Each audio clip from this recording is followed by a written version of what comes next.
Tantor Audio, a division of Recorded Books, presents The Broken Vows by Daniel Hurst, narrated by Finlay Robertson and Rebecca Norfolk.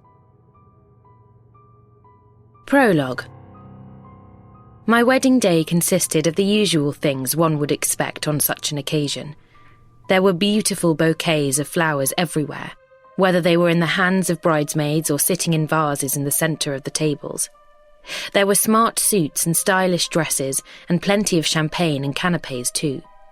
And there were speeches, some emotional, some funny, but all of them warming the hearts of those who heard them. It was a traditional wedding in every sense. The vows were traditional too.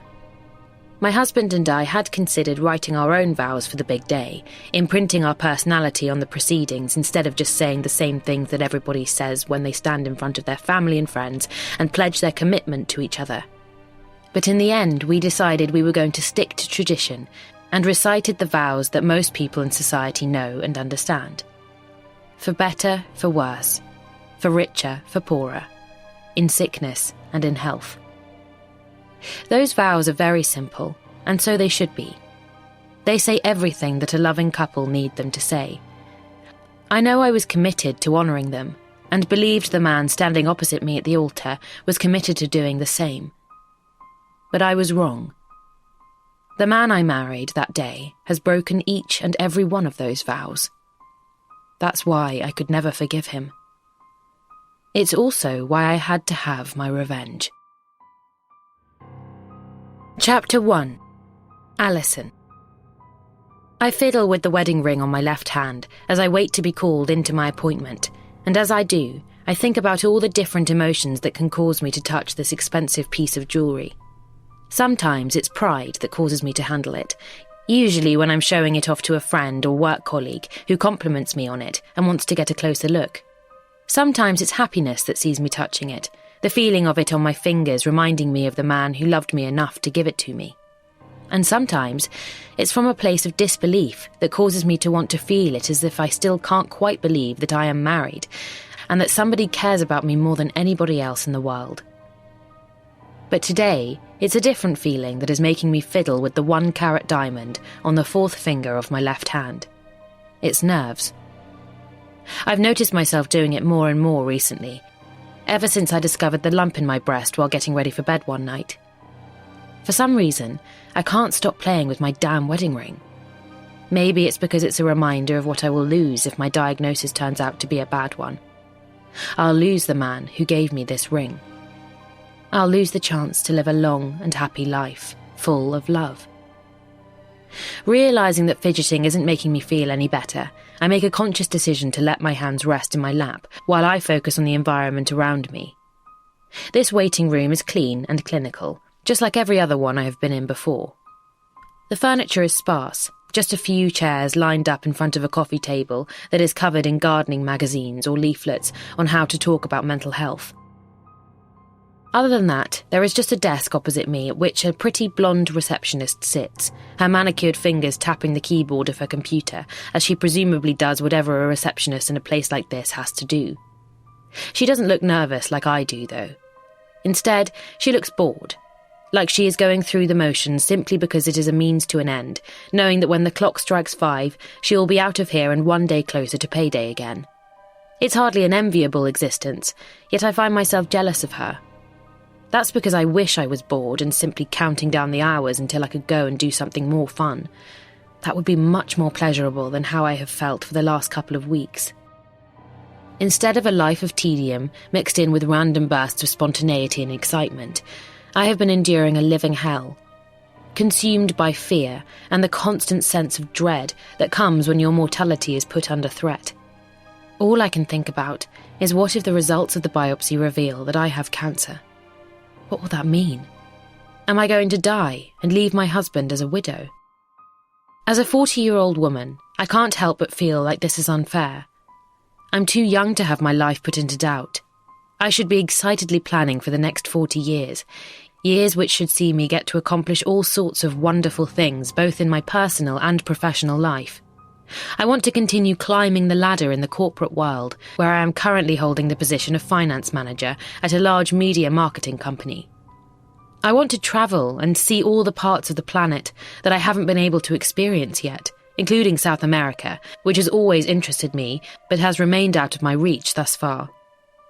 And I also want to be a mother, getting to give the gift of life and nourishing it, although I'm aware that my biological clock is ticking and I need to act fast if I want that particular dream to come true. But it's not the only clock that is ticking. The seconds might be running out on my time on Earth, and all because of a cruel disease that takes no prisoners and usually shows no mercy. There isn't a history of cancer in my family, but that doesn't mean that I couldn't be caught in the crosshairs of the dreaded C word. Why wouldn't I be? I'm not any more special or unique than anybody else who has ever lived. Millions of people have fallen victim to disease through no fault of their own. They simply got told by a doctor that they have an illness and there is nothing they can do for them. Then they fade away into the darkness while life goes on for everybody else. It isn't fair, but it's the way things are. I've also counted myself as being extremely fortunate, but perhaps this is the time that my luck changes. I got to meet the man of my dreams and marry him. I was able to be in the right place at the right time when promotion opportunities came up at work, and up until a fortnight ago, I had never had anything wrong with my health. But now I'm about to find out if that has changed. My appointment with Dr. Wilcox is scheduled to commence in 5 minutes, although I had turned up here early on the off chance that he was running ahead and could have seen me sooner. That way, I would have been able to learn my fate faster. Alas, it seems I'm going to have to wait as long as possible before I get my results. Before I know it, my fingers are back on my wedding ring, spinning it around my digit and making me a little teary. This item of jewellery is a symbol of the love that a wonderful man has for me, and the only thing worse than the thought of getting bad news today is the thought of having to give it to him later.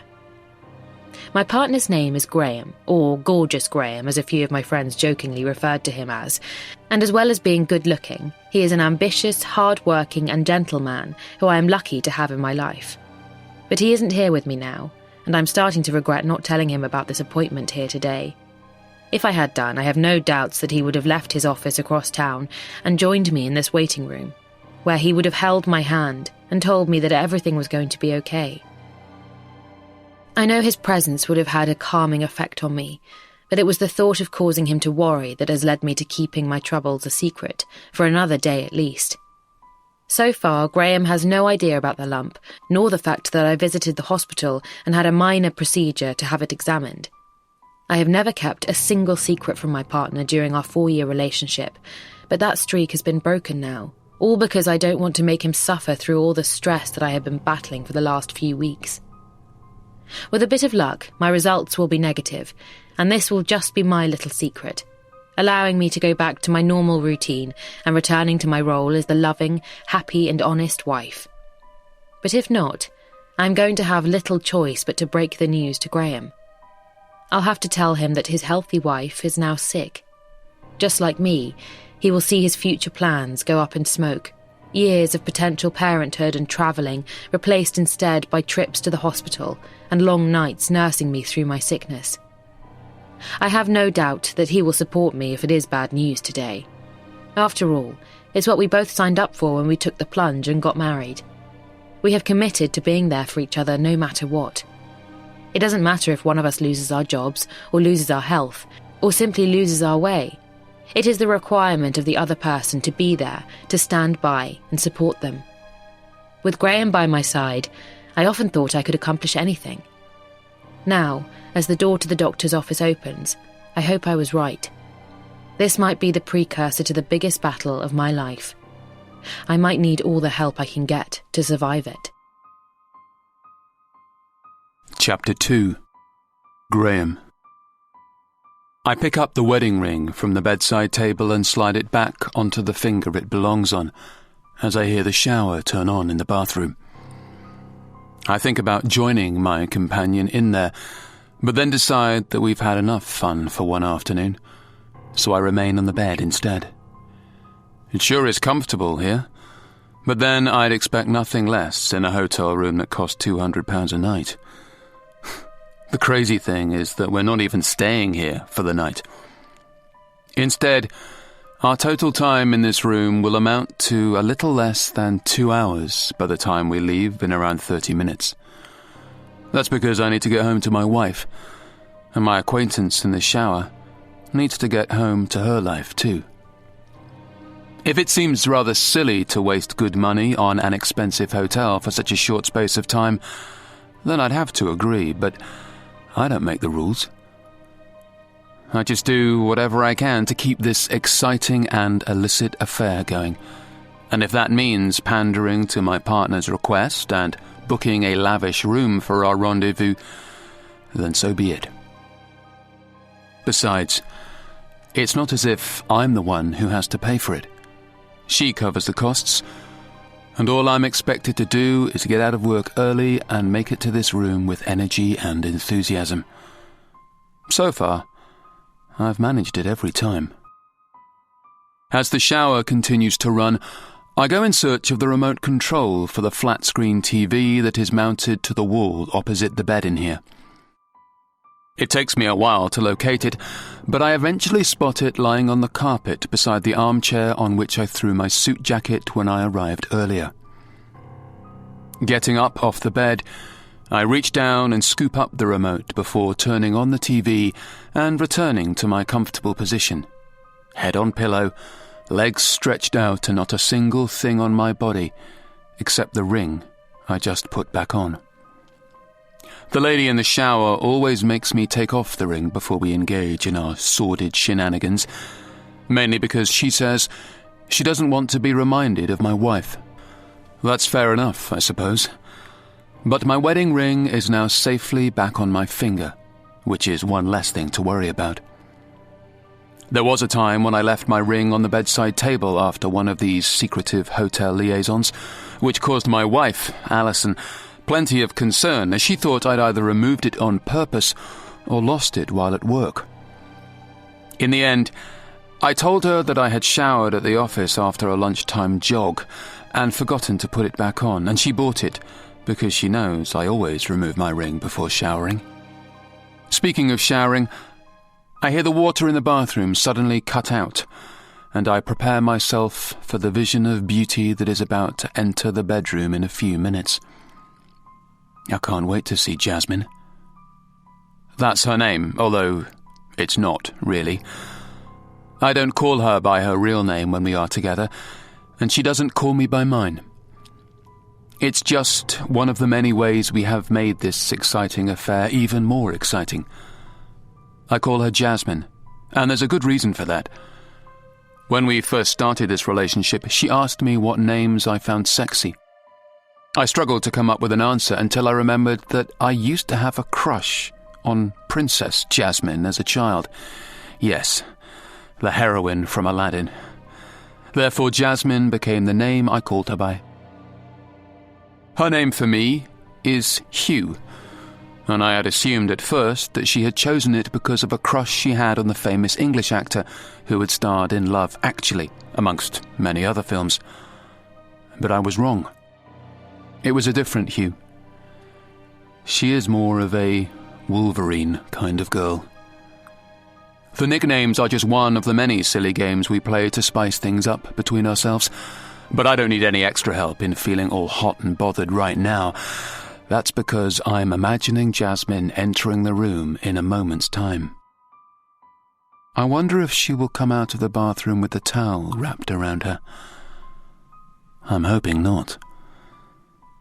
As I wait to find out, I entertain myself by scrolling through the channels on the television, skipping past news broadcasts, cookery shows and some awful advertisements, before settling on the coverage of the big golf tournament currently underway in Scotland. I love the sport and hit the fairways as often as I can, but I do also find the game watchable, and especially when it's being played in a setting as picturesque as this one. The TV screen is currently filled with a beautiful panoramic shot of the course, and I see the stunning Scottish Highlands, as well as the stormy Atlantic Ocean that cuts along them. It would take a lot to capture my attention from a view like that, but 2 seconds later and Jasmine manages to achieve it. She steps out of the steamy bathroom wearing nothing but a smile, and despite the beauty on the screen, it pales in comparison to the vision now standing before me. "Wow," I say, putting my hands behind my head and taking in the sight. "How's the golf?" she asks me, glancing at the TV as her wet body shimmers in the light from overhead. "Screw the golf. Come here," I say, reaching out and pulling her onto the bed, and she doesn't resist, easily falling on top of me and laughing as she goes. I can feel the edges of her wet hair on the tops of my shoulders, but it's the feeling of her warm bare skin on my own that really makes me come alive. And it's not long until we are kissing again. I figured we were done for the day, but I'm happy to be proven wrong. But then she lifts up her head, separating her lips from mine, and I wonder if she was just teasing me. That's until she looks down at my left hand and sees that I have put the ring back on. "You know the rules," she says, giving me a sly smile. "Fair enough," I reply, wasting no time in taking the ring off again and tossing it back onto the bedside table before we pick up where we just left off. The remote control falls off the bed and clatters on the carpet, but that doesn't make us slow down. Nor does the sound of the polite applause from the television, where I presume the spectators in attendance are applauding a particularly good golf shot. But then I hear my mobile phone ringing, and as much as I want to ignore it, like everything else, I can't. That's because the particular ringtone that is sounding now lets me know who is calling. It's my wife. "Sorry, 1 second," I say, pulling away from the naked woman beside me and reaching for my phone on the table. "Leave it," she says, as she starts to kiss my neck. And while it is tempting, I know I better not risk it. When Alison calls, I always answer, and doing anything differently would only arouse suspicion. That's why I set her number to produce a unique ringtone whenever she phones me, instantly letting me know who it is without having to check the caller ID. "Hi. Is everything okay?" I say into the phone, while trying to wriggle away from the woman who continues to shower my naked body with kisses. "Slow down. What do you mean you've been to the doctor's?" Jasmine finally stops kissing me, as she realizes it might not be the most appropriate time for that now. Not that it was ever appropriate when I'm a married man, but never mind. "Okay, I'll be home as soon as I can," I say, unsure why Alison is so worked up, but figuring it must be something serious for her to be as distressed as this. I'm just about to hang up when I hear her say the words that I was rather hoping she wouldn't utter. That's because, now she has said them, I have to reply in kind, which will be awkward, considering my present company. "I love you too," I say, before ending the call. "Wow, you know how to make a woman feel good," my bed buddy says as she moves away from me, getting off the mattress and pulling on the dressing gown that was hanging from a hook on the wall. "I'm sorry, I've got to go," I say, getting up myself and going in search of the pair of trousers that I was in such a hurry to rid myself of when I first entered this room not too long ago. "How is she?" "I don't know, I think something's wrong." "Something's always wrong." I ignore that comment and continue getting dressed, pulling on my white shirt before scooping up my tie from behind the armchair, vaguely remembering throwing it there during the fit of passion that had consumed me upon arrival. "Are you okay if I go?" I ask, not expecting much in the way of disagreement, but being polite just in case. "No problem. You go back to your wife and I'll stay here and watch the golf." I smile at the sarcasm as I head for the door, but before I get there, I take a moment to pull Jasmine towards me and give her another kiss. "I'll see you soon," I say, my body wishing we didn't have to part, but my head telling me I need to get going right away. With that, I leave, exiting the hotel room and rushing away down the corridor in the direction of the lifts. I pass a male cleaner as I go, moving out of the way of his trolley of dirty bed linen, and he gives me the smile of a man who seems to know that I have had a much better afternoon than he has. While it's imperative that nobody finds out about my affair, I imagine there isn't much that a hotel employee doesn't know when it comes to who is sneaking in and out and what people get up to behind all these closed doors. But that's okay. This guy can know my secrets. Just as long as my wife doesn't. Chapter 3. Alison.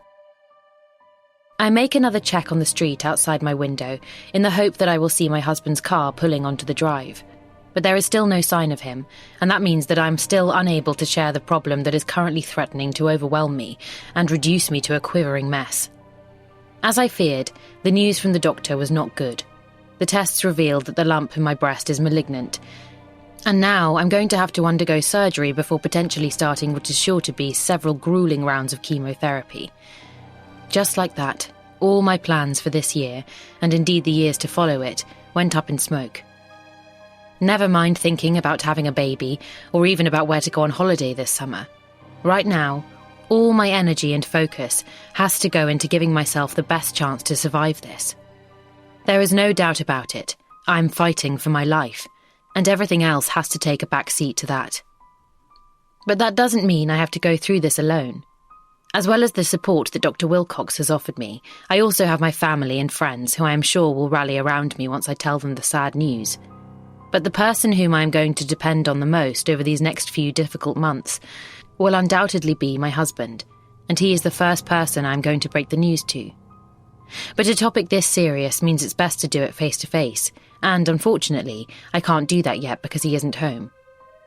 I called him half an hour ago and told him I had been to the hospital before asking him if he could come to the house as soon as possible.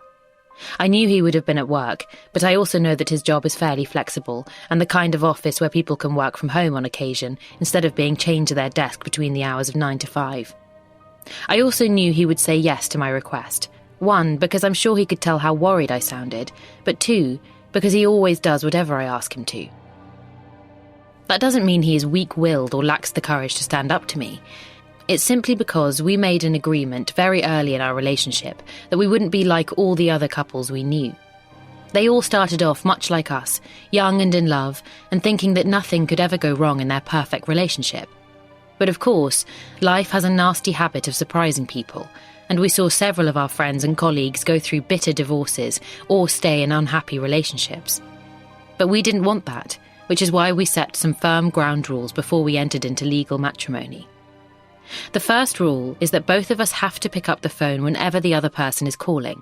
It doesn't matter where or who we are with. What matters is that if one of us wants to speak, the other person listens. I know it might seem a little dramatic that we always have to answer, but I didn't want us to ever get to the stage where either of us considered something else to be more important than answering a call from our partners. Let's face it, nothing in life should be as important as the person you married. The second rule is that on the 18th of every month, we go out for a romantic meal. The reason for that number holds great significance in our relationship. Not only was it the 18th of the month when we met 7 years ago, but it was also the 18th when we tied the knot. It's my favourite number and just one more thing that reminds me of my husband. So I make sure that we always celebrate that date on the calendar by foregoing the cooking and putting on our finest clothes before wining and dining each other at an appropriate venue somewhere nice. And the third rule is a very simple one, and it's one that I imagine most marriages have in place. No secrets. Graham and I tell each other everything. Our thoughts, our feelings, our hopes and fears. Nothing is kept from the other, and that is the way it should be in any healthy relationship. No secrets means no surprises, and I believe that the fewer surprises there are in a marriage, the better. So far, there have been none. Until today. I have the surprise from hell to give my husband when he gets home, having to sit him down and tell him about my cancer diagnosis, as well as the fact that the prognosis isn't exactly clear yet. I expect that I will burst into tears when I give him the news, and he may even shed a tear or two of his own as well. He is quite an emotional man, and it's just one of the many things I love about him. But I'm rather hoping that he stays strong in this instance, at least when he is around me, because I'm going to need all the support I can get. These next few months might be horrendous, and I'm not sure how I'm going to be able to find the strength to get through everything I'm going to have to do. The operation, the chemo, the array of appointments, and the ability to get out of bed every day and get on with things, while battling the nagging thought that it might all be in vain and my days might now be numbered. Wiping more tears from my eyes, I look outside, but still see no sign of Graham. That at least gives me the opportunity to go in search of the box of tissues that I had been looking for when I first got home before giving up and just sobbing into a crumpled-up piece of toilet roll. I thought I had done enough crying for one day in Dr. Wilcox's office when he had given me my test results, but I guess there are still plenty more tears to be shed yet. Fortunately, I find the box of tissues this time, so at least I can be a little more comfortable with all the weeping I still have to do. They were underneath the coffee table again, and I should have looked there first because I know Graham has the bad habit of kicking them under there when he tidies up instead of picking them up and putting them somewhere more useful. That is one of the few habits my husband has that irritates me, but as I think about it now, it only makes me cry more. That's because it's the little things like that which I could soon find myself robbed of if the treatment doesn't work, and I eventually succumb to this horrible disease. The sound of the car engine outside sends me scurrying over to the window again, and I see the vehicle pulling onto the drive before the door opens and my husband gets out. Graham looks dashing in his suit, as he always does, but the look on his face is one of concern as he hurries towards the front door with his keys in his hand. I go into the hallway to welcome him home, but it's not going to take much for him to see that things aren't going well. Sure enough, he spots my tear-stained eyes immediately. "Alison, what's wrong?" he asks as he closes the door and rushes to my side. I go to speak, but the words catch in my throat, and I just end up hugging him for the first minute he is home. Graham holds me tightly as I sob into his suit before I eventually pull myself together, enough so that I am able to string a sentence together. But just before I utter the dreaded C word, I notice something is wrong with my husband's appearance. "Where's your ring?" I ask him, noting the lack of jewellery on his left hand. He instantly looks sheepish, and I'm not surprised because this isn't the first time that he has come home without it on. "Oh no, I've gone and done it again," he says, shaking his head. "It'll be in the shower at work." He probably expects me to be annoyed, but I'm not. That's because I have more important things on my mind. So I take him by his ringless hand and lead him onto one of the sofas in the living room before I take a deep breath and give him my news. Chapter 4. Graham. It's been 10 minutes since my wife told me that she had breast cancer. That means it's been 11 minutes since I realised that I had left my wedding ring in the hotel room where I have spent the afternoon with another woman. I know I need to get back to the hotel and retrieve the important piece of jewellery before there is an even bigger chance that it gets lost or ends up in the cleaner's pocket. But how can I leave Alison now?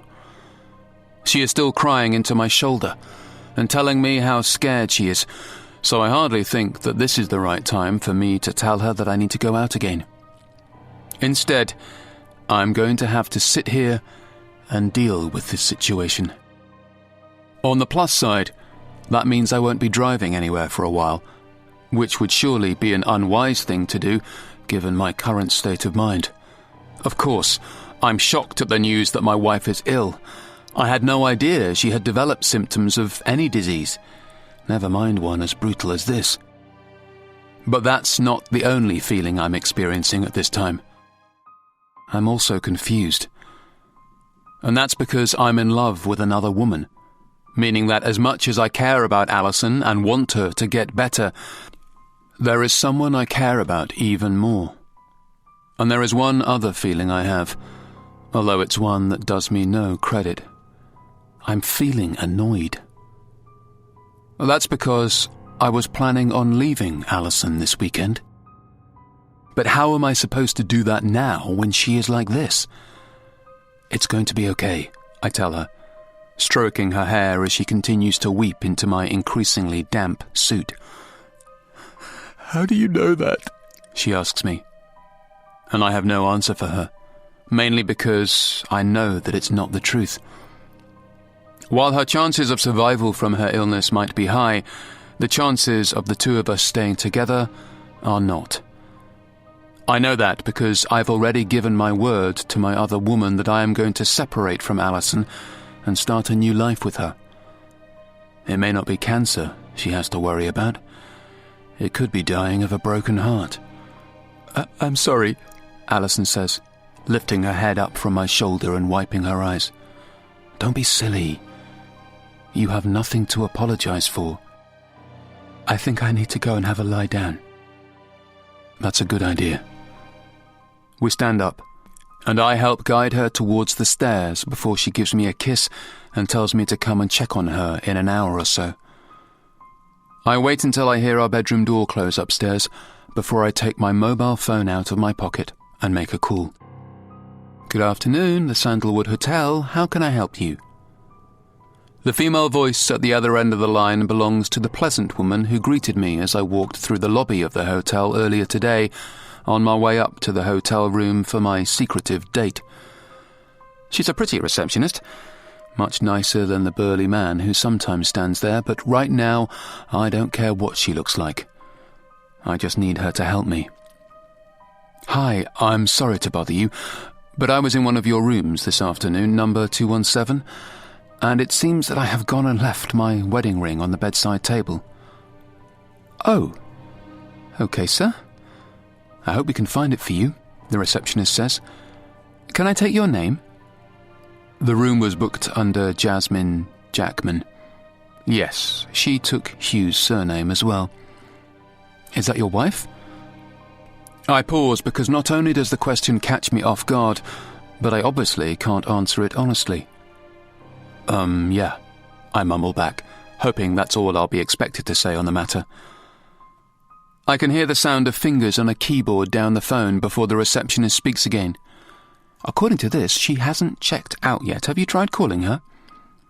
On the one hand, it is easier if Jasmine is still in that room, because it means a cleaner won't have had a chance to go in yet and either misplace the ring or steal it for themselves. But on the other, I don't really fancy the awkward conversation in which I have to ask my mistress to pick up the ring that is supposed to symbolize my eternal love for my wife. Oh, okay, I say, trying to think on the spot. I guess I could try her then. Thank you. I hang up, having decided that it wouldn't be worth it to have asked the receptionist if she could have sent somebody up to the room to get it for me. I'll just call Jasmine and ask her to pick it up, however awkward that might be.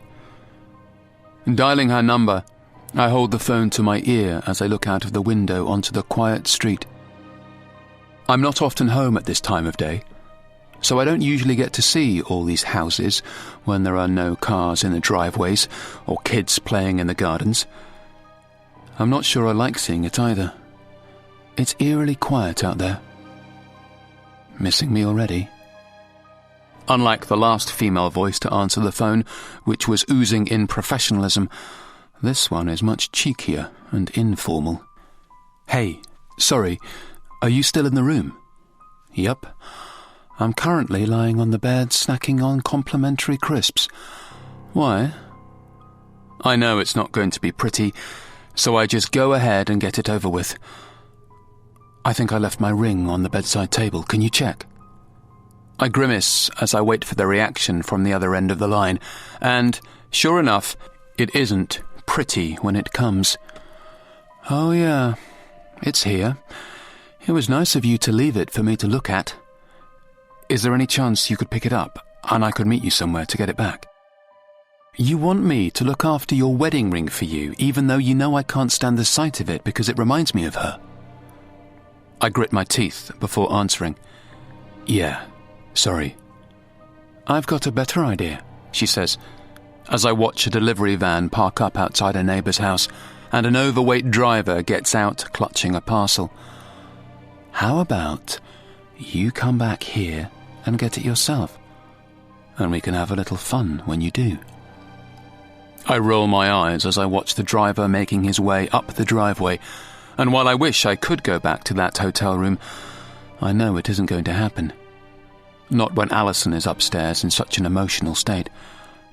I'd love to, I say, being honest. But I can't. Something's come up at home. You mean with her? My silence gives away the answer to that. What's happened now? I know I'm going to have to tell her about Alison's diagnosis at some point, but I can't handle that conversation at this time. Right now, I just need to get that ring back on my finger as soon as possible and figure out how to proceed from here. It's nothing. Just a burst pipe in the kitchen. I lie. I'm waiting for the guy to come out and fix it. I hear a deep sigh from the other end of the line, and I'm not sure if I'm going to get my own way until she speaks again. I'll meet you on the corner of your street in half an hour. And then she hangs up, letting me know just how grumpy she is about having to run an errand involving me and my damn wedding ring. At least I'm getting it back now. Of course, if everything went to plan, then I would have been losing it for good after this weekend, when I intended to end things with Alison and move out. But I'm not sure what I'm going to do now, after the shocking news today. There was never going to be a good time to break my wife's heart, but now she has cancer. I'm not sure how I'm going to be able to do it. I need to think about it. I also need a strong drink. Chapter 5. Alison. It's been a couple of days since I got the reminder about how fragile life is from Dr. Wilcox. Most of that time has been spent feeling sorry for myself, either crying, contemplating, or occasionally falling asleep out of sheer exhaustion. I've mainly been asking myself the same questions over and over again. Will I get better? Will I die? Will Graham be left on his own? But it's too early for answers yet. However, it's definitely not too early to get up. A glance at the time on my mobile phone tells me that it's almost midday, and I should probably think about crawling out of bed. That's because it isn't good just to lie under the duvet and wallow in self-pity for hours on end, but also because I have somewhere that I'm supposed to be at 2. I had arranged to meet my best friend Claire for a coffee on the high street, although those innocent plans were made before I got my bad news. Now, the thought of sitting with my friend and gossiping about silly things like who won the latest series of that reality show we love seems utterly meaningless. But I should go. It will be the best thing for me. Or at least it will be before my treatment starts. It will help to do something normal, because, let's face it, lying in bed all day and crying is not how I usually spend my weekdays. I'm fortunate that my employers were sympathetic to my admission that I had cancer, telling me to take as long as I needed, and that they were there to support me every step of the way, whether I was able to come into the office or not. That meant a lot, and has taken the immediate pressure off me having to put on a brave face and try and carry on as normal. I've told them that I'll be in soon, and that I just need some time to come to terms with the diagnosis, and they had no problems with that, which some would take for granted, but not me. That's because, as a finance manager, it is highly likely that I'm going to be missed by the company. But my health comes first right now, as does getting the support of my family and friends. Fortunately, I've been doing well on that count, and both Graham and my relatives have rallied around me over these last few days.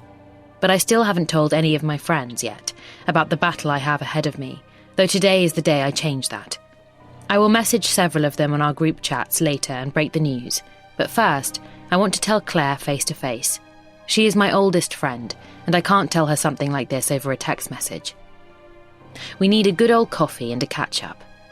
I get out of bed and get dressed before pulling open the curtains and wincing as the bright light hits my vitamin D-deprived skin. I haven't left the house since I got back from my appointment 48 hours ago, and I've convalesced in this dark bedroom for most of that time since, so the sunlight and the view of my street are not as normal to me as they should be right now. I go downstairs and put the kettle on, craving a crappy homemade coffee before I get a nicer one at the cafe with Claire, before tidying up a little around the kitchen as it boils. As usual, Graham wasn't particularly tidy when he made his breakfast this morning, before leaving to go to his office, but I'm happy for the distraction as I put his dirty cup and plate into the dishwasher and give the table a wipe down from all the breadcrumbs that he spilt when he was eating his toast. As I clean, I think about how my husband has handled the devastating news that I ambushed him with earlier.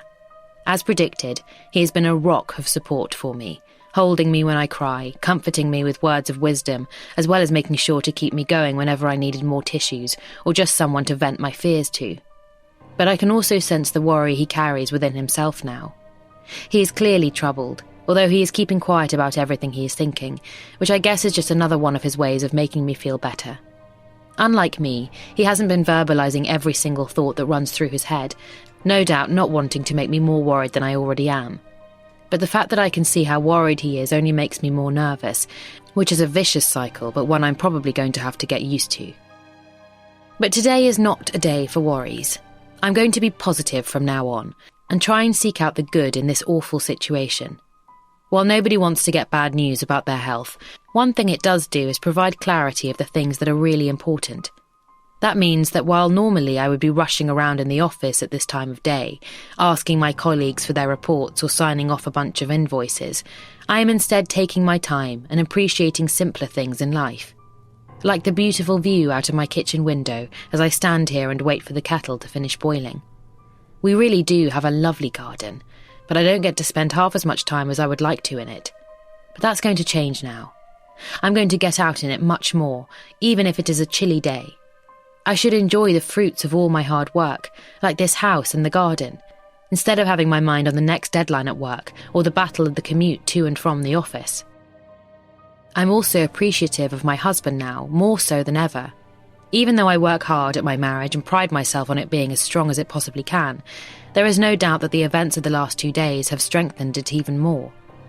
Instead of the pair of us being apart for most of the day while we work separately before coming home and running through the banalities of our evening routine, we have sat together for hours and talked, connecting on an even deeper level than I ever thought possible. So as horrible as the news has been, it has made the pair of us even closer than we were before. I make my cup of coffee and can't wait to drink it, but instead of taking a seat at the kitchen table like I usually would do, I decide that I'm going to waste no time in getting into the garden.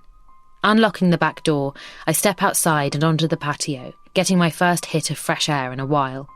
I briefly consider sitting down at the table of chairs we have put out here, on the rare occasions we have friends over for a barbecue, but instead, I decide to stay on my feet and potter around, walking over the lawn and getting a closer look at some of the beautiful plants that always start to bloom at this time of year. But this isn't just any old walk in the garden. I'm savouring everything. The sounds of the birds in the trees, the smell of the freshly cut grass in the neighbour's backyard over the fence, and the sights of all the wonderful examples of life that died out in winter, only to be reborn again in spring. I decide at that moment that I'm going to be just like these resilient plants right here. I might have wilted and lost my colour over the last few days as I dealt with the shock of my diagnosis, but that doesn't mean it has to be a permanent state for me now. I can get my colour back eventually, and I can flourish again.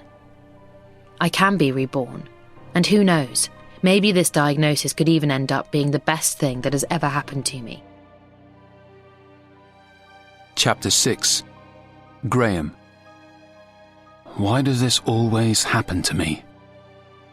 No matter how many plans I make, something always comes along to knock them off track and send me down a different path.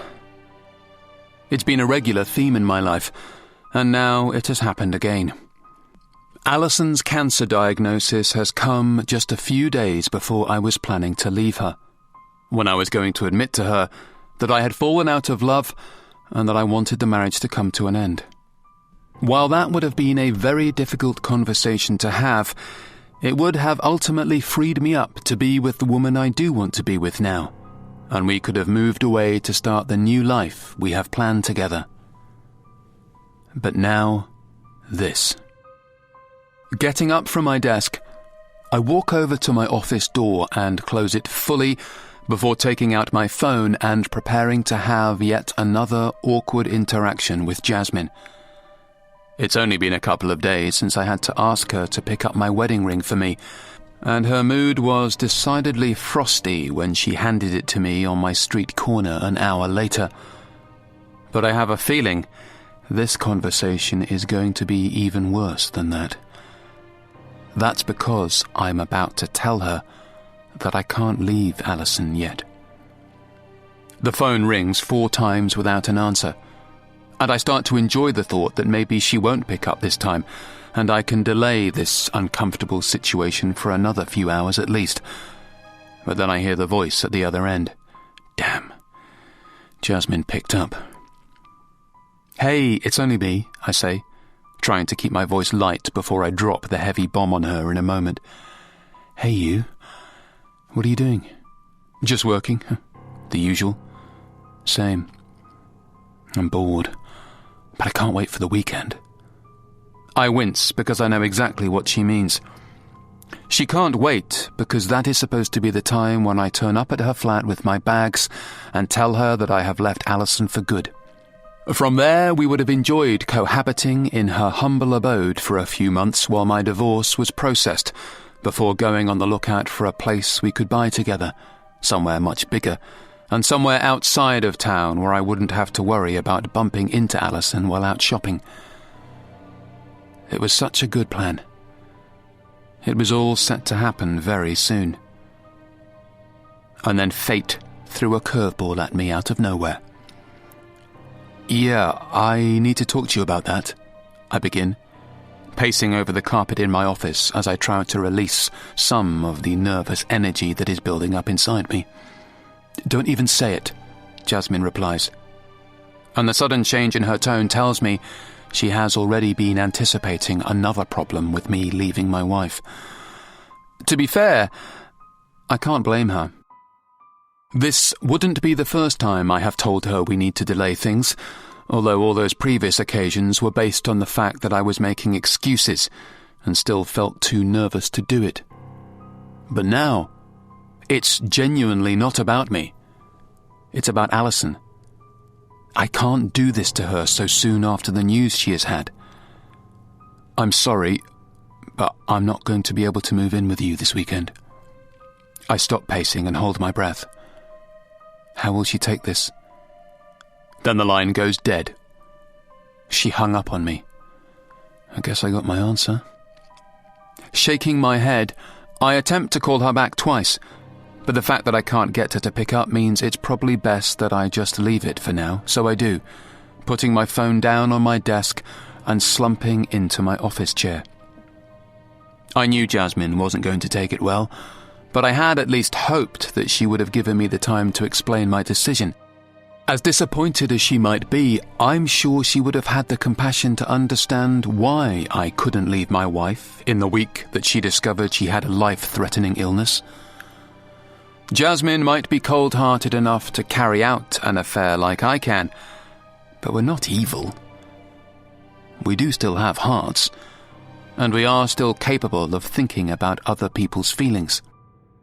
With that in mind, I decide that the best thing for me to do now is to send Jasmine a text message explaining exactly why I just said what I did.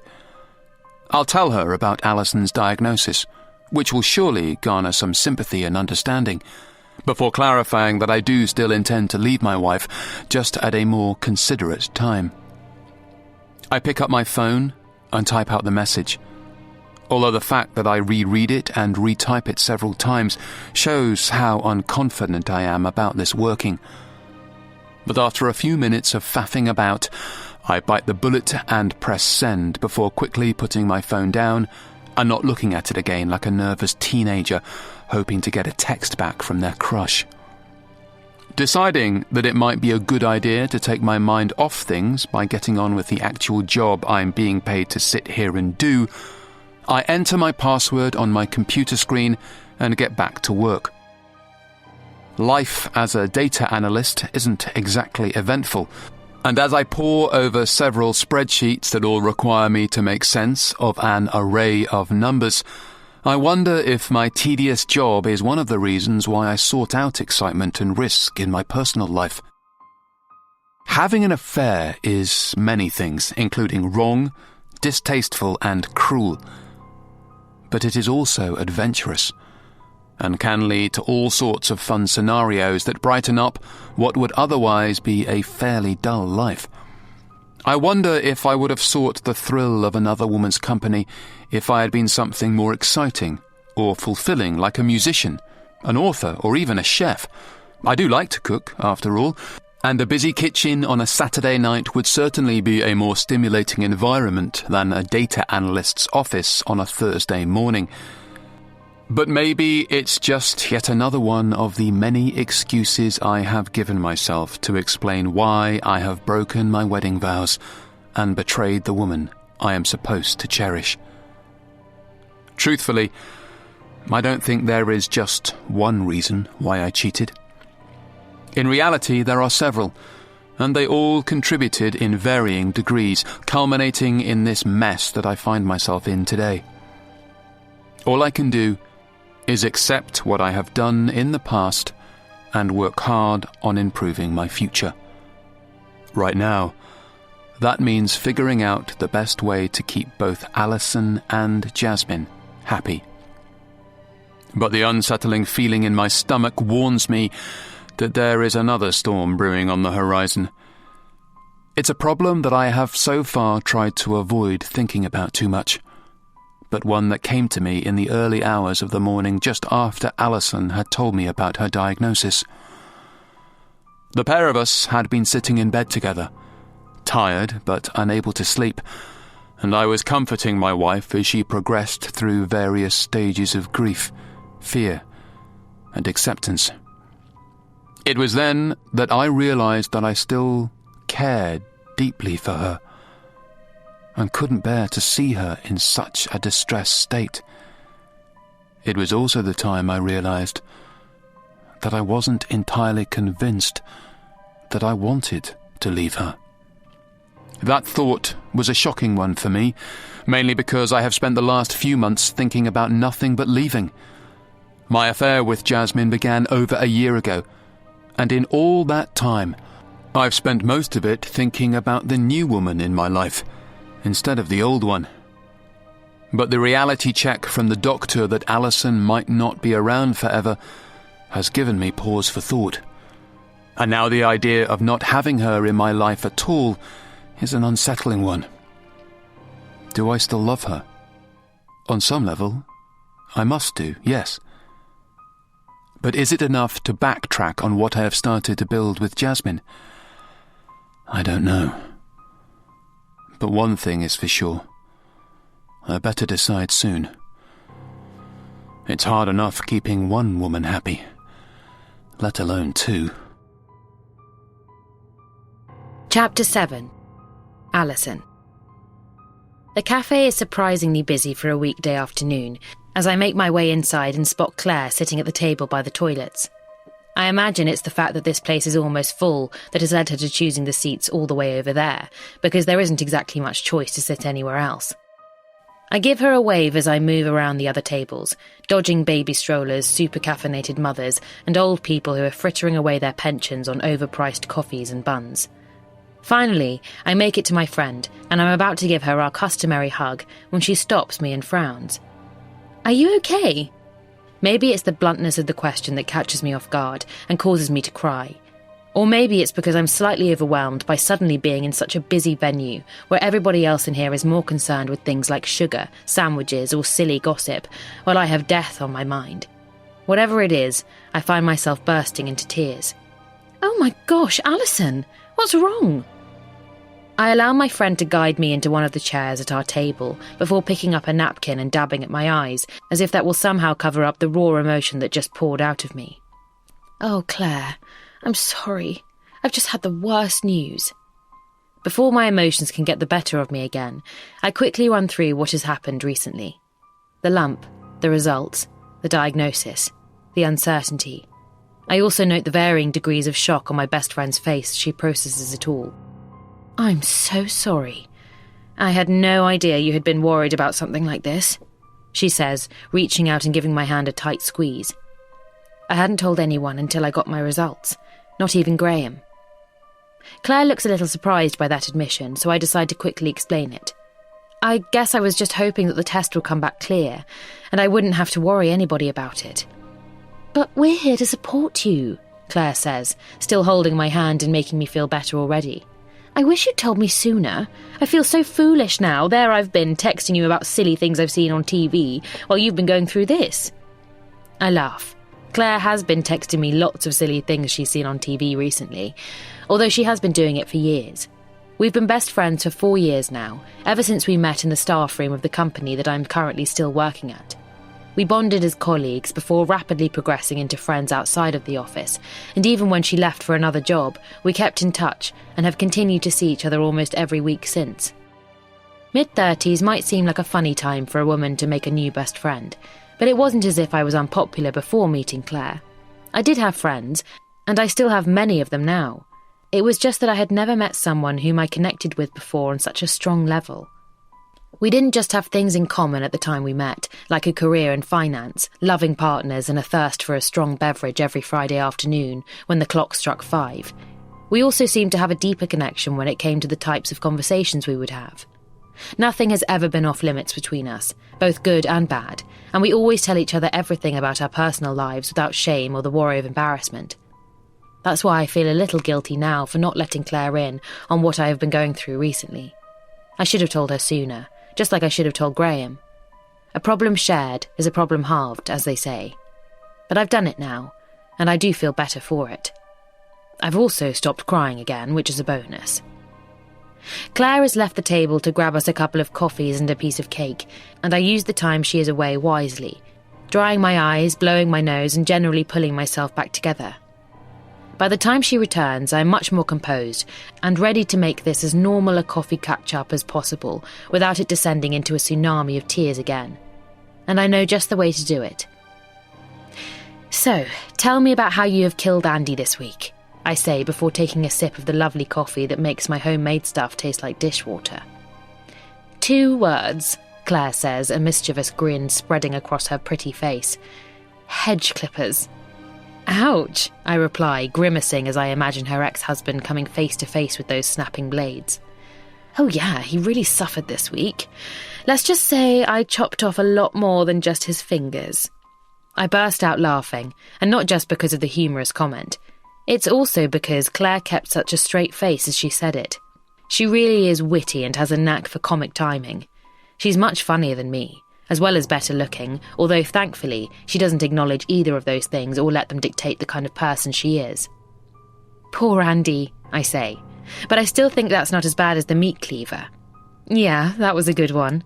Maybe I'll use that again next week. We both smile at each other before we take another sip of our drinks and look around for the waitress who was supposed to be bringing us our cake. Our jokey discussion about the different ways Claire has murdered her ex-husband, Andy, is all fantasy and just one of the many things we came up with as a way to help her deal with the trauma of the breakup. It was 2 years ago when Andy left Claire, telling her that he had been unfaithful and that he no longer wished to be tied down by marriage, instead longing to be free and single again, despite his advancing years. To say it came as a shock to the poor woman was an understatement, and I'll never forget the night Claire turned up on my doorstep, bawling her eyes out and asking me if she could come in. We sat up for hours that evening as she talked to me about the breakdown of her marriage and how she had no idea that the man she loved had been betraying her behind her back.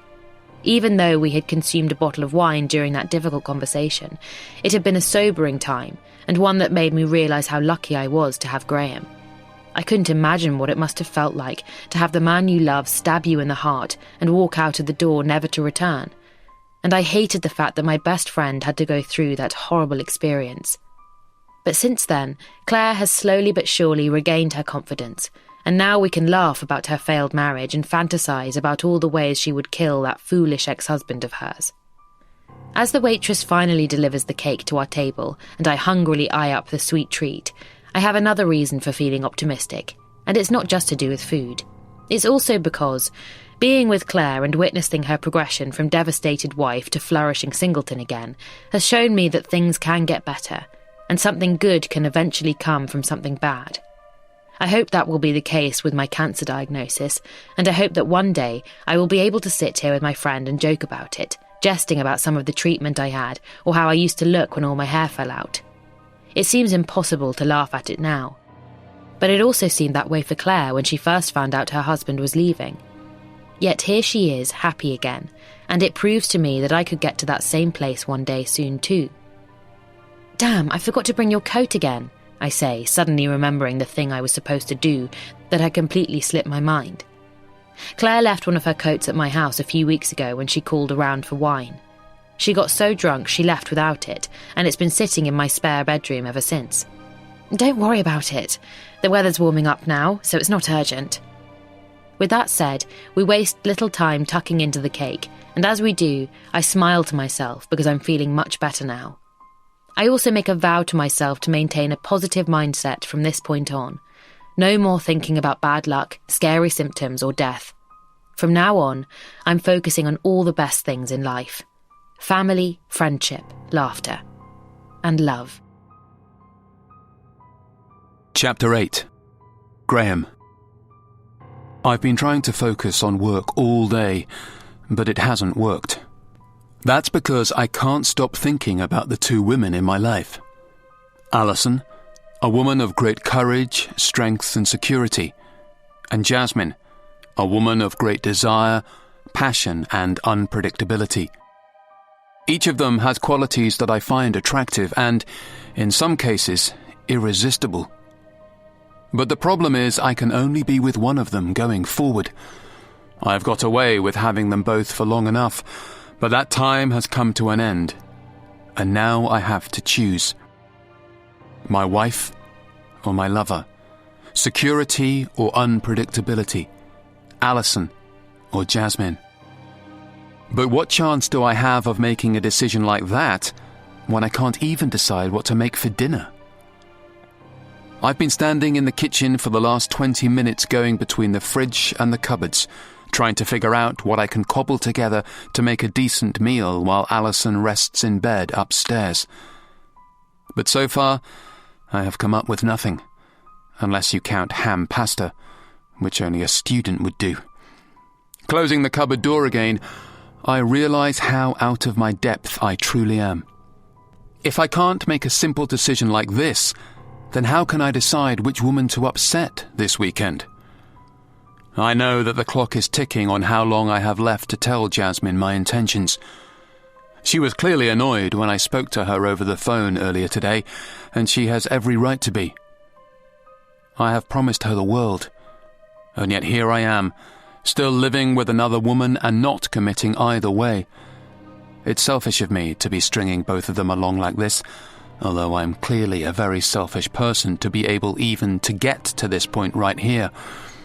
I doubt there are many caring and considerate people who suddenly find themselves having affairs. My extramarital relationship with Jasmine began at a time when I was having doubts about the decisions I had made in my life up to that point. I was bored at work. I was bored in my social life. And I was bored with the woman I had married.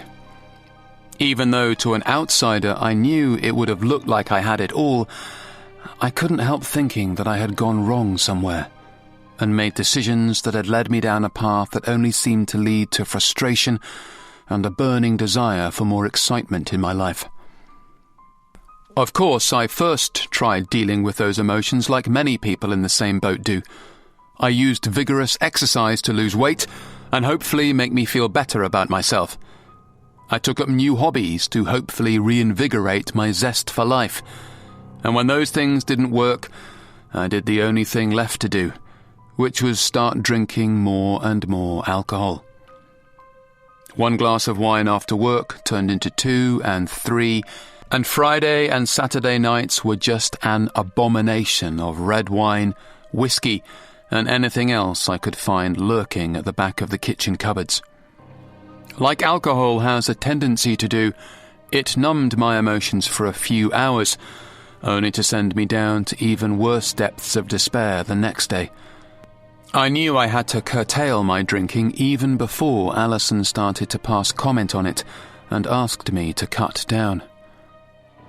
Like a good husband, I did as I was told, but having exhausted all options I could think of to introduce some excitement back into my life, I was feeling lower than ever. And then I bumped into the woman who would remind me what it was really like to be alive. It wasn't the first time I had met Jasmine when we found ourselves sharing the same swimming pool at the local gym that fateful night a year ago, but it was the first time either of us had spoken at any great length to each other without the presence of anybody else around us. It was also the first time I realized I wasn't alone in how I felt about life at that time. Jasmine was bored too, but, unlike me, She had an idea of how to spice things up. Her suggestion that I come back to hers after the gym came as we had climbed out of the pool and were drying off before heading back into the changing rooms. I thought she was joking at first. I even remember laughing. But then I realized that she was deadly serious and was genuinely giving me the chance to be intimate with her if I wanted to be. I knew it was wrong. I also knew that I should have just gone into the men's changing room and pretended like it had never happened. But I didn't. I felt excited. I felt nervous. I felt alive. That's why I told her that I would go back to her place. Those next 2 hours we spent in each other's company were amongst the best hours of my life, and not just because of what we were doing. Rather, it was how our actions made me feel. I felt needed, wanted, desired. And I felt like I was a teenager again, rather than a man in his mid-30s who thought spontaneity and risk were just things of the past. Of course, I felt guilty when I left her home that night and went back to Alison. Despite my desire for something new, I still loved my wife, and wouldn't have wanted her to have ever been hurt. But I also couldn't stop myself, and before long, that one-off with Jasmine had turned into a full-blown affair, which has eventually led to the situation we find ourselves in now. We are in love with each other, and we want to let the world know. But there is one obstacle to that happening, and it's a huge one. Not only am I still married, but my wife has no idea that I'm cheating on her. Technically, I have gotten away with what I have done so far, but that honeymoon period is over. Now, somebody has to get hurt. It's just a question of who. I can't believe that I'm even entertaining the idea of choosing Alison over Jasmine, having spent the longest time certain that I would leave my wife and start afresh with a new relationship. But her diagnosis has sent me into a tailspin, and now I'm confused, and not just because I feel sorry for Alison and wish to support her through the next few difficult months. It's also because it has brought into sharp focus just how much I still care about her. It's only the vibration of my mobile phone in my pocket that snaps me out of my internal debate, and I look at the screen to see who is calling me. It's Jasmine. I expect she wants clarification about whether I am ready to leave my wife or not. But I'm not ready to give my answer yet. So I stall on picking up until she eventually quits calling. But any hopes I might have had about a temporary reprieve are quickly dashed when the text message flashes up on my screen a few seconds later. Either you tell her this weekend, or I do. I lower my phone. My head spinning and my heart hammering in my chest. Of all the things I have been worried about lately, Jasmine giving me an ultimatum was not one of them. I didn't think she was the kind of person to do such a thing, and it stings me a little that she has done this. I thought she loved me. If so, how could she put me under this much pressure? But then I look at it from her point of view instead of my own. Maybe this proves that she really does love me because she simply can't bear to wait any longer for us to be together properly. She is forcing my hand, not because she hates me, but because she wants me so much. I am just about to reply to the message and ask for more time when I hear Alison calling me from upstairs. It sounds like she wants another drink, so I better get to it, deciding that I'll reply to the message later. But I better not leave it too long. I've spent all day deliberating over my decision. But now, it seems like Jasmine is prepared to make it for me. Chapter 9. Alison. My Friday started with a phone call from the hospital to give me the details of my surgery, which I'm told is now scheduled for next Thursday. That is soon, much sooner than I had anticipated, but as Graham told me, it's a good thing. The sooner they operate, the sooner they get the tumour out of me, which will stop it from spreading and getting worse. Unless it already has, and they're already too late. But that's negative thinking, and I promised myself I wouldn't do that anymore, so I focus on the positive instead. In less than a week, I'll be out of surgery, and that lump will be out of my body. Then I will take things from there, one step at a time, with my husband by my side every step of the way. Thinking of Graham makes me wish he hadn't had to go into the office today. With his job, he could easily work from home if he wanted to, and he often does, sometimes as much as 3 times a week on occasion. But he said he had to go in today for some important meeting, so I kissed him goodbye and watched him drive away, wishing that we could have spent the day together, but understanding that his job is important, just like mine is. That's when I get another pang of guilt about the fact that I haven't been into my office since just before I got the diagnosis. I feel bad because it's the end of the month, which means it's the busiest time for my finance department, but there is no way I'm in the right headspace at the moment to deal with payment runs and invoice queries. I have told my boss I'll be in on Monday, but that I just needed the weekend to finish coming to terms with what is going on with my body these days. He told me that was fine, as well as being okay with the fact that from next Thursday I'm going to be signed off sick from work for a few days while I recover from surgery. Fortunately, it's only a lumpectomy, meaning the recovery period is much quicker than if it was a more invasive procedure, involving the removal of more tissue than just the area causing concern. The fact I only require this type of procedure at this stage is also a good sign that it has been caught early. But I won't know for sure until it's all done and my lymph nodes have been checked. I shake my head as if to remove the damn C word from inside my brain before leaving the house and returning to the back garden again, where I've been enjoying the mild weather today while consuming coffee and messaging old friends on my phone. I've acted on my urge to spend more time outdoors now and appreciate nature, as well as finally getting around to telling everybody whom I care about what is going on in my life at this moment in time. My phone has not stopped ringing or receiving messages ever since I started letting my loved ones know my news. The show of support is overwhelming and has caused me to shed a few tears today, although these are purely tears of happiness rather than the horrible kind that gripped me so much earlier in the week.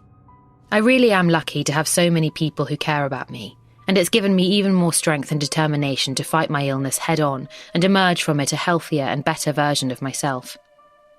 As I take my seat on the wicker chair that Graham and I picked up from the garden centre last summer, I scroll through my messages to make sure I haven't forgotten to reply to any of the well-wishers who have bombarded me with support today. It seems like I've responded to them all, until I notice an unread text from Claire. Opening it up, I see that she has sent me a meme of a woman in hospital winding up the doctors with her crazy demands. The implication is that this will be me next week when I go into hospital, and I laugh at the joke before replying with several smiley emojis and an assurance that I will do my best to drive everybody on my ward mad with my batty ways. Putting my phone down, I sit back in the chair and look out over my garden, admiring the grass that Graham has promised to cut this weekend, as well as the flower beds that need a little revitalising, but are still much neater than anything my neighbours have in their gardens, judging by what I've been able to see of them from the upstairs window. This is quite the home to be proud of, and it's taken a long time to get it how Graham and I dreamt of, but now we have, and as the saying goes, hard work pays off. We've worked hard in our careers to earn good money, we've worked hard to make this house as comfortable for us as possible, and we've worked hard to make sure that our relationship is rock solid and able to survive anything that comes our way. With that in mind, I'm confident that there is nothing on the horizon that we can't deal with. Little did I know at that time, but I was wrong. In reality, that moment in the garden was one of the last times I would be happy before my entire world imploded and sent me off down a path that would not only shock those who knew me, but every single person in this town. Chapter 10. Graham. Yet again, I've told another lie to my wife. This time, it was about the existence of an important meeting that has required me to attend the office today instead of working from home as planned. There is no meeting, and I'm not in the office right now. Instead, I'm standing on the high street, waiting to meet Jasmine so I can hopefully talk her out of doing what she has threatened to do this weekend, which is blow up my marriage. Checking my watch again, I see that she is 5 minutes late, and I'm not sure if I should read anything into that. It may be that she has been delayed in leaving her workplace and getting down here, which would be perfectly understandable considering this is the middle of a working day. But on the other hand, it may be because she isn't going to turn up, making good on her message in which she said that she might not show up at all because she was so fed up with all the messing about between us. I sincerely hope it is the former and not the latter, because if not, then I am definitely in trouble. And Jasmine is serious about her intentions to tell Alison what has been going on. But then I catch a glimpse of blonde hair further up the street and see that the woman walking towards me is now the woman I have arranged to meet. Making sure to put a smile on my face to disguise how stressed I really am on the inside, I greet Jasmine and hope to receive a similarly warm welcome in return. But no such luck. Jasmine is wearing that frown of hers that I usually find so sexy, only this time it just looks plain terrifying. "What do you want?" she asks me, as several pedestrians scurry around us on the busy street, carrying shopping bags and pastry packets from the local pie shop that always does a good trade. "Don't be like this." "Like what? I think I have a right to be annoyed considering you have been lying to me." "I haven't lied to you. You told me you would leave Alison this weekend and now you are backtracking again. How is that not lying?" "You can lie to your wife all you want, but you never lie to me." "I know that. And I know I said I would do it this weekend. But that was before I found out she had cancer." I hope the mention of the C word will elicit some sympathy from Jasmine, but no such luck. "It's terrible if she is ill, but let's face it, you haven't been husband of the year, have you? So why do you suddenly care about her now?" "There's a big difference between leaving a healthy woman and leaving one that is ill and needs all the support she can get." "So what? Are you staying with her now? Is that it?" I pause before answering, mainly because both of our voices have been getting increasingly louder since this conversation began, and I don't want anybody overhearing what we are talking about. If it had been up to me, I would have had this meeting somewhere a lot quieter. But it hadn't been. Jasmine had set the time and place, and it was this busy street or nothing. "Look, I just don't want to do anything that is going to make Alison feel worse than she already does at this time. Maybe when she recovers, it will be a better time to have that conversation. But right now, she has a huge battle on her hands, and me breaking her heart isn't going to help that."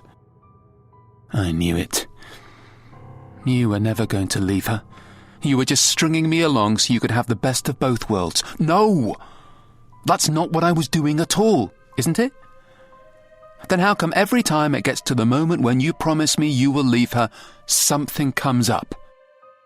She is referring to the last time I promised her that I would leave my wife. It was last month, when I was just about to say the words to Alison, when she got a phone call to find out that her grandmother had passed away. That surprising call had forced me to backtrack on my plans and refrain from leaving Alison until a later date. But now that later date is here, and I am trying to delay it again. You have to admit, it would be a pretty shitty thing to do, to leave my wife in the same week that she found out she had cancer, I say, expecting that to at least get me some form of agreement. But once again, I'm wrong. "It's always going to be a bad time whenever you do it," Jasmine replies, shaking her head. "You've been cheating on your wife." "There isn't a good time to tell her that." I grimace as Jasmine's loud voice cuts through the background noise of the high street, and I notice an elderly man with a walking stick stop and look in our direction, presumably interested in hearing a bit more gossip that he can tell the rest of the old boys down the local pub about tonight. But I deny him the chance. taking Jasmine by the arm and leading her down the side of one of the shops to where fewer people can overhear the rest of our conversation. Just give me a few more weeks. That should be enough time to find out if the cancer has spread or not. And what if it has? The thought of that is terrifying for me, but I don't let Jasmine see that. I can't let her know the full extent of how much I am worried about my wife, because then she would quite rightly assume that I'm not entirely sure that if I want to leave her. I don't know. I guess I'll just have to assess it then. No, this isn't good enough, Jasmine says, pulling her arm away from me. Either you tell her tonight or I tell her tomorrow. I can't do that. Then I'll do it for you. Jasmine turns to storm away, but I grab her arm again and pull her back towards me, desperate because I have no doubt that she is serious. Please, it'll destroy her if she hears it from you. I don't care, as long as she hears it from someone. I can't put my life on hold any longer. What do you mean by that? I mean that I'm not going to wait forever for you. If you can't leave your wife, then I will find myself a man who really wants to be with me. Don't be ridiculous. I'm not. I've had enough of waiting around for you to leave her. I feel like you don't even want to do it. Maybe I don't. The words are out of my mouth before I have a chance to catch myself, and I regret them instantly. But it's too late for that now. And Jasmine glares at me like she has every right to. You're not serious? She asks me. I realise I've been honest up to this point, so I might as well continue with that tactic and see where it gets me. Maybe I am. Yes, we're good together, and yes, I was willing to leave Alison for you. But I've seen a different side to you today, and I'm not sure I like it. That is mostly true. Hearing Jasmine be so uncaring with regards to Alison's illness has definitely put me off her, as well as the fact that she had the nerve to give me a ridiculous ultimatum, as if my marriage was some kind of 50-50 choice on a TV game show. But it's also because I have felt my feelings for my wife reignite this week, since her life has come under threat. And I'm curious as to what that might mean for our relationship going forward. Maybe it's not my marriage that has run its course, but my affair instead. It has been fun, and it has reinvigorated me. But perhaps everything I ever needed is already waiting for me at home. If you stay with Alison, then we are finished, Jasmine tells me, stating the obvious but putting it out there anyway. She is defiant, so I feel like being the same with her. Then I guess we are finished, I say, trying to remain calm as I utter the words that I know are going to be a dagger through Jasmine's heart. But better hers than my sick wife's. She looks at me, shocked and saddened and almost unsure what to do with herself, before she turns and walks away. I think about calling after her, but I decide not to. She needs time to think, and so do I. But at least I have dealt with the problem now. She gave me a choice, and I made it. My affair is over. Now it's time to put all my energy back into my marriage. Chapter 11. Alison. It's been a lovely afternoon in the garden, but it's started to get chilly now, and I've had enough fresh air for one day. Now I just want my husband to come home so we can have a nice meal together and take our minds off this hectic week with a good movie. He should be back any minute, and I can't wait. In preparation, I've decided to do something I haven't done for a long time. I'm going to have a go at seducing him. It seems silly to think that I have to seduce the man I married, and I know I don't have to, really. He'd be happy enough to come straight to bed if I just asked him outright, and there's certainly no need for a silky nightdress or fluttering of my eyelashes. But I'm going to make the effort anyway, just because it's nice. He's worked hard all day, and he has worked hard all week in picking me up when I was down and helping me get back into a more positive mindset. Now it's time for his reward. Walking into my bedroom, I open the wardrobe and peruse my clothing options inside. Everything on the hanger is either work-suitable attire or dresses that I haven't been able to fit into for a long time, so there's nothing sexy to be found there. A quick check on a couple of pull-out drawers at the bottom of the wardrobe also bears little fruit, unless I think that Graham might be turned on to see me wearing a pair of jogging bottoms and some fluffy Christmas socks, which I'm sure he won't be. Heading over to my dresser table, I open the top drawer to see if I buried anything remotely saucy in here a long time ago. It turns out that I have, and I quickly pull out the red lace nightdress that I had forgotten I'd bought before holding it up against myself and trying to figure out if it will still fit me. It's hard to tell without putting it on, so I get to work quickly, aware that Graham could walk through the front door at any second and catch me before I've had the chance to be fully ready for him. Slipping out of my dowdy clothes and into the seductive nightdress, I run my hands along the smooth material and check my reflection in the mirror to make sure that everything looks okay. To my delight, it looks good on me, although not quite as good as the day I tried it on in the shop where I purchased it. Then again, that was a couple of years ago, and a lot has happened since then, including several trips to the local cake shop. Happy with how I'm looking fashion-wise, I decided to try and do something about my hair and face, which are just some of the many things that I have neglected during this difficult week. Picking up a comb, I run it through my dark locks, although, rather predictably, it catches on several knots, a consequence of not giving it any treatment for the last few days, as well as all the time I spent lying on it while I've been in bed. But I'm gradually able to get the comb through my hair until it is looking and feeling much better, before turning my attention to the pale and blotchy skin on my face. Even an afternoon in the early spring sunshine has not been enough to put some colour in my cheeks, but it's nothing that a bit of foundation and bronzer can't rectify. With my skin looking much healthier, I get to work on bringing my eyes to life, applying mascara to my long eyelashes, which I intend to use to my advantage when Graham does eventually walk through the door and see what I have in mind for him. With my work in the bedroom complete, at least for now anyway, I head back downstairs and go in search of a nice bottle of red wine that will help us get in the mood even more when the time comes. Running my fingers along the edges of the 6 bottles that are currently sitting on the wine rack, I opt for an Australian Shiraz, this one produced in the Victoria countryside just outside Melbourne, which was one of the cities Graham and I were lucky enough to visit on our trip down under 2 years ago.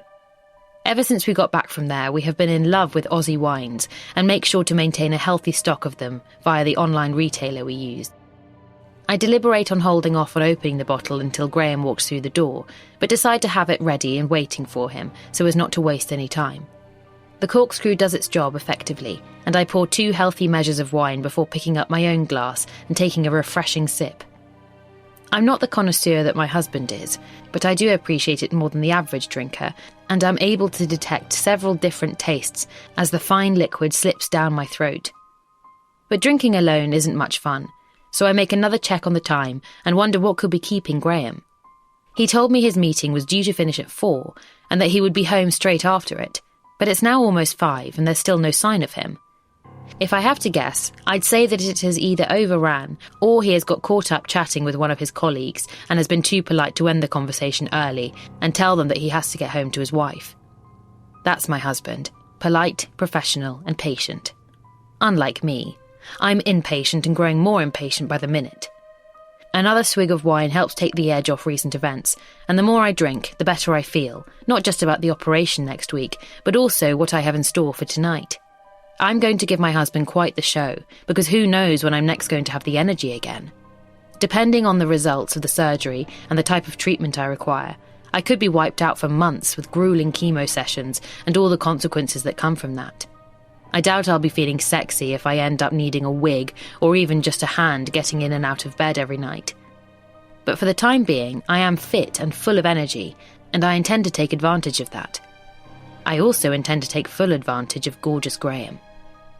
Finally, I hear the sounds of a car engine on the driveway and take the opportunity to top up my wine glass before the front door opens and Graham realises that I started without him. But to my surprise, instead of hearing the sound of his keys in the door, I hear 3 sharp knocks on it. Why is Graham knocking? Has he lost his house key? I guess so, because why else would he need me to let him in? Putting my glass down before walking into the hallway, I make a final check on my appearance in the mirror before reaching for the door handle and pulling it open. That's when I see the person standing on my doorstep isn't my husband. It's my best friend instead. Claire, I say, my shocked response almost matching the shocked look on her face.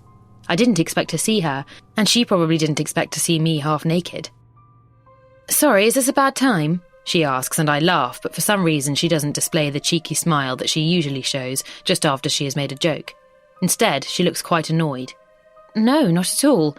I was expecting Graham, that's all. I can see that. It's another sarcastic joke, but again, she isn't smiling when she says it. Is everything okay?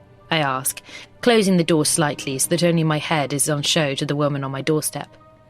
No, it's not actually, she replies, shaking her head. I'm here to tell you that I have been sleeping with Graham for over a year now, and this weekend was supposed to be when he finally left you and started a new life with me. But he's chosen you instead. Congratulations, and good luck with that chemo.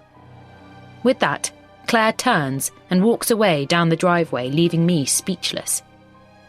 I'm just about to call out to her before she can get into her car when I see Graham arriving back, his own vehicle slowing down as he realises that Claire is blocking the way. But Claire is in no mood to hang around and quickly speeds off, giving Graham space to now park on the drive.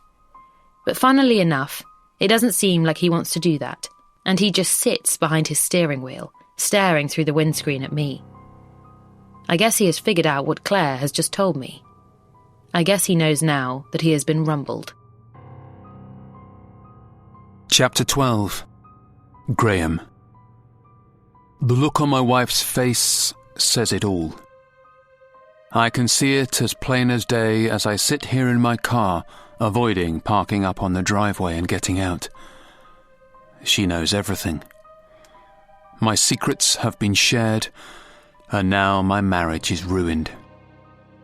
I know I should leave my vehicle and rush towards Alison, telling her that I can explain and that it doesn't have to mean the end of our relationship.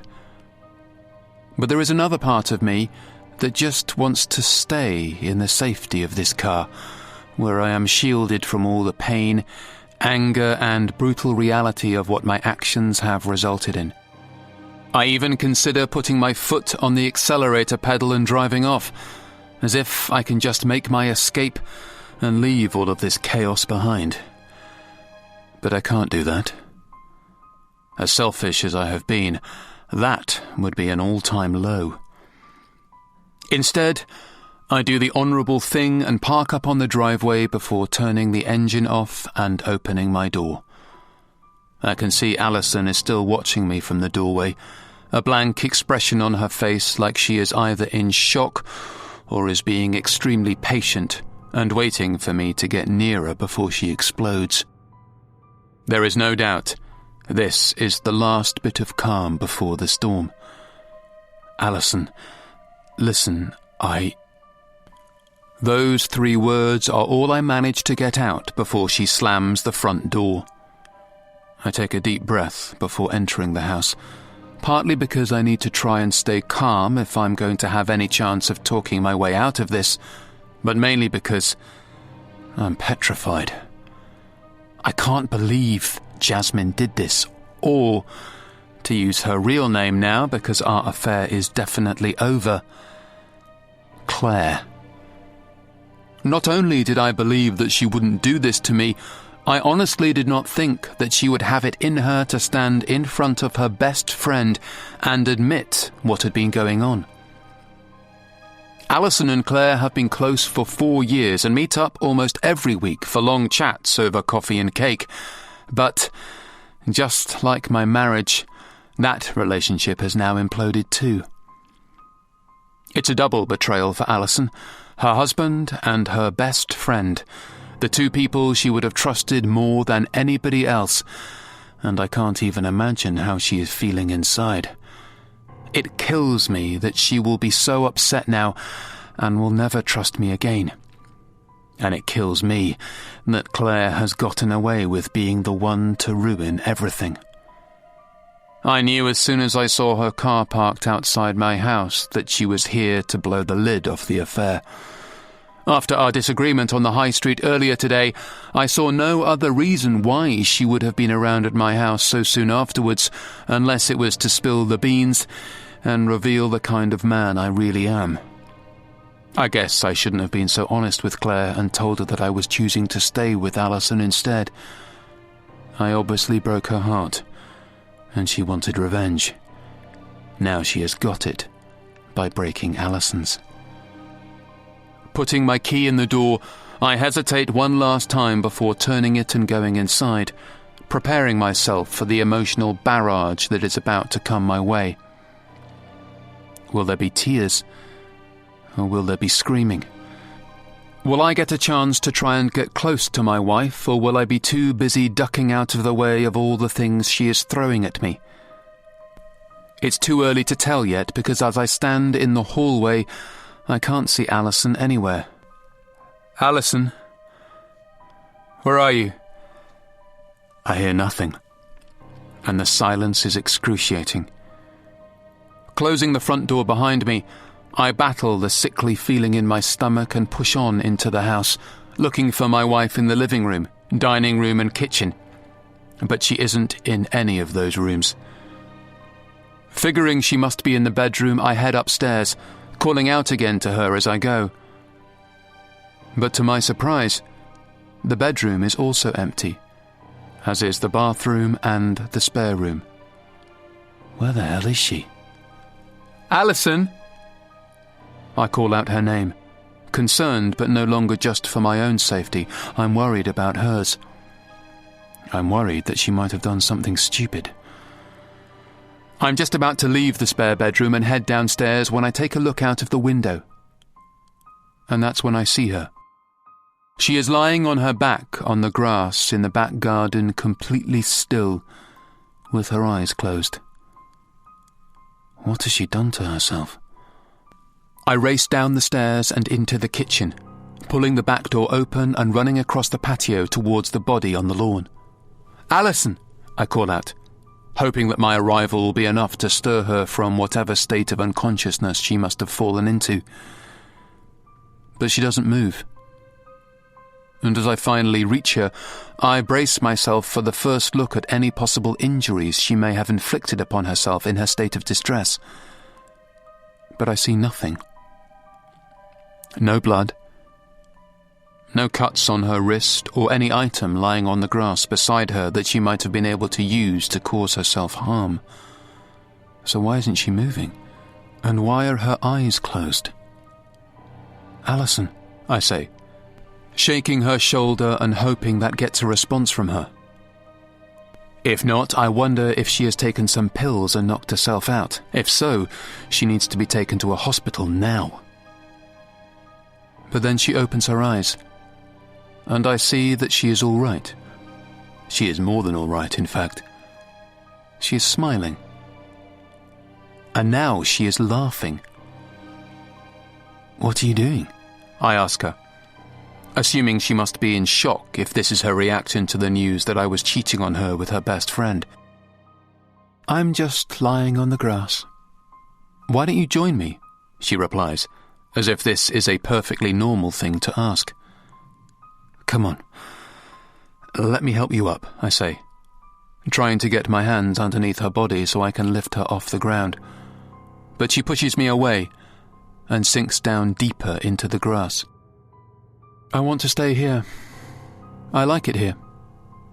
She looks like she means it, and the smile on her face remains. But this doesn't make any sense. She should be shouting and screaming at me, as well as telling me to pack my bags and get out of the house. But she isn't doing any of those things. And while I'm grateful for that, I'm unnerved by this unpredictability. Grief and anger I can deal with, but this is just weird. Alison, I'm sorry, I say, sitting down beside her when it's clear that she isn't going to get up. You have to give me a chance to explain. I don't want to know, she tells me, shaking her head as she stares up at the sky. Do you hate me? I ask. You must hate me. No? I don't hate you. The response is unexpected, but a good one. Maybe I have a chance of salvaging this. But then she speaks again. I don't hate you. I despise you with every fibre of my being. I find you repulsive, just like her. and I want you to get in your car and drive away from here, just like she did. Alison, wait, if you don't go now, then I am going to stab you to death with a kitchen knife, she goes on. Her calm voice and stoic expression not at all in sync with the aggressive and downright frightening thing she has just told me. Don't be silly, I say. But then she turns to look at me, and I see that she isn't. There is a burning rage behind her eyes that lets me know that she is deadly serious. I'll get some things and stay in a hotel tonight, I suggest, getting to my feet quickly. But give me a call when you want to talk. Please, Alison, you have to give me the chance to talk to you. Alison closes her eyes again, effectively signalling that this conversation is over, at least for now anyway, so I reluctantly head back towards the house. I meant what I said about packing a few things and checking myself into a hotel tonight. But I also meant what I said about the fact that my wife and I need to talk. There is no way I am giving up on this marriage without a fight. But as I head up the staircase on my way to pack my bags, I am firm in my belief about something else too. There is also no way I am going to let Claire get away with what she has just done. Chapter 13. Alison. I'm not sure how long I was lying on that grass for in total, but I do know that the sky had turned from grey to black, and the temperature had dropped an awful lot by the time I did get up and go back inside. When I did walk in and close the door, the house was silent, as it should have been in the absence of my husband, who I had told to leave before I harmed him. He said he is going to go to a hotel, so I presume that's where he is now, but I could be wrong. He could have been lying to me, as he so clearly has been doing for a while. He might not be at a hotel, and he might not be alone. He could be with her. Claire did not look like my best friend when she stood on my doorstep earlier and told me that she had been having an affair with my husband. There had been a coldness to her, and it was that coldness that told me she was telling the truth.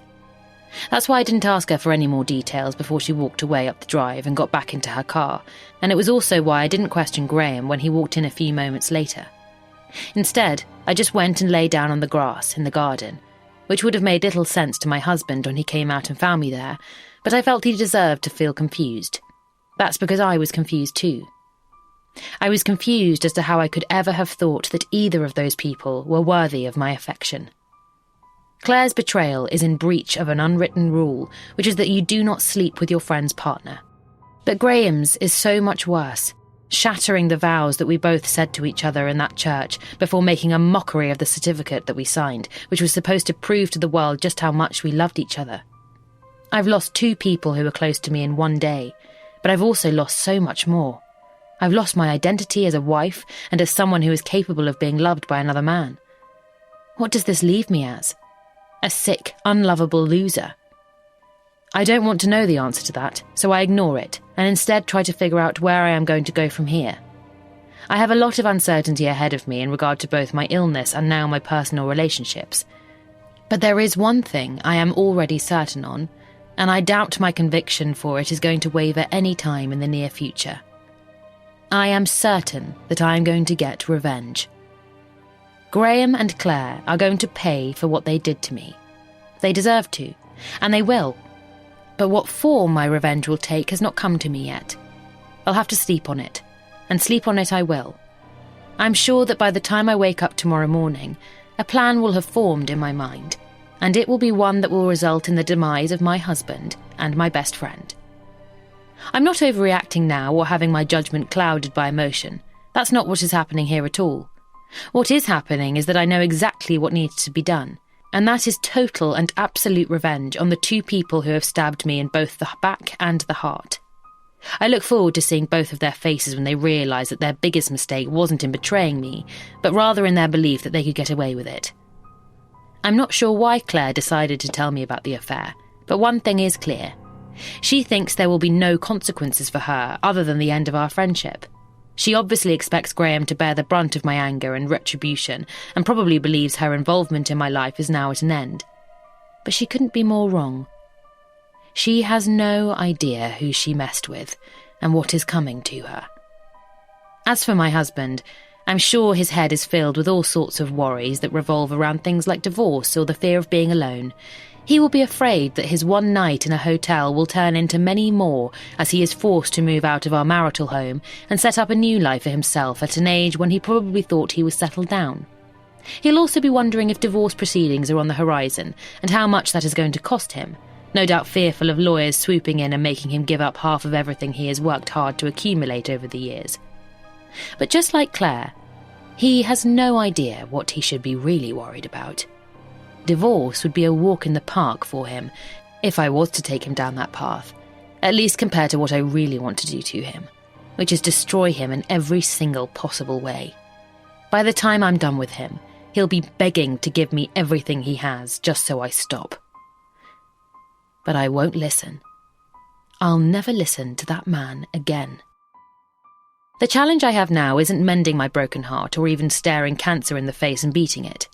It is making Graham and Claire think that I am reacting to the news of their betrayal in a normal way. They will be expecting anger and frustration and shock, as well as many questions to find the truth. In all honesty, I don't care much for the truth anymore after what they have done, but they will think that I do, so I better behave accordingly. I need them to think that all of this mess will die down and that while our relationships are ruined, life will go on. But it won't go on. Not for them, and maybe not even for me, depending on what the doctors tell me over the coming few weeks and months. But that's okay. Maybe it doesn't have to be a bad thing. In a world this screwed up, who wants to live forever anyway? I thought I did. I spent the last few days worrying about death and being scared to meet my maker. But not anymore. Not after what just happened. Now all I give a damn about is making the most of being alive. Those two liars have given me a new hunger, and it's one I haven't felt in a long time. But maybe it's just what I needed after spending so long coasting through life in the slow lane. I used to be determined, ambitious, and most of all, the kind of person whom nobody would ever dare treat in such a disgusting way. But I guess I lost that somewhere over the years and became an easy target. Predictable. Pathetic. The kind of woman who husbands cheat on and friends laugh about behind their backs. Maybe that's why I'm sick now. Maybe I've completely lost the essence of what made me who I am. But I'm back now. I can feel it in my bones as I stand here in this empty house and stare at the photographs on the mantelpiece of Graham and I on our wedding day. I could be forgiven for those photos making me angry or upset, but they don't. They just make me feel motivated to get my own back. What I really need is a photo of Graham and Claire together. There must be one of them around here somewhere. Lord knows they have attended enough of the same parties over the years alongside me. I need to find such a photo, and I need to keep it close so that I can look at it every day. That way, I won't ever feel bad about what I'm going to do to them. Chapter 14. Graham. Another beer? The question is an obvious one for a barman to ask, and the answer I give him is no less surprising. Yeah, go on then.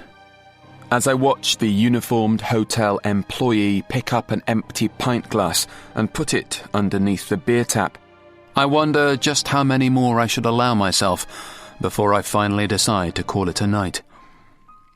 This next one will be 4, and that's probably pushing it for a weeknight. But this isn't just any old weeknight. This is the night before my wife goes in for surgery, and I am not able to be with her to provide support. Of course, that is my own fault, and I'm not looking for sympathy from anyone, not even this barman as he serves me the fresh glass of frothy liquid. But what I am looking for is a way to make my wife forgive me for what I have done and allow me back into our home so I can not only start trying to make amends with her, but also provide her with all the help she needs to get through her cancer treatment. It's been almost a week since Claire dropped the bombshell on my doorstep and walked away, leaving behind a shattered marriage and sending me into this dreary life of living out of a suitcase in this crappy hotel. In that time, I have begged Alison to take me back, Or if not, then at least give me the chance to explain myself and make her see that while I have been foolish and despicable, I still love her and want to make our marriage work. But so far, she has remained resolute in not giving me that opportunity and has only allowed me back into our home to get more clothes, which has been helpful, but is still a long way from what I really need to make happen. The last time I was at the house, I asked her how long she was going to make me stay in this hotel until she came to a decision on what she was going to do about my affair. But she just said she needed time, and that she wanted me out of the way so she could focus on beating her illness. While that was frustrating, I do realize the importance of her needing to put all her energy into beating her cancer, so I have complied with her wishes and been living in this poxy place for several days now. But I just wish I could make her see that my presence at home doesn't have to be a hindrance in her recovery. Instead, it could be a help.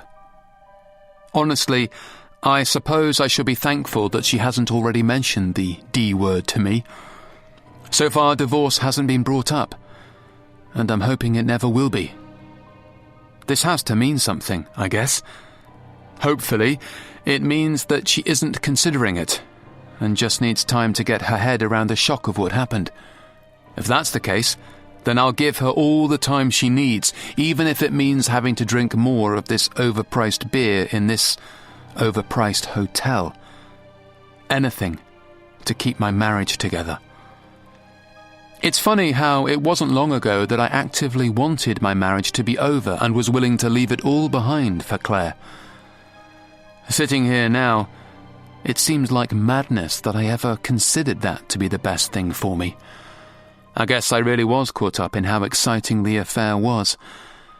But the reality of the situation is that nothing can ever compare to what I had with my wife. And it's just a shame it took me this long to figure that out.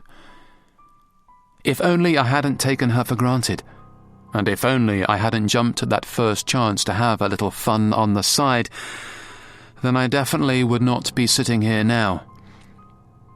I'd be at home, where I belong, helping my wife pack for the hospital and telling her that everything is going to be okay tomorrow. I pick up my mobile phone that has been sitting beside me on the bar ever since I came in after another day in the office, and think again about giving Alison another call. But I know she will just ignore them like she has ignored all my others. She only communicates with me through text messages now, and we haven't spoken face-to-face in 48 hours. That occasion was when Alison asked me to give her more details about my affair, mainly how it had started, how long it had been going on, and how it had ended with Claire standing at the front door, spilling our secret. I was glad of the opportunity to converse, even if it was about a topic that was so difficult for me, so I answered every question as honestly as I could, leaving nothing out, and giving Alison all the details to work with so that she could come to her decision about what to do next. But that decision still eludes her, and, therefore, me. But it's not just my wife who I have spoken to about the affair in all that time. I have had words with Claire, too. I wanted to know why she did what she did, and how she could possibly have thought that it was the best thing to do for either of us. I expected her to feel some level of regret, based on the fact that in her haste to get back at me, she had not only ruined any final chance that I might have chosen her over my wife, but also ruined her best friendship too. But she wasn't repentant. She was pleased. In her warped world, she figured that if she couldn't have me, then Alison couldn't have me either. She knew exactly what she was doing when she told my wife about our secret, and fully expected Alison to kick me out and never let me back. What she didn't expect was that I believe there is still hope that my marriage can be salvaged. But for now, I have nothing. No wife, no lover. No one at all to keep me company other than this damn bartender and his horrible uniform. He's looking at me again as I drain another beer, no doubt wondering if I want another one. But I don't. I'm done for the night, and I make that clear by getting up from my stool and gathering my belongings.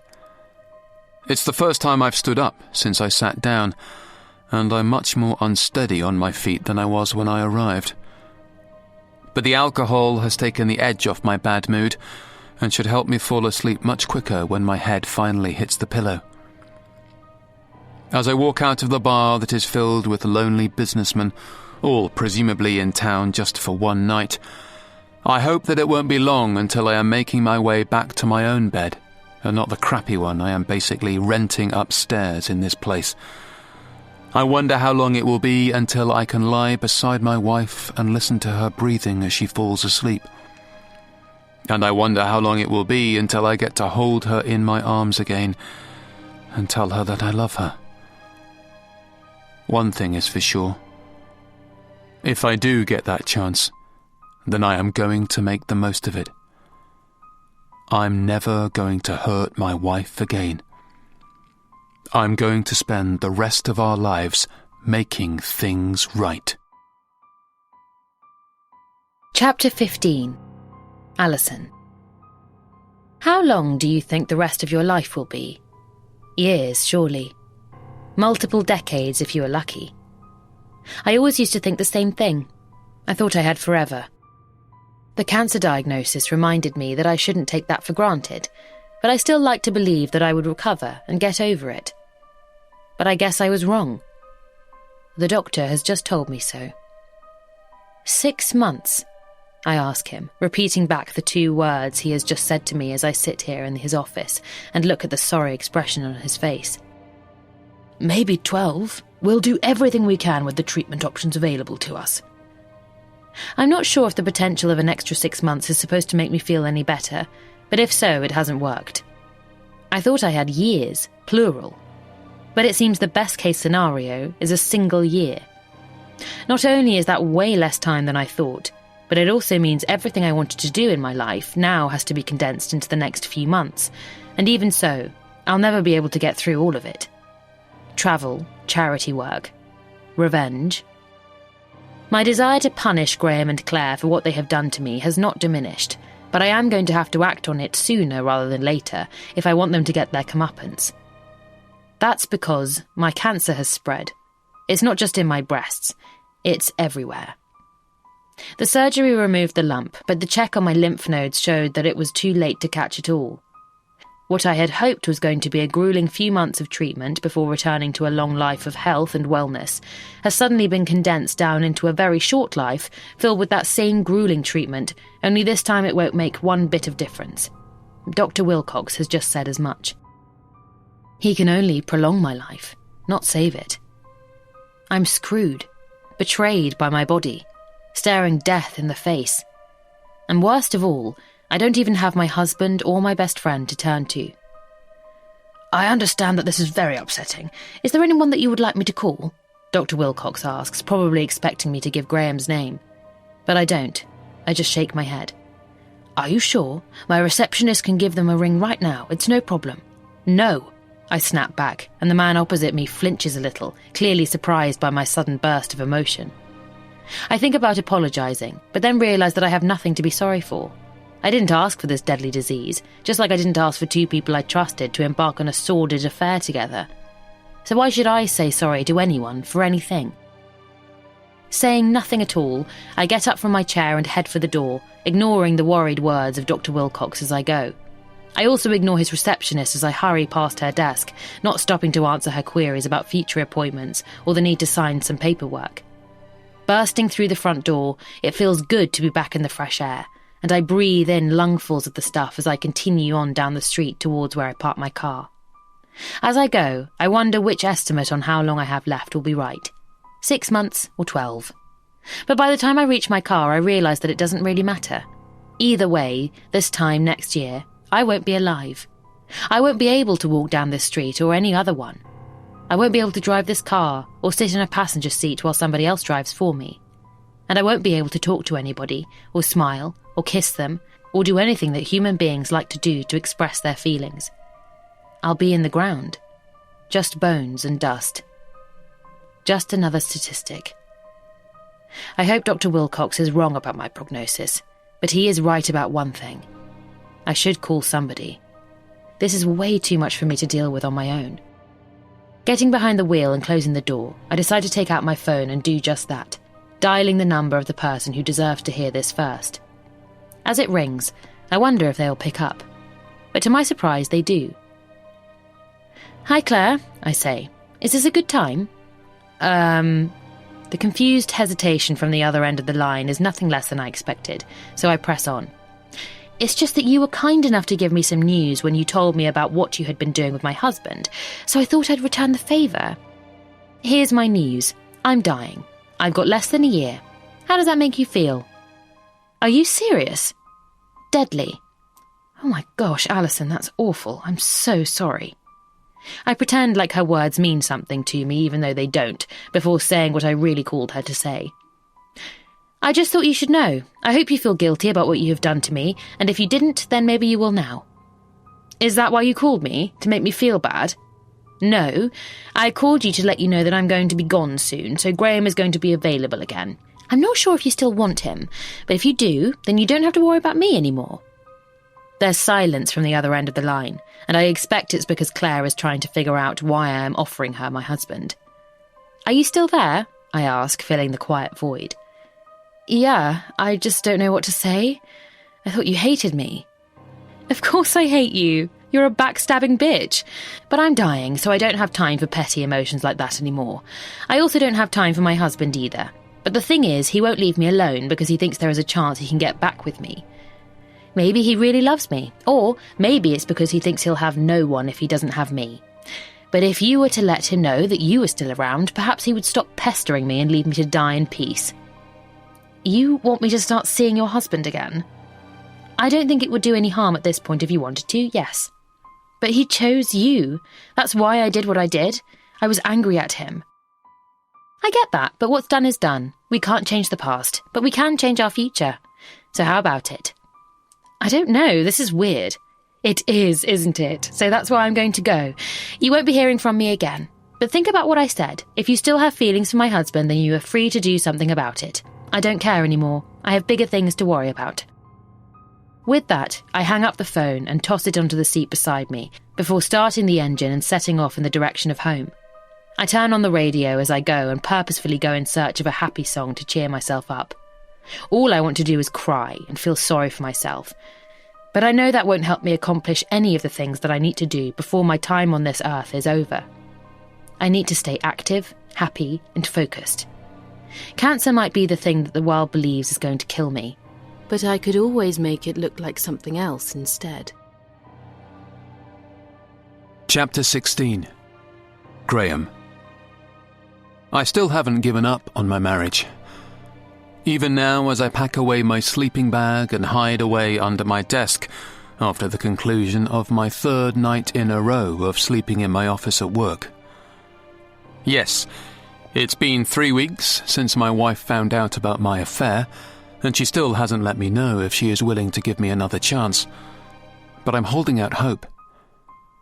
Maybe I'm deluded, and it could certainly look that way as I get changed out of my scruffy t-shirt and shorts and put my suit and tie on, now forced into dressing at work instead of at home in a bedroom like normal people do.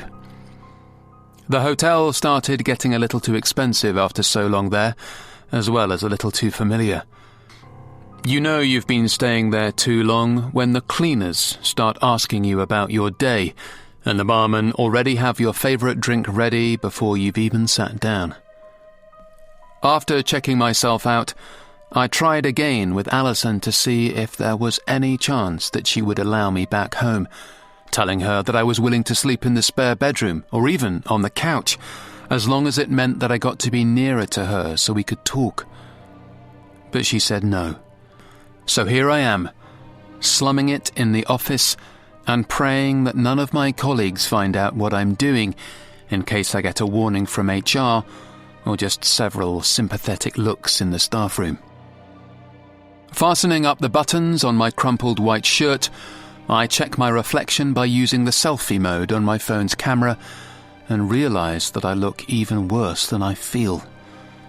My hair is sticking up all over the place, and I could do with a shave.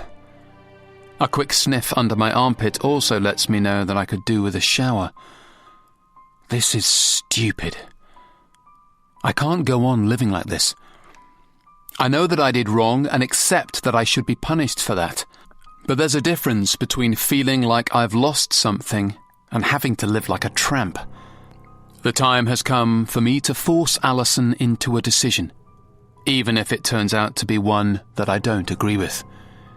If she is not going to take me back, I need to stop wasting my time and get myself set up somewhere proper.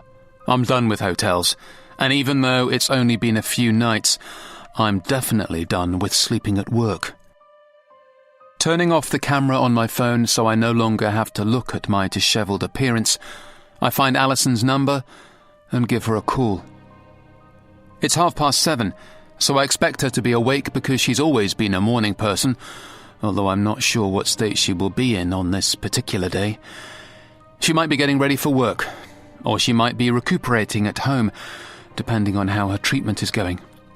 That's the thing. I have absolutely no idea because she won't tell me what the current situation is regarding her illness. I have asked her in several text messages over these last few weeks for an update, but all she told me was that surgery went well, and she is discussing treatment options with her doctor now. But that's very vague. Is she having chemo or not? Is she out of the woods? Or is this still a life-threatening battle that she faces? Basically, I want to know if she is going to live or if there is still a chance she might die. As her husband, I have a right to know that, even if I did stray and break her heart. That's why I'm now going to keep calling and calling until she answers me and gives me a proper update on her health. Hopefully, she will give me an update on us then too. My first attempt at speaking to her goes to voicemail, but I try again and again until Alison finally picks up at the fourth time of trying. "What?" she asks me, her voice sounding weary and distant. I'm not sure if that is because it's early in the morning or because she is struggling with the after effects of whatever treatment she is being given. "Hi. Thanks for picking up. I'm just calling because I'm worried about you. I want to know what is happening." "I'm fine." She doesn't sound fine. "Are you having chemo?" I ask, cutting straight to the chase. "No, I'm not," she replies, which sounds very promising, even though the lack of energy in her voice is still troubling me. "That's great," I say. "So you're going to be okay?" "Why do you care?" "Of course I care. You're my wife, and I'm worried about you." I expect to get more of a chance to remind her how much she means to me, but she changes the subject quickly. "Where are you?" I consider telling a lie and pretending that I'm still at the hotel, but I decide against it. Mainly because it's lying that got me into this mess. Only the truth has a chance of getting me out of it. "I'm at the office." "That's an early start." "I slept here last night." "Oh." Alison is obviously shocked at my admission, and I wonder if she is feeling sorry enough for me now to invite me back home, so I press on just to increase my chances. "Yeah. I've been sleeping here for the last few nights. The hotel is too expensive, and I got sick of hearing all the people in the rooms next to me jumping up and down on the beds, or whatever it was they were doing. I'm hoping a little humour about the couples I have overheard having sex recently is going to go some way to warming up the frosty atmosphere between us, but I hear no sign of laughter from the other end of the line. "Okay, well, if there's nothing else, then I better get to work." "You're going into work?" "Yes. It is Wednesday." I know, but I just thought you might be resting. You thought I might be resting, so you decided to call me at 7:30 in the morning? You know what I mean. I knew you'd be up. You always were a morning person. And you always were a good husband. Right up until the time you suddenly stopped. Ouch. I'm not sure what the best thing to say to that is, so I say nothing at all. I'm going to hang up now. Alison, wait, I beg. And my tone must be desperate enough to stop her from pressing the end call button on her mobile. What? I can't do this anymore. I'm sorry, and I have been a bad husband, but I deserve to know where I stand. Are you going to give me another chance? I need to know because I can't go on sleeping in my office. Oh, I'm sorry.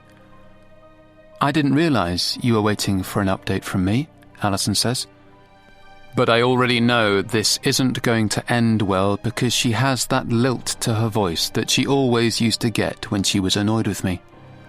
How terrible of me to keep you waiting. I'm such a bad wife. You deserve so much better. Now she is obviously being sarcastic, which is only making me feel worse. Let me spell it out for you, so you are no longer in any doubt, Alison says. And I brace myself for what is inevitably about to come next. We are finished. FINISHED. That means you are not going to be moving back into this house. Nor are you and I ever going to share the same bed again. How's that for an update? Are you clear enough now? My fingers grip my mobile tightly as I do my best not to overreact and say something I might regret. Not only do I not want to make this conversation or my situation any worse, but I also don't want to give her the satisfaction of hearing me get angry. If she really means what she has just said, then I guess that's it. We are over. And nothing I can say is going to change her mind now. Fine, I reply through gritted teeth. At least I know where I stand. I guess I'll contact our lawyer and start the divorce process then. I wonder if that word might spark something in my wife and get her to reconsider, but it doesn't. She remains true to what she just told me. You do that, she tells me, but don't expect him to take your side. Cheating spouses never do well in divorce settlements, and this time will be no different. I'm going to take you to the cleaners, and by the time I'm done with you, you're going to be glad you've got your office floor to sleep on, because you sure as hell aren't going to be able to afford anywhere else. Chapter 17. Alison. It felt good to let off some steam at my husband and put him firmly in his place. He can have no doubt about where he stands now. We are finished, and he is going to have to face up to that fact. But if he thinks that my little outburst over the phone was brutal and cruel, then he better prepare himself for what is to come next, because I haven't even got started on him yet. If he thinks this is hell, wait until he sees where I'm going to take him. But there was an important omission from my conversation with Graham. I have not yet told him about my terminal diagnosis, and while I expect him to find out about it very soon, it's better if he doesn't hear it from me. That way it will be even more shocking when he does. Even with the weight of the world on my shoulders, I still manage to give a wry smile when I think about Graham and the emotional rollercoaster that I am preparing to take him on. I also like the fact that he has been forced to sleep in his office. That was very amusing to me and is the least he deserves. He can't expect to climb back into our marital bed when he spent so long climbing into somebody else's.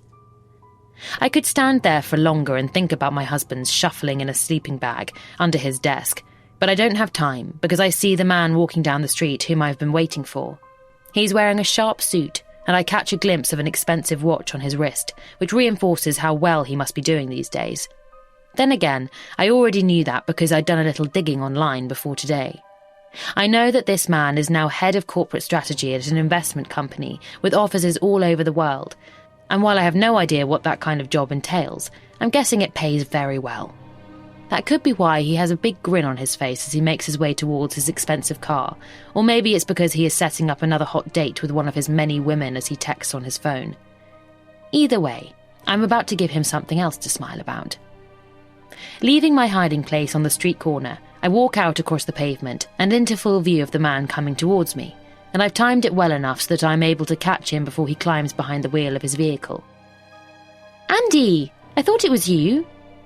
I might be overdoing it a little on the shock levels, but I'm not an actress needing to convince a panel of Oscar judges. I just need to make this man think that my bumping into him has been a coincidence, and I must do a good enough job of it because he looks just as surprised as I am pretending to be. "Alison! Wow! I didn't realise it was you!" I know that isn't a lie, because if he had seen me coming, then he almost certainly would have ducked out of view. That's because I can't imagine there are too many men who would want to bump into their ex-wife's best friend. Andy is Claire's ex-husband, the one whom she would regularly fantasize about killing during our coffee catch-ups. Now they were divorced, and from what I've heard, Andy has fully embraced his newfound single life, making even more of a mockery of the fact that he once stood in front of a large congregation and repeated vows that made it seem like he was a one-woman man for the rest of his life. He definitely looks nervous now as he stands here in front of me, and he is probably wondering if he is going to get a load of abuse from me in defence of Claire, even though it has been a long time since they separated. After all, he still thinks I'm her best friend, so he will know I will always take her side. But he is wrong about that now. "Good to see you again. How are you? You look like you're doing well," I say, making a big show of eyeing him up and down before letting my eyes settle on his car parked beside us. Yeah, things are okay," he says, clearly confused. "How are you?" "Well, let's just say that a lot has happened to me recently, and not all of it has been good, but I'm still plodding on." "Oh, okay, great." It's endearing how nervous he is, and I can see him glancing behind me as if he is worried that his ex-wife is somewhere in the vicinity too. "Don't worry, Claire's not with me," I say, putting him at ease, and he laughs, albeit very awkwardly. "How is she?" "I don't care," I reply, making Andy even more confused. "You don't?" "Nope, we're not friends anymore. Not since she had an affair with Graham, anyway." "She did what?" Andy's eyes were wide with shock, and I wonder if that's what I looked like when Claire dropped the news on me on my doorstep a few weeks ago. Probably. Her and Graham had a fling. It might still be going on now, I'm not sure, but I kicked him out, obviously, and I haven't seen her either. "I'm really sorry to hear that," Andy offers, and I thank him, even if it is a little strange to hear an adulterer offer sympathy for someone else's adultery. "That's not all," I say, preparing to hit him with the double whammy of shocking news. "I've also got cancer, and it's terminal. I'm going to be dead in a year." Andy looks like he could fall over as he processes what I'm telling him, before he reaches out a hand and rests it on my arm to provide support to me. "Oh, Alison, I'm so sorry, that's awful." "Yeah, it is," I say before shrugging so that I don't bring the vibe between us down too much. But I guess one good thing about it is that it has brought everything into sharper focus. Do you know what I mean? Andy nods, even though he probably has no idea what I mean. Like my husband's affair with Claire. I would have probably spent the last few weeks crying into my pillow and feeling sorry for myself, but it's forcing me to get out and get on with things while I can. Andy nods again. "It's also made me want to do everything I've thought about doing," I say, looking Andy right in the eye. "Like you, I suppose." Pardon?" Andy stutters, presumably wondering if he just heard me right. "I've always thought about what it would be like to be with you," I tell him, smiling suggestively. "Obviously I would never have acted on it when I was with Graham, or when you were with Claire, but as neither of those people are in our lives anymore, I've been thinking about it more and more." Andy looks like he has no idea what to say to that, so I do the talking for him. "Basically, I'm dying, and I want to have as much fun as I can before I go. So how about it? Me and you. Let's have some fun." Andy looks puzzled and glances behind me again as if he's expecting this all to be some kind of practical joke. But I keep the smile on my face to let him know that I am serious. "I don't know what to say." "Say yes, and let's go back to your place." Andy realises then that I am deadly serious, so he wastes no time in making his decision based on that. Okay, get in." He rushes around to the driver's side door of his vehicle, almost as if he doesn't want to risk me changing my mind, but I'm not about to do that. Instead, I simply slide into the passenger seat beside him and give him another smile as he starts the engine and sets off in the direction of his home in anticipation of a spontaneous afternoon with his ex-wife's ex-best friend. I bet he never thought he would find himself in this situation. He isn't the only one. Chapter 18. Graham. After what Alison said to me over the phone this morning, I guess I should call my lawyer. But I have found myself dialing somebody else's number instead. I'm calling Claire. As I wait for her to pick up, I'm not entirely sure what I hope to get out of this upcoming conversation.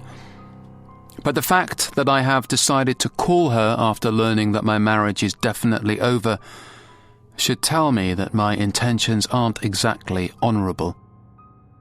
I can try and pretend to myself that I am just contacting her to see how she is doing, which would be a perfectly legitimate thing to do considering how close we once were. But really, I suspect I am doing it because I want to see if there is any chance that we can rekindle what we had together, so I don't end up losing both my wife and my lover, and making this whole sorry affair a total disaster on my part. While I was prepared to fight for Alison and try and save my marriage, I am not prepared for starting again at my age without anybody. After my affair was unearthed, I chose Alison. But if I can't be with her, then I guess I choose Claire. The only problem is, I'm not sure if she is going to be receptive to that now that she knows she is second best. What do you want?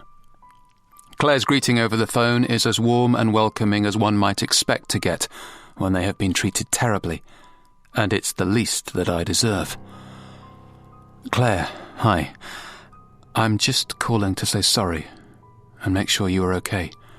Save your breath, she snaps back, and I'm worried she's going to hang up right there, but she allows me the chance to speak again. I'm also calling to say that I've made a mistake. What do you mean? I should never have said that I would choose Alison over you. That was stupid of me. Of course I choose you. You're the one I really want to be with. That's obvious. Why else would I have behaved the way I did if I was happy with her? There is silence down the line, and I can only hope it is a good sign that means Claire is taking on board what I am saying to her. I've been an idiot, I go on. I know that now, but I hope it isn't too late for us. I think we can still be together, don't you? I've taken my shot, and now all I can do is wait to see what the outcome will be. Will Claire tell me to get lost like my wife did? Or will she give me the chance that I need to get my life back on some kind of track and keep me from sleeping on this damn office floor for the foreseeable future? But when her reaction comes, it's not at all what I am expecting.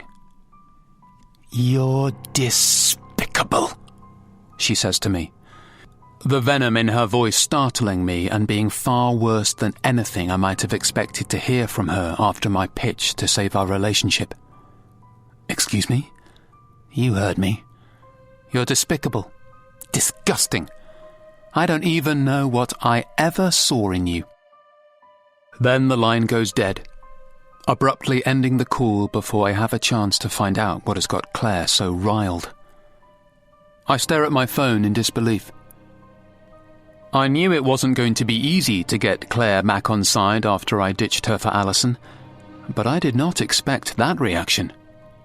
That wasn't just anger or frustration, that was sheer hatred, or worse, disgust, just like she said. But why? She can't hate me that much, surely. I need more answers. So I try calling her back again, but she doesn't pick up, and I'm still left in the dark. Worse, I'm still left facing the possibility of being on my own, without either my wife or my lover. I have made a right mess of this, and only have myself to blame. But I don't have much time to feel sorry for myself because the door to my office swings open and one of my colleagues walks in. "Graham, how are you doing on that analytics report for Mackenzie?" This is Kevin, my boss, and a man I do not want to disappoint. Which is a problem, because I'm going to have to. That's because I haven't finished the report yet, due to the fact that I have been far too preoccupied with trying to salvage something with either of the two women in my life. But that's not going to be much of an excuse to give to Kevin, so I better think of something else fast before I lose this job and with that, my best chance of a bed for the night. It's almost done. I could just use one more day to play around with the numbers a little bit, I try, hoping that will be good enough. But it's not. "You've got an hour," Kevin snaps back. "That report was due yesterday."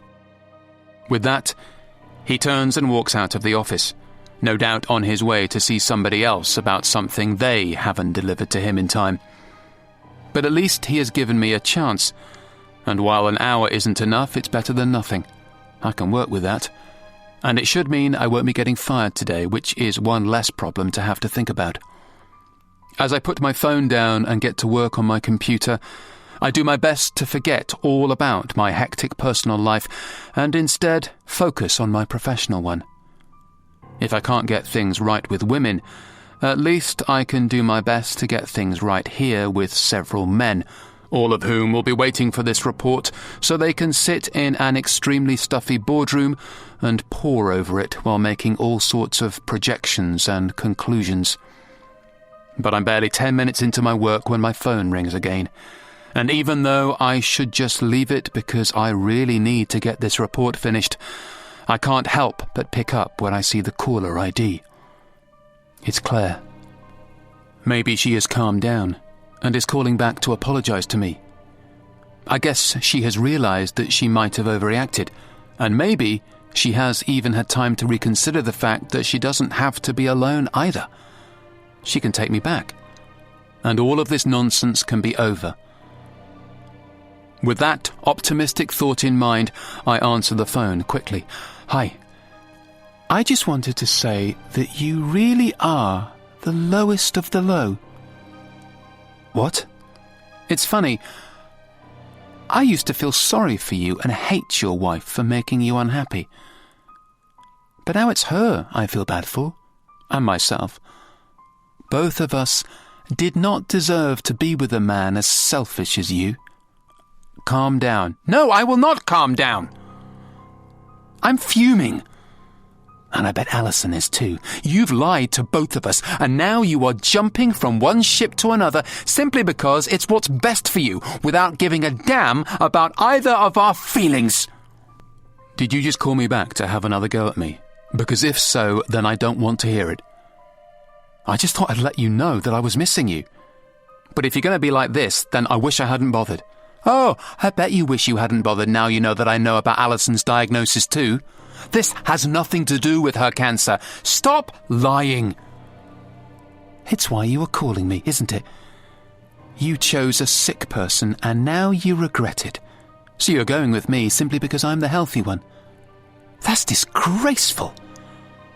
All this time I thought Claire was mad at me simply because I chose Alison first. But now it seems like she has this belief that I'm changing my mind and choosing my mistress because she is cancer-free. "That's not why I've changed my mind," I say, doing my best to be persuasive. "It's because I really want to be with you. Don't make me laugh.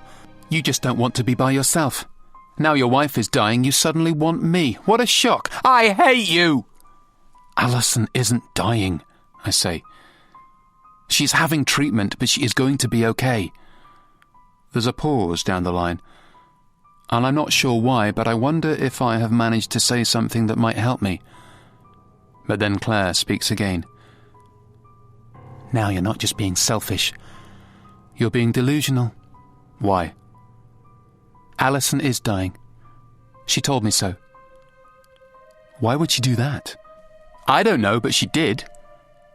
I think about it for a moment, but it doesn't make any sense. Yes, my wife has cancer, but it's way too early to tell how bad it is. Or is it? She hasn't told me about it recently, and maybe this is why. What did Alison say exactly? I ask.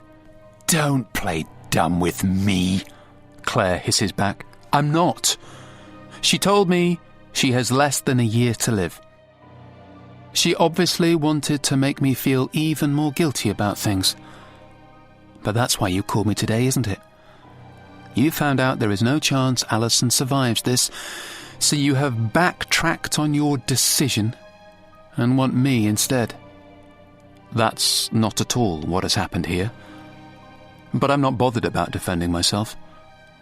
I'm more concerned about the fact that Alison has told Claire that she only has a year to live. Is that true? Is my wife really dying?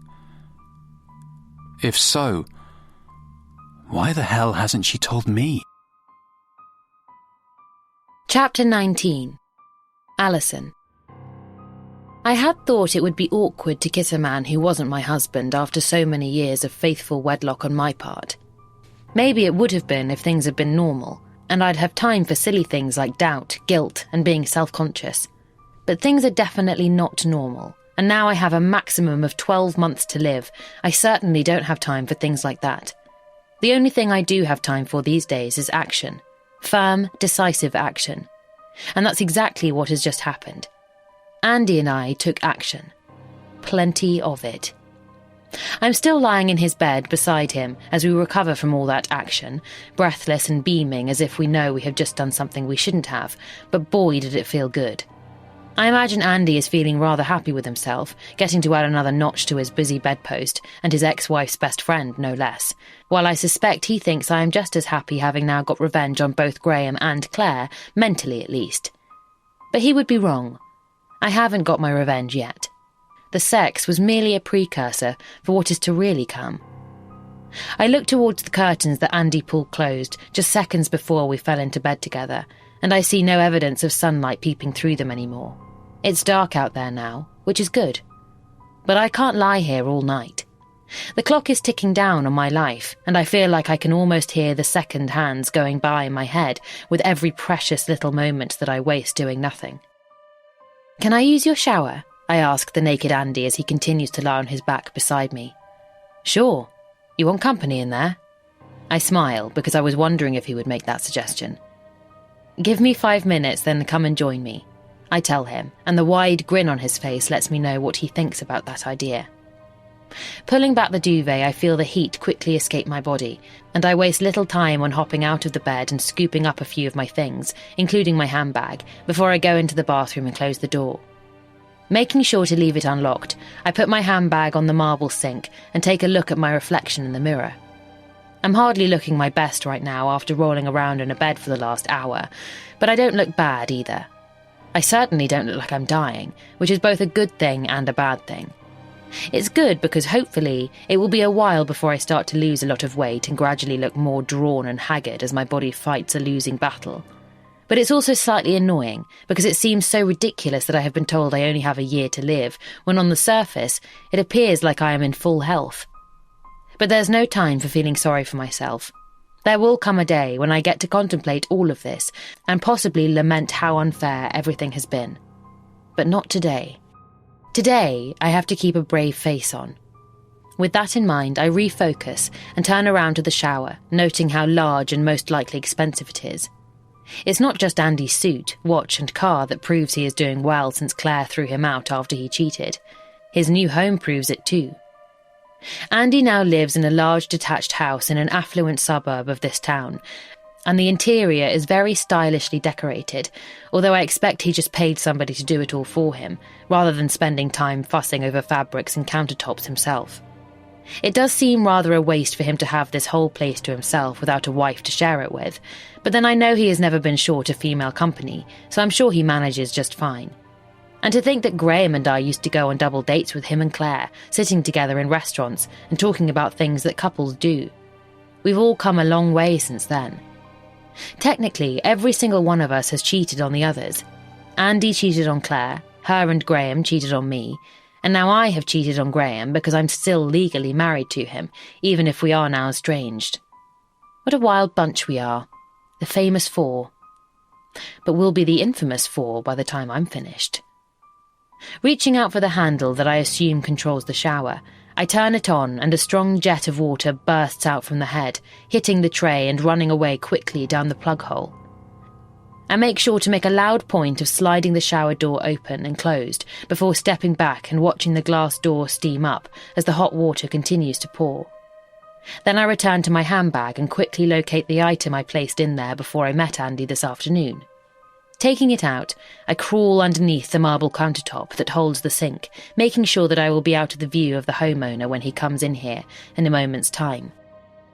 As I crouch in position, my breathing steady and the temperature in here rising, I think about how none of this would be happening if Dr. Wilcox had given me better news the other day.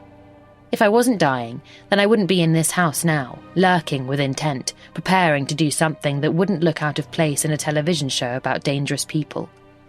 I'd probably just be like so many other broken-hearted women in the world. Sad, lonely, and filling my time with bad chick flicks, wine, and a promise that I will never be walked over by a man again. But thanks to that bad news, I'm here, naked, satisfied, and focused. It's funny how life is.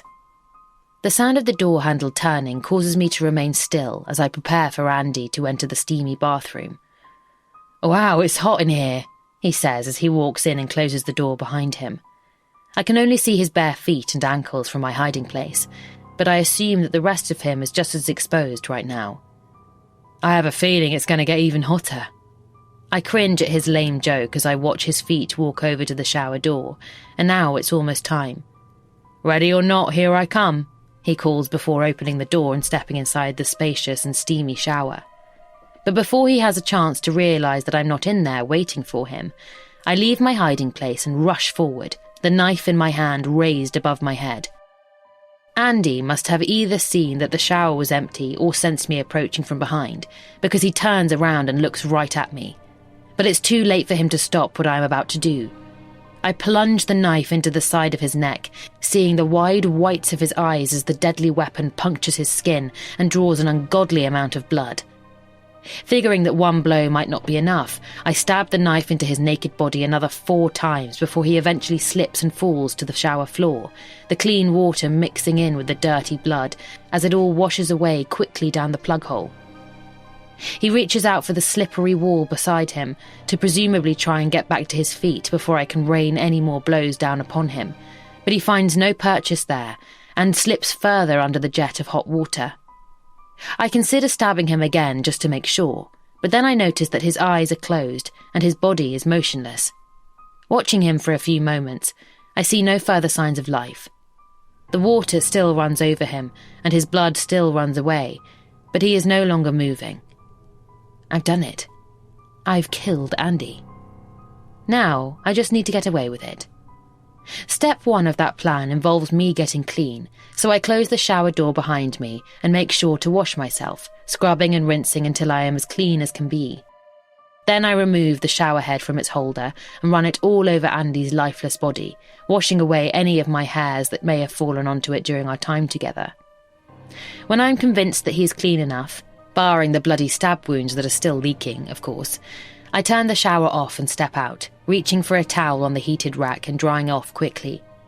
Then I re-enter the bedroom and get dressed before returning to the bathroom to pick up my handbag, take the towel, and make sure I have left nothing behind in this steamy room of death. My last job before I leave is to take the bed sheets and pillowcases off and put them in Andy's washing machine, along with a few items of clothing that I find in his wardrobe. I don't want the police to know that he had another woman in his bed this evening, and the heated spin cycle now cleansing the bed linen should take care of that. The presence of the clothes alongside them should mean it just looks like the man put on a wash load, instead of what it really is, which is a killer cleaning any evidence of her presence here.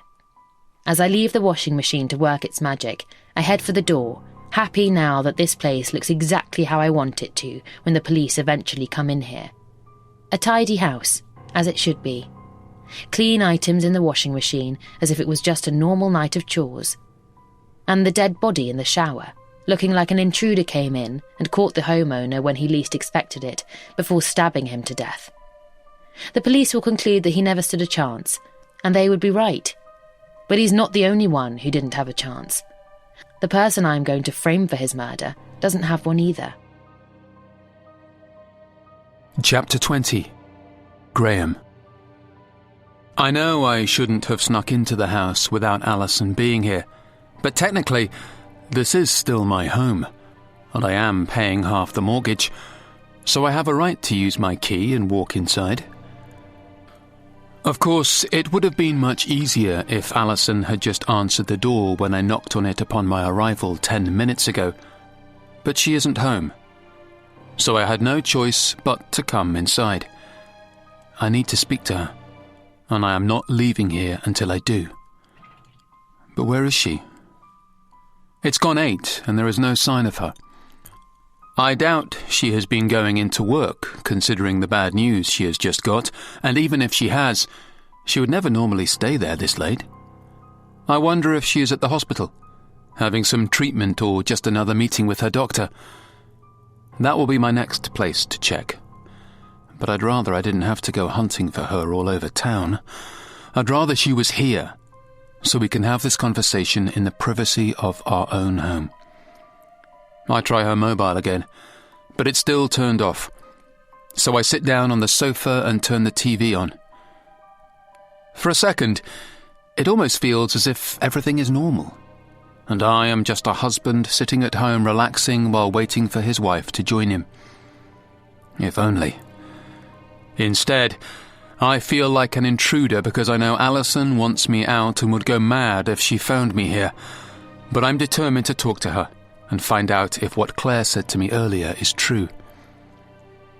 I need to know if my wife is dying, and I need to hear it from her. Flicking through several channels, all of which remind me of how bad TV has gotten these days, I eventually get restless and turn it off again before getting up and going into the kitchen. I'm starving. But somehow, I think cooking a meal might be pushing my luck too far, considering I shouldn't be here. I don't think Alison would be impressed to come home and find her cheating husband standing in front of a boiling pot of pasta with an apron on and a spatula in hand. But while cooking might be off limits, I'm sure a beer isn't out of the question. I just hope Alison hasn't thrown them all out since I've been gone. Rummaging around in the fridge, I get lucky and find a cold bottle at the back, hidden amongst all the salad and vegetables that my wife loved to eat, although her healthy diet now seems a little pointless if the news of her terrible diagnosis is true. Popping the cap on the bottle, I lean back against the kitchen counter and take a long sip of beer. I feel my eyes watering as I do, but it's not because of the cold liquid slipping down my throat. It's the thought that my poor wife might not have long to live, and soon this house will be empty of her presence forever, regardless of what happens to our marriage. Leaving the kitchen, I wander around fairly aimlessly through all the different rooms of the house, thinking back over the memories that this property holds for us ever since we moved into it just after our wedding day. The living room where we spent many a happy night curled up in each other's arms, watching a movie or two with a bottle of wine and the remnants of a takeaway on the table in front of us. The spare bedroom, which I sometimes used as a study, but she also used as a dressing room to store all her makeup and excess shoes. And the dining room, where we hosted several dinners with friends, including Claire and Andy, once a happy couple just like us, but now separated, much like Alice and I are fated to be. As I move through each room, the beer giving me refreshment as I go, I almost can't believe how stupid I was for putting everything at risk for a fling. Not only that, but I even thought that leaving Alison for Claire was the best thing for me. But now, as I walk around my home, I know how wrong I was. This is the best place for me, and Alison always was the best woman for me. What a fool I have been, and what a waste of a perfectly good home to grow old in. I wonder who will live here after us, moving in and putting their own stamp on the property. They might redecorate the kitchen. They may even knock down that wall and make a bigger dining room like I had considered doing. And they will probably get better use out of that spare bedroom than we did, giving it a sole purpose rather than the dual one which we used it for that never really maximised its true potential. The new homeowners might even speculate about why we are selling it, probably figuring that we're separating and feeling sorry for us whilst believing that their relationship will never get to that unretrievable point. But they can't know that for sure. I certainly didn't. I moved in here thinking this was where I would live forever, growing old with Alison by my side, yet only a few years later, that is not the case. I won't grow old here. And sadly, it sounds like my wife won't either. I hear the sound of a car engine outside and rush to the bedroom window, looking out and seeing Alison parking on the driveway. She's back from wherever she has been, and I'm glad because it means I won't have to go out looking for her. Instead, I can just go downstairs and get some answers right now. I'm standing in the hallway when she comes through the front door, but I make sure to call out and let her know that I am here in case she gets startled. But she doesn't seem surprised. She tells me she noticed my car out front and presumed I was inside. I apologise for coming in while she was out, but tell her that I needed to talk to her desperately. She asks me why, although I wonder if she already knows. I tell her it's because I heard the cancer was worse than I thought, and then I ask her if it is true. Is she really dying? Her answer is a solemn one. Yes, it's true. She's dying. That's when I start to cry. I can't help it. She starts to cry too. Then we hug. My intentions are pure, and I just want to comfort her. But after a few moments, I feel the atmosphere between us change, and I wonder if there is a chance of something more. There is only one way to find out, but I don't want to ruin things, so I allow her to make the first move. Her lips meet mine, and now we are kissing. It feels awkward for a moment, mainly because it's been a while since we did this, but we soon get back into our old groove. But something is different. I can sense an energy in my wife that I have never felt before. She seems more urgent, more eager, more alive.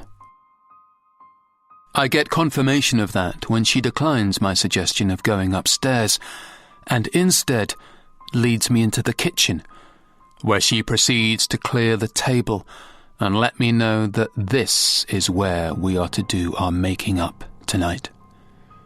I wonder if I am taking advantage of her emotional state and hesitate for a moment. But then she pulls me towards her, and we are kissing again. Seconds later, I am on top of her on the table. I wonder if it will hold us both. It does. I guess our marriage might not be over after all. Chapter 21. Alison. Believe it or not, I wasn't planning on being intimate with my husband on the kitchen table as soon as I came home from killing Andy. I was rather expecting to have the house to myself, considering that Graham should not have been here. But there he was, asking me about my diagnosis, having obviously heard about it from Claire. I had wanted to know if the pair of them were still in contact with each other, which is why I told her about my terminal diagnosis and not him. The fact that he knew gave me my answer about the two of them still talking. Maybe it was all the adrenaline of what I had just done with Andy, or perhaps it was the emotion of hearing the man I once loved asking me if I was dying. But we ended up hugging, then kissing, then ultimately having sex. Now the intimacy has come to an end, at least physically, and we are both sitting on the kitchen floor, half naked and out of breath, looking at each other and wondering what the hell just happened. "Wow," Graham says after allowing a few more moments for us both to get our heart rate back down. "Indeed," I reply, because that's all I can offer at this stage. Then we both burst out laughing, the awkward atmosphere cut instantly and putting us more at ease. "So, where do we stand?" Graham asks when we finally stop laughing. That's a good question, and one I would like to have more time to think about, but as Dr. Wilcox so brutally informed me, time is not on my side. With that in mind, I tried to make the best out of this situation. What happened with Andy was part of my plan, but what just happened on this kitchen table was not. But that's okay. I can improvise and adapt as well as anybody. "I'm not sure," I say. "My head's all over the place." "I understand, but I wish you'd told me about your diagnosis sooner. It's been difficult." "Why did you tell Claire and not me?" "I guess I wanted her to feel guilty about what she did to me." "And you didn't want me to feel guilty?" "I already knew you did." "You still should have told me. I'm still your husband, despite what has happened." "You're right. I'm sorry." "You're not the one who has anything to apologise for." That is true as far as Graham is concerned, but I guess Andy might say otherwise if he was still alive now. I decide to get up off the kitchen floor, mainly because it's a ridiculous place to sit and hold a conversation, before telling Graham that he should go. But he's not happy about that. "Come on, Alison," he says as we both start putting the rest of our clothes back on. "Let's sort this out. I want to be here to help you, but I can't be if you're not letting me stay in the house." "I don't need your help," I reply defiantly, and I mean it, even if I'm not sure exactly what is coming for me further down the road when my health deteriorates. "I just want to be here to give you support. You shouldn't be going through this alone." "I wouldn't be if you hadn't started an affair with my best friend." "What I did was wrong, I know that," Graham admits. "And I deserve to be punished. But I also deserve a second chance, don't I? Or does one mistake cancel out years of marriage?" Calling an affair one mistake is laughable, but I don't say that because I can see that Graham is genuinely sorry for what he has done to me. But I also know he would say anything right now not to have to go back to sleeping on his office floor, so I need to be cautious. "Why do you want to be with me instead of her?" I ask as I finish getting dressed and go over to the sink to pour myself a cup of water. "Because I love you," he tells me. "And you don't love her?" "I thought I did, but I don't. Not like I love you." "So you'd really rather be with me?" "Yes. Even though I'm dying?" "Of course." I take a long sip of water as I watch Graham finish getting dressed, and I wonder how hard he tried to make a go of things with Claire before she knocked him back again, and he realised that I was his best bet for companionship. Considering how well I know this man and what he is like, it's embarrassing that I really never saw his affair coming. I'm just glad I found out before I was gone. It would have been too late then to exact my revenge. "What are you thinking?" Graham asks me as he comes closer and puts a hand on my arm. I consider being honest and telling him that I am fantasizing about how I'm going to get my own back, but that wouldn't be prudent, so I just decide to take a leaf out of his book and lie instead. "I'm thinking about all the things I wanted to do before I died," I say, doing my best to bring a few tears to my eyes for dramatic effect. "All those plans. Gone." "You still have time," Graham says, looking almost as upset as I'm pretending to be. "Maybe." I wipe a tear from my eye before Graham pulls me in for a hug and comforts me, but all I can think about is getting on with the next part of my plan. It's funny, but maybe his affair with Claire has been the best thing that could have happened to me regarding my diagnosis. Without the motivation and drive it has given me to seek revenge, I dread to think how listless and depressing my existence would be now. As it is, I'm not thinking about the bleakness of death all day. Instead, I'm excited by the future, however short it may be, because I have much to accomplish and much satisfaction to gain from seeing Graham and Claire suffer. "How about I move back in on a trial basis?" Graham suggests as he continues to hug me tightly. "Spare bedroom, of course, and I'll leave you alone unless you want to talk to me." He's trying his luck, but fair play to him. You don't get anything if you don't ask. I decide that as much fun as it would be for me to make him sleep at his office for a few more nights yet, it won't make too much difference if I let him come home now. I've played with him enough already, even though I've barely gotten started. There's so much more to come, and now he is back under the same roof as me. I'm going to see his reaction to it all as it unfolds right in front of his eyes. Just like Andy an hour ago in his shower. My poor husband isn't going to know what has hit him until it's too late. Chapter 22. Graham. I've made plenty of mistakes, and I'm not the perfect man. But maybe this is where I get to make things right.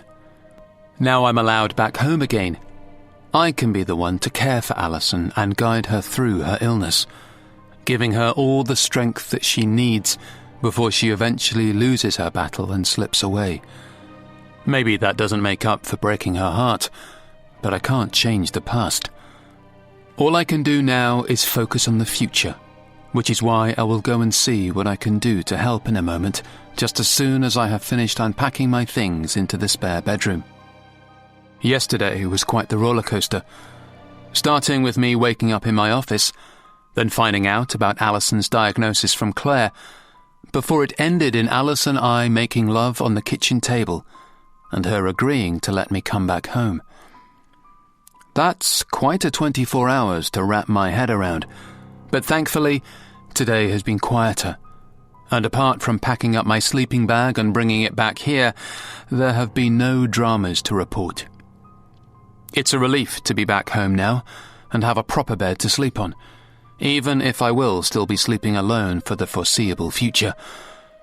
Alison will be sleeping on the other side of this wall, so close yet so far, but that's okay, because she still needs time, and I will give her as long as she wants. I know I'm fortunate to have this second chance. Most men who get caught cheating on their wives are turfed out from the family home, never to return again. But here I am, back in the building, and hopefully working my way back into Alison's good books. I'm just about to close the door of the wardrobe in which I have finished hanging a couple of my work shirts that I transferred back here from my office, when I hear the notification on my mobile phone. The unique ringtone lets me know that it is a local police update, just another of the notifications that I signed up to receive a few years ago because it's the quickest way of knowing what is happening in the area.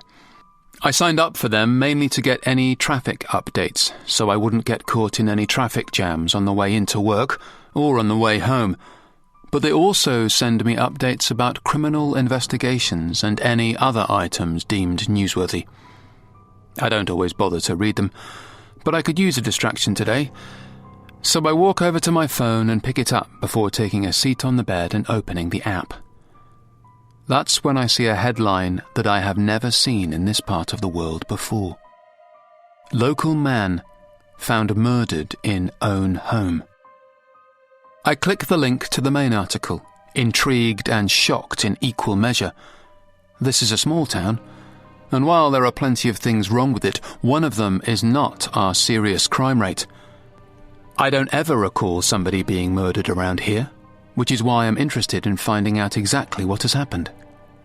The first paragraph doesn't tell me much more than what the headline said, but then I see the name mentioned in the second paragraph. And that's when I'm glad that I took a seat before I started reading. If I hadn't, I'd have probably fallen over in shock because I know the victim this article is referring to. It's Andy King, Claire's ex-husband. I quickly finished reading the article to learn more about what had happened to the poor man, but other than mentioning that he was found at home after police were called when he failed to turn up for work, there is nothing to say the cause of death, although it is being treated as suspicious. Apparently there are no suspects yet, but the scene is being combed for evidence, and the police hope to have more information soon. In the meantime, they are assuring the public that there is no wider risk to them, although that's not exactly comforting when somebody has been murdered, and they don't know who did it. I can't believe that this has happened to somebody I used to know well. Andy and I sat across a table from each other several times besides our respective wives. Double dating, I believe they call it. While we weren't exactly the best of friends, we always got on well enough to prevent it from being awkward, and the fact that we both enjoyed a good glass or two of wine made things easier. Of course, it was Alison and Claire who were the reason we got together for meals and drinks, but I never used to mind catching up with Andy. He was a friendly guy, chatty and confident, if a little arrogant on occasion, although only after the second bottle of wine came out. But I haven't seen him for a long time. Not since he cheated on Claire and they separated. To say it was a shock at the time was an understatement. I had always considered them a stronger couple than Alison and I were, although, admittedly, that was only an opinion formed during the couple of hours we got together once or twice a month. I guess things hadn't been so rosy behind closed doors, which is why Andy strayed. And I can understand that now, in hindsight, because I ended up doing the same thing as him in the end. I doubt he ever found out that I had been intimate with his wife after they separated, and from what Claire had told me about him, Andy seemed to have moved on well enough in his life, thriving both at work and on the dating scene. But now he's dead. Murdered in his own home. What the hell happened? And I wonder if Claire knows about it yet. I consider calling her and breaking the news, figuring that it might be easier for her to hear it from me rather than from someone else, or the next time she decides to check the news websites online. I really hope she doesn't receive the same notifications as I do with the news flashes, because that would be a very shocking way for her to find out about her ex-husband's demise. But then I decide not to get in touch with her. 1, because things are no longer good between the pair of us, and 2, my wife is in the next room, and I don't want to overhear me on the phone to my mistress just after she has let me back into the house. Then I wonder if Alison has heard the news, so I decide to get up off the bed and go and speak to her. Knocking on the closed bedroom door, I enter cautiously, unsure if my wife is sleeping or in any kind of pain from her recent treatment. But she is sitting up on the bed watching television, and right now, she almost looks as if everything is okay. But it's not. And what I am about to tell her is only going to make things worse. "Have you heard the news?" I ask, as I stand in the doorway, my mobile phone in my hand with the screen still showing the shocking article. "What news?" Alison asks me, her eyes not moving from the television. "Andy's dead. They think he was murdered." "What?" Alison quickly turns the TV off and looks at me with a stunned expression that lets me know she needs to read this article quickly to avoid further confusion. I rush over to the bed and hand the phone to her so she can see the news for herself, and she gasps as she reads the piece. "Oh my God, this is awful." "I know. Who the hell would want to kill Andy?" "I don't know." Alison scrolls through the article, but she isn't able to get any more answers than I was able to find when I read it a moment ago. "Do you think the police will want to speak to us?" I ask my wife. "Why would they want to do that?" "Because we knew him. They might want help with establishing who might have done this." "I don't think we can be much help." "Well, you never know." "I know who might have a reason to kill him." I pause because I'm surprised by Alison's statement. "What do you mean by that?" I ask her. "What do you think?" I'm getting an idea of who she is referring to. "No way," I say. "She wouldn't have done this." I shake my head again, refusing to even entertain the idea that Andy could have been killed by his ex-wife, the same woman I embarked on an affair with. "Claire didn't do this. She isn't a killer." Alison raises her eyebrows, and it almost looks like she is going to smile before she catches herself and speaks again. "You better hope that is the case," she says to me, turning the TV back on with the remote. "Otherwise, she might be coming for you next." Chapter 23. Alison. Andy's murder is all over the news, as it should be. It would be a shocking story anywhere, whether it occurred on the mean streets of New York or in the sleepy suburbs of some town that nobody has ever heard of. The newspapers, TV bulletins and radio broadcasts are full of mentions of the victim's name, as well as the fact that, as of yet, nobody has been charged with the heinous crime. But I have a feeling that is about to change today. Putting my nervous energy to good use, I left home armed with nothing but my handbag and the contents of my purse, determined to give myself a distraction from all the crazy goings-on lately. Retail therapy is what's required, and that is exactly what I'm giving myself now. It's no longer just my handbag slung over my arm. Now, there are 4 shopping bags alongside it, all accumulated from various stores in this sprawling shopping centre, and all filled with expensive clothes that looked great on me when I tried them on earlier. But I'm not done yet. I still want another dress, and I think I have found just the one. Taking the slinky black number off the rack, I carry it towards the changing room, smiling at the pretty shop assistant as she gives me a number and shows me into one of the stalls, where I will be afforded some privacy behind the blue curtain. Changing out of my rather dour outfit, I put on the more glamorous one, careful not to aggravate my wounds from my surgery a few weeks ago when my lump was originally removed. I'm still healing, although any recovery made will only be on a superficial level.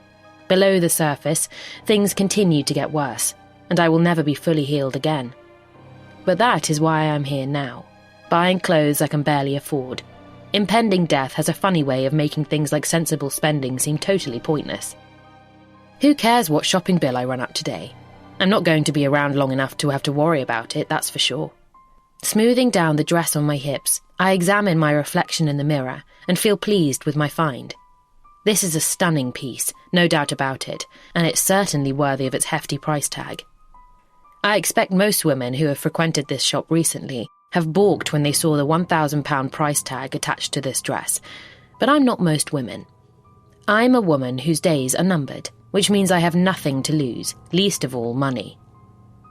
I wish I could just keep the dress on and walk out of here in it, but that's not how it works, so I make myself get changed again before pulling back the curtains and stepping out into full view of the other shoppers in here.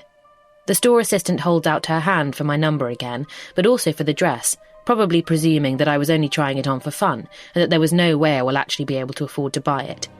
But to her surprise, I only hand her the number, and I keep the dress for myself, smiling at her to let her know that it's a perfect fit, and I am now on my way to the checkout to pay for it. As I make my way through the busy store, I'm tempted to peruse a few more options on the clothes rack, but decide against it, because while money isn't my biggest concern anymore, I still have to exercise some restraint. It would be fun to blow everything on dresses and leave this life looking like an absolute queen, but I do need to eat too, so I better save something for boring things like sustenance. Joining the back of the long line at the checkout, I gaze at the other women queuing in front of me. They're all very different. Some tall, some short, some fat, some thin. Some looking nervous because they are overspending, others looking a little bored like they have just borrowed their rich husband's credit card again while he is at work. But I doubt any of them are dying like I am. I bet most of them are treating this like just another day at the shops, which I am slightly envious of, but not as much as I thought I might be. That's because I can guarantee one thing that separates me from all these women. I feel more alive right now than they ever have. As the queue moves forward, I briefly consider picking up something from the long row of shelves filled with discounted goods, which are always put here to tempt the queuing shoppers into making one last purchase before they reach the checkout. But there's nothing that catches my eye in particular, so I might as well save my money for something that does. But it's not long until something does catch my eye, and it's infinitely better than anything that I could have seen on the discount shelves. It's the TV screen above the checkout clerk's head, set to play the news, presumably to give people queuing something to do while they wait to part with various sums of money. Now, everybody in this queue is watching the screen just like me, as well as many other shoppers passing by in the area. That's because the news flash is stating that an arrest has been made in the murder case that has shocked this part of the world and left several people fearing for their safety. Andy's murder may no longer be the mystery that so many consider it to be. That's because there is now a suspect, and the name scrolling across the bottom of the screen is a familiar one. Claire King, my ex-best friend, Andy's ex-wife, the woman I framed for his murder. I hear the gossiping voices of the women around me, some of whom came together, some of whom are alone but feel the need to speculate about this with a complete stranger. "I had a feeling it was his ex-wife," says the old woman behind me, making me smile as I turn around and look at her. Hell hath no fury like a woman scorned, she adds, and I nod my head because I couldn't agree more. But I've never been one to engage in tittle-tattle, so I turn back around and face the checkout again, doing my best to remain impartial about all this, even though I am tempted to say that I used to know the suspect and even knew the victim as well. That would surely give the old woman some entertainment, as well as providing her with plenty to pass on to all the old girls at the bowls club she is probably a member of. She would also most likely want to know if I ever suspected Claire was capable of such a thing, of which I would have to say that I wasn't. No, I did not know that my best friend was capable of murdering her ex-husband. It's unpredictable. Terrible and unpredictable. One thing that is predictable is that this long queue of shoppers eventually gets seen to, and I'm at the checkout before I know it, handing the dress over to the young man on the other side of the counter so he can remove the security tag and swipe the barcode. He does just that before telling me, rather shyly, that I now owe him, or rather his employer, the princely sum of £1,000. But I don't bat an eyelid as I reach into my handbag and take out my purse before slotting my credit card into the machine and entering the PIN. The money is transferred electronically from my drained account into the bulging one belonging to this retail store, and by the time I remove the card and return it to my handbag, the dress is now officially mine to take and wear as I please.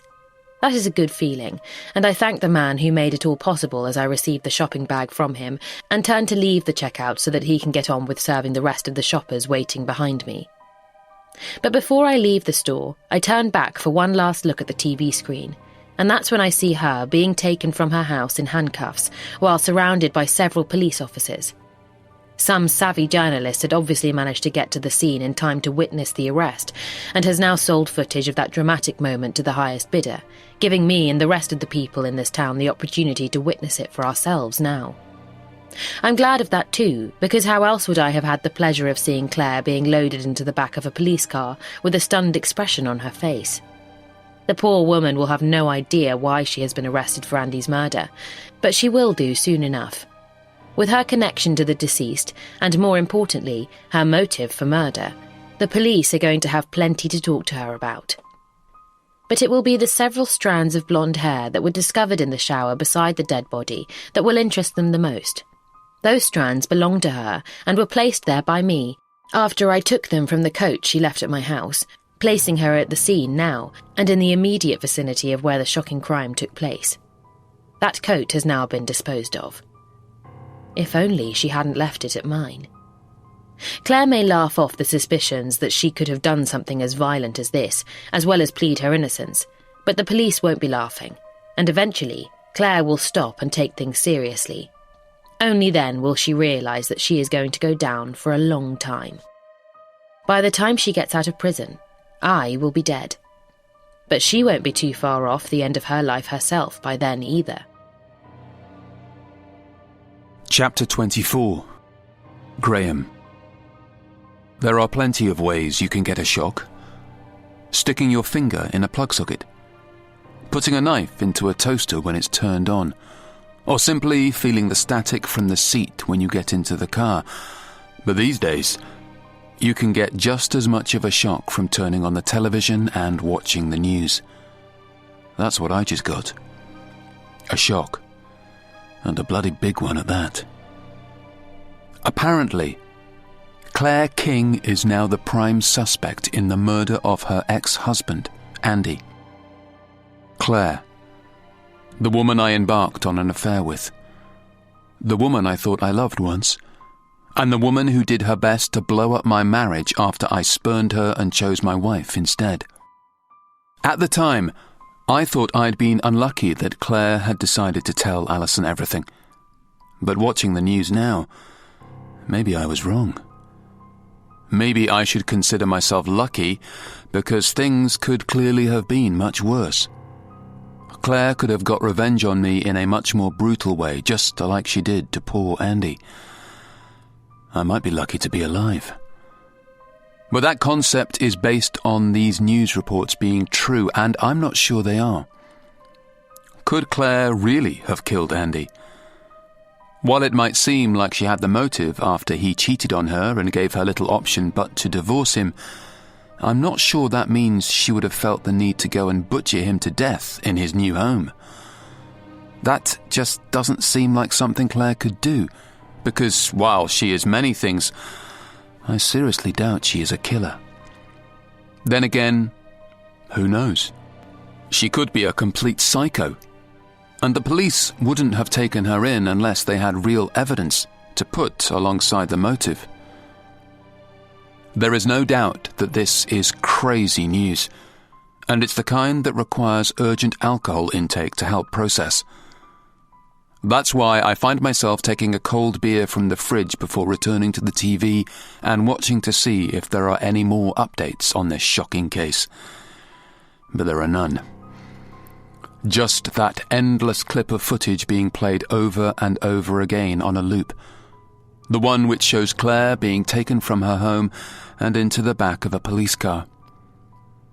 It's the same home where I spent many a secretive hour behind my wife's back, although I didn't see much of the property, other than the bedroom.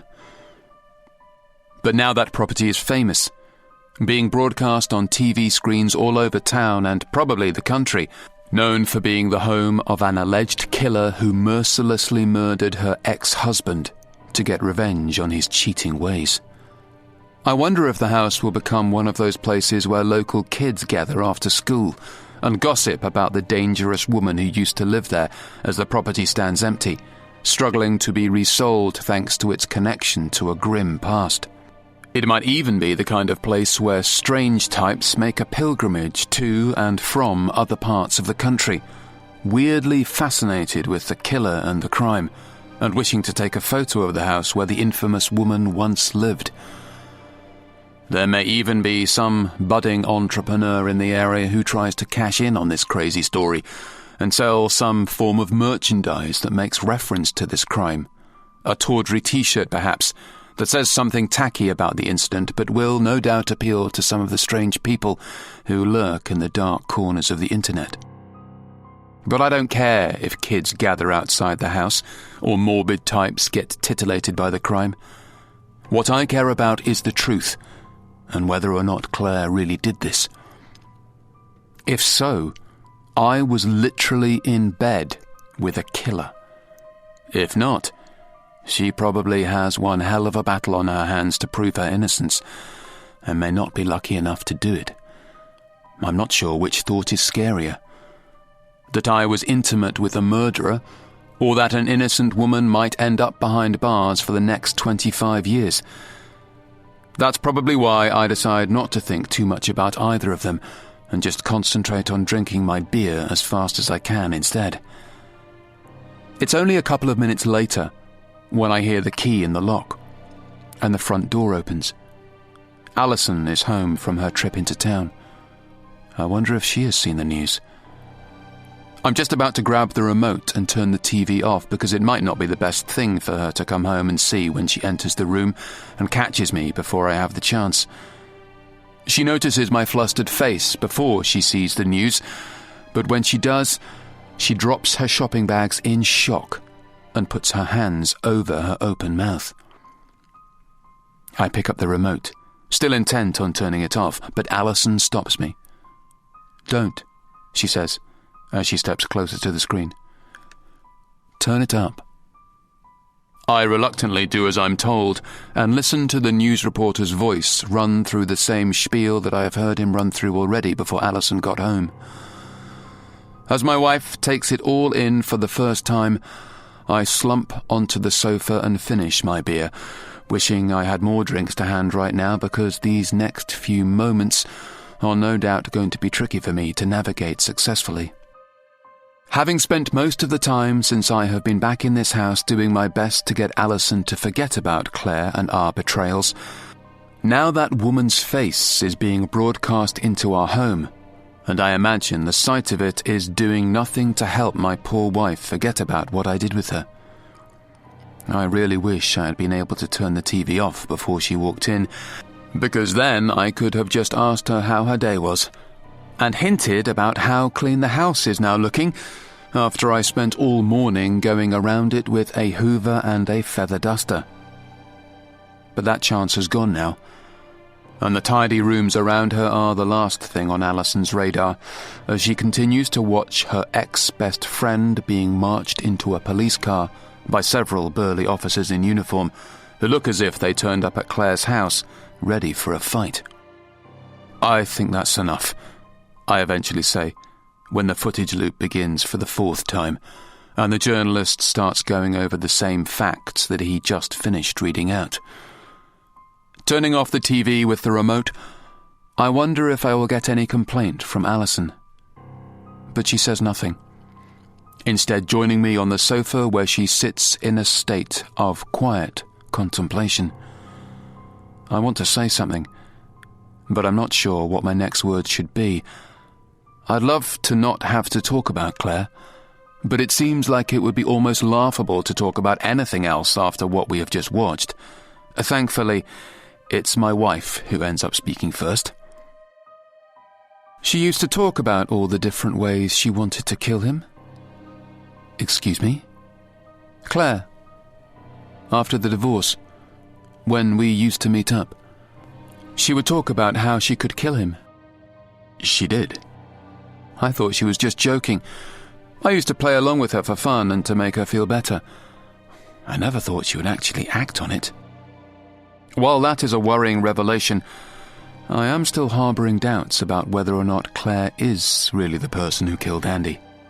But I perhaps rather wisely decide not to say that, because sticking up for my mistress in front of my wife is surely the fastest way for me to end up sleeping on my office floor again.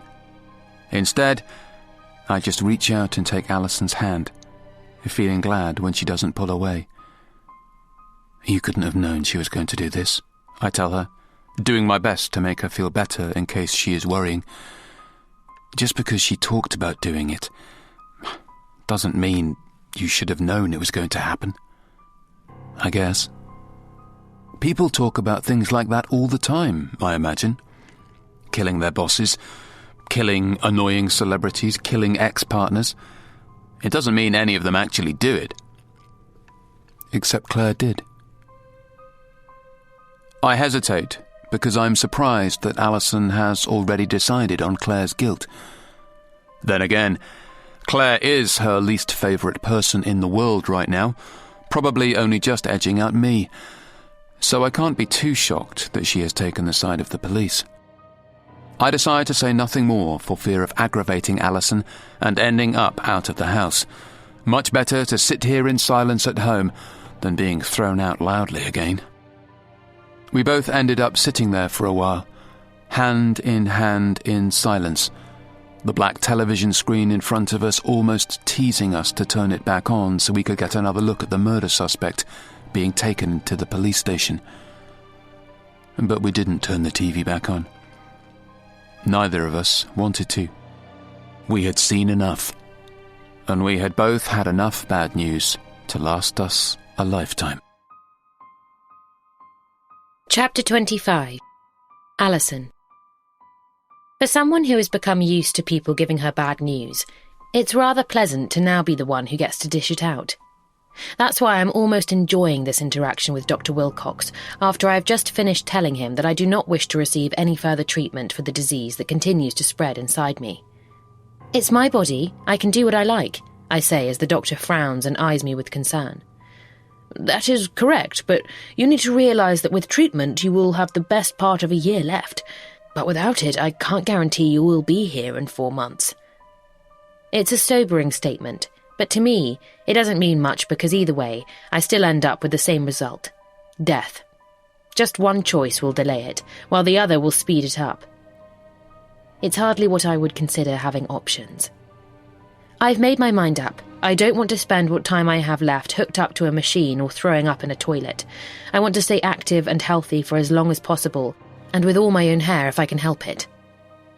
Dr. Wilcox studies me, presumably to try and gauge if my thoughts are coming from a place of genuine honesty, or if I'm still somehow in denial about my illness, and think that I can just ignore it and go on living until it leaves me alone again. But I remain calm, still, and composed, and I guess that's enough for him to see that I have thought long and hard about this, and have come to this considered conclusion. He lets out a deep sigh before picking up the file on his desk and turning the page. I watch him jot something down, although I can't see what it is from here. It could be something important, or it could just be a tick box exercise to record that he has tried his best with me but cannot force me to have treatment if I decide not to. But he has nothing to worry about. I'm not going to sue him for medical negligence, nor is anybody in my family. I have made my decision in sound mind, and I have told all those people who are close to me what I wish to happen next. Of course, they weren't happy about it. My parents begged me to reconsider, my cousins cried and wished there was something they could do for me, and my husband even got angry and told me I was being selfish, just before I reminded him that he had started it when he went and slept with my best friend. Despite all of their grievances, I'm sticking to my decision. I'm foregoing all treatment options, and I'm leaving the cancer to run its natural course. Whether that means I have 4 months to live, 12, or somewhere in between, so be it. I can't change the fact that this disease is going to kill me, but I can change how I choose to fight it, or rather, how I choose to let it take me. I know there are plenty of people who consider my decision to be a foolish one, Dr. Wilcox amongst them, but they are wrong. On the other hand, some people might look at it as brave. They might think that I am being bold and defiant in the face of such darkness, and showing that every person with a life has the right to choose how it ends. But they would be wrong too. I'm not being foolish or brave. I'm being sensible. With the plans I have already set in motion and the actions I still need to take, I can't afford to be wiped out by brutal bouts of chemotherapy, lying lifelessly on a bed or clinging to the side of a toilet as I heave and sweat. I need to be as fit and mobile as I can be, for as long as I can be. And while I will inevitably decline, most likely rapidly, I'm still well enough to go about my business for the foreseeable future. But after staying well enough to finish what I have started and complete my revenge on those who have wronged me, I need to be in a position where death will come fairly quickly for me then. That's because there is no guarantee that my plans will work, and I may end up getting caught and hauled off to the same police station that Claire is currently being interrogated in. If so, and the police can prove that I was the one who killed Andy, as well as committed the other acts that are yet to come, then I don't want to be around long enough to find out what they're going to do to me. There are many negatives to a terminal diagnosis, but one of the positives is that the patient no longer has to worry about being sent to prison for life. In these cases, life will be very, very short. It's a win-win, in a weird way. I live long enough to do what I have to do, but not so long as to face punishment if things go wrong and I get sent down. Of course, there is the possibility that I have my revenge and get away with it all, meaning it would be nice to have plenty of years left to savour the satisfaction that comes with the victory. But by then it will be too late, and I will succumb to my cancer quickly because I decided to forego life-prolonging treatment now. But I can't have everything. There are risks, whatever I decide to do, and no matter which path I choose, I end up in the same place, the local funeral parlour. With that in mind, I am satisfied I have come to a conclusion that fulfills all my objectives and reduces my risk to a minimum. I know I will die much quicker now, but there is a kind of freedom in that. It's amazing what you feel like you can do when you know you're going to be gone soon and won't be around to pick up the pieces or face the music. I feel liberated, like I can do anything, and it doesn't matter what the consequences are, because by the time they come around, I'll be pushing up daisies in the cemetery. I imagine it's difficult to understand it if you aren't in the same boat, which is why my family, my husband, and the doctor sitting opposite me have all had trouble doing so. I suppose to them, they cannot fathom why I wouldn't want an extra 6 months to live. But they also don't know what it is like to kill a man and get away with it, just as they don't know what it is like to do what I am planning next. They most likely see me as a silly, naive, or frightened woman who has been dealt a bad hand by the health gods and is now coming to the end of her life. But I don't see myself that way. I see myself as somebody who has just enough time to do everything I need to before I depart this life, and not a second too late. "Are we finished here?" I asked the doctor as I continued to sit in silence in his office. I don't want to be rude, but I have rather a lot of things to be getting on with. Dr. Wilcox stops writing and looks up from his notes, and I see the sadness in his eyes. He so desperately wants to help me, but he knows that he can't. Not completely, anyway. Despite all his medical knowledge and experience, he knows this is one illness that is far too gone to be pulled back. With that in mind, he nods his head and sits back in his chair. "I wish you all the very best, but don't hesitate to contact me if you change your mind." I thank him for his kind words before standing up and leaving his office, striding through the busy waiting room, which is filled with other women of a similar age to me, many of whom might be waiting to learn their own fates from the poor doctor who deals in deadly disease. It's hardly a job to send the spirits soaring, and I wonder how Dr. Wilcox is able to switch off at the end of the day when he goes home and tries to relax. Can he lose himself in a football game or a comedy movie after spending 12 hours staring death in the face and issuing diagnoses like some kind of servant of the Grim Reaper himself? Maybe he can. Maybe he has become skilled in the art of switching off and forgetting about his past, focusing instead on the present, because that is all anyone can ever hope to control. Maybe he has become as skilled as it as I have. Chapter 26. Graham. It's been a while since I've been on the golf course.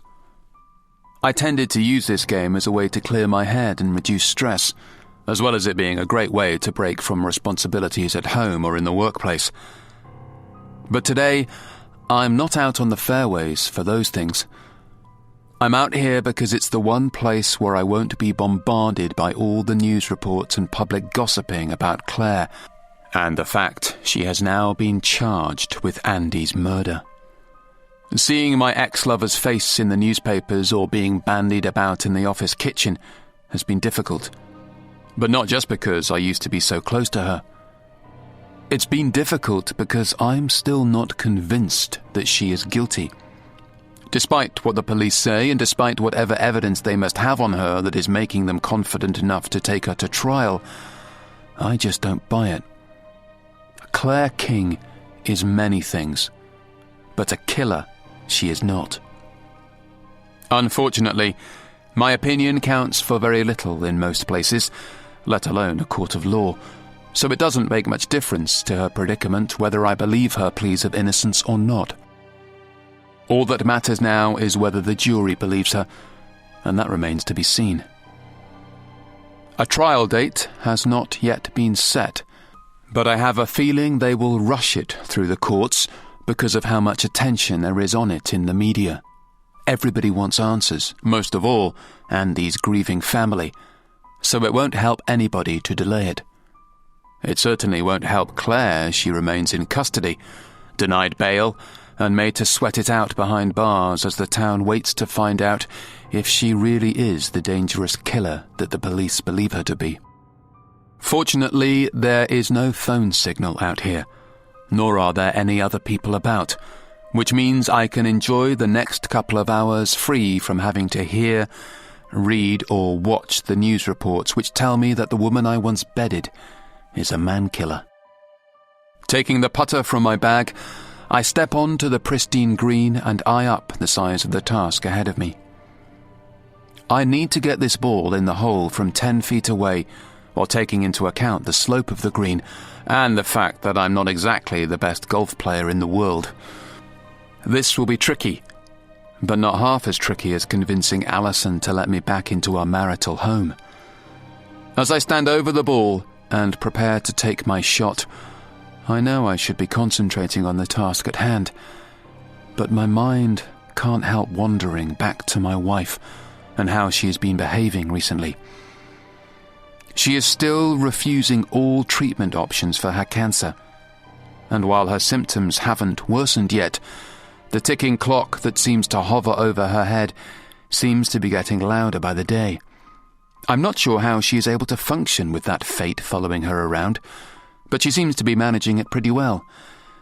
She's been going to work and has helped train up some of the staff who are going to have to cope in her absence. She has been going out shopping and treating herself, even though it is a little concerning to see how much money she has been spending. But I can hardly tell her to stop enjoying herself when she won't be around this time next year. And she has been watching the news avidly since Claire has been taken into custody, seemingly getting some enjoyment out of seeing her old friend trapped in her current predicament. It's that last behaviour that is troubling me the most, because while I can understand her being conscientious about her work, as well as her need to spend her money while she can, I can't see how she can be deriving any real pleasure from watching the news stories develop surrounding Andy's murder. Yet there she is, night after night, sitting in front of that TV waiting for the bulletins to begin, as if she is sitting in a cinema, waiting for the lights to go down so she can enjoy the latest blockbuster release. All she has been missing is the popcorn, but I bet she has thought about getting herself a bag for next time. I, on the other hand, have been trying my best to avoid the news, not wishing to hear all the reporting or speculating about the death of someone who was once a fairly close friend, as well as the incarceration of a woman who I knew deeply. But it's hard to get away from it completely when Alison has the damn TV set to the news channels whenever I walk into the living room to try and enjoy my evening. As I continue to stand over the ball, trying to keep my body loose and my mind clear, I am struck by the vision of Alison sitting there on our sofa with a smirk on her face. I noticed the expression last night as we were sitting on the sofa together watching yet another news update.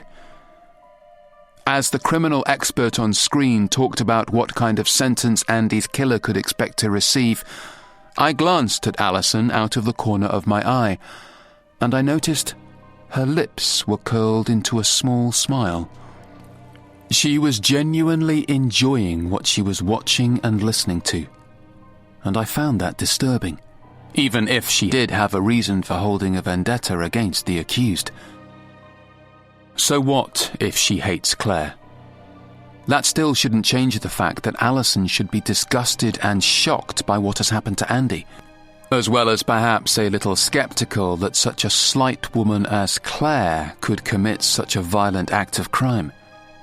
Yet there seems no doubt in Alison's mind that Claire is guilty, as if she never used to be best friends with the woman and share coffee and cake with her on a weekly basis. Alison keeps talking about how Claire liked to fantasize about killing Andy, as if that proves Claire must have acted on those fantasies now. But that doesn't sit right with me, because first of all, why would somebody who planned to kill their ex-husband spend considerable time talking about how they would do it? Surely they would keep it a secret. To me, Claire's musings sound nothing more than the brief dalliances of imagination that they are. There is no substance to them. Just because somebody says they would like to hurt somebody, it doesn't actually mean they are going to do it. I wanted to make this point with my wife, but not in an obvious way, so I asked her last night if she had ever fantasized about killing me after what I had done to her. She told me that she had, and told me that it had proved to be an effective coping mechanism in the first few hours after the shock had subsided. While nobody wants to find out that someone else is imagining their death, I did say to Alison that it proved that Claire's fantasizing might just have been as harmless as her own. But that didn't go down well because Alison quite rightly figured out that I was being supportive of Claire, so I stopped talking before I was told to start packing my bags again. Now here I am with my golf clubs, which is the only bag I ever enjoy packing, but I'm not able to enjoy this once peaceful pastime of mine.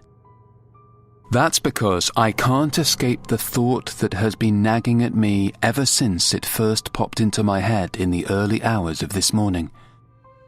It's the thought that Alison might have something to do with what has happened with Claire and Andy. I know it seems ludicrous to even think it, and I had initially tried to laugh it off when I had first thought of it, as I stared up at the ceiling in the spare bedroom while listening to the sound of the TV in Alison's bedroom next door. But the thought hadn't left me by the time the sun had come up and heralded a new day, and it still hasn't left me now out here, surrounded by luscious green grass and well-maintained bunkers of sand. Did my wife have something to do with what happened to Andy? Did she want Claire to be the suspect? Is that why she is watching the news every night with a grin on her face? It's little wonder that I end up missing the putt, sending my ball trickling harmlessly away from the hole and down the slope of the green to where it ends up almost back on the fairway again. I really am rubbish at golf.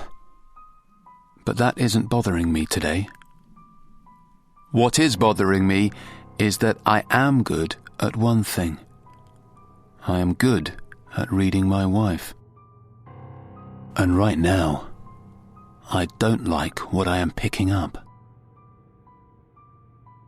Chapter 27. Alison.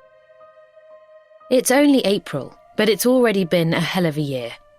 In just a few short months, I have gone from thinking I would live to be a pensioner to learning that I probably wouldn't see Christmas. I've gone from thinking I had the perfect husband to learning that he had been cheating on me with my best friend. And I've gone from thinking that I could never be capable of such a thing as murder to knowing that I can not only do it, but I can get away with it too. What a year. I can't wait to see what the rest of it brings. It promises to be spectacular, and so it should be. It will be my last one after all.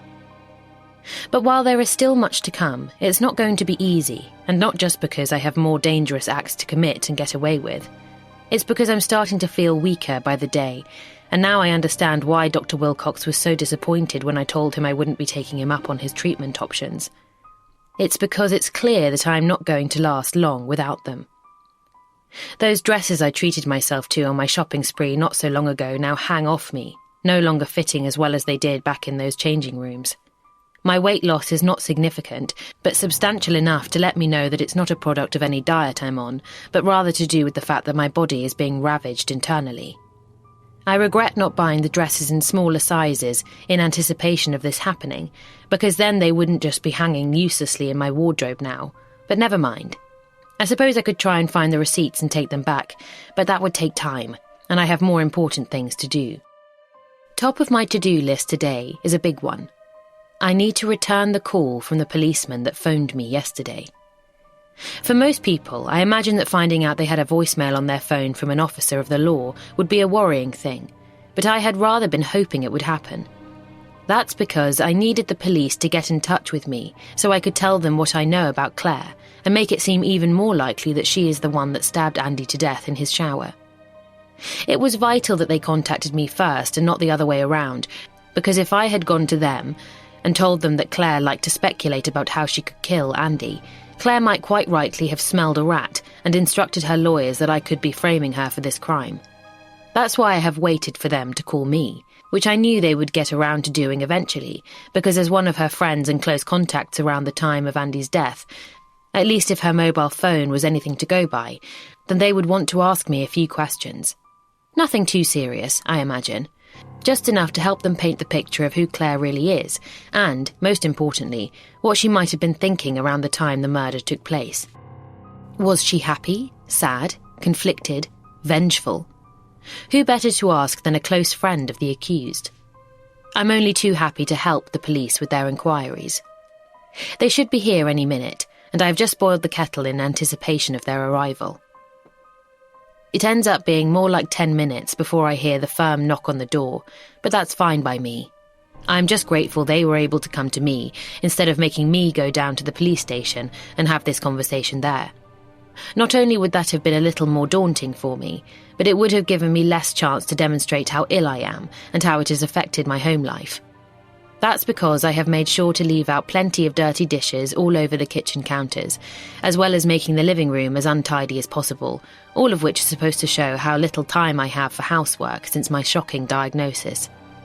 It's the diagnosis that I will make sure to slip into the conversation as early as possible, not only to get the officers to feel sorry for me, but also to not even consider the fact that they are actually sitting across from the real killer of Andy King.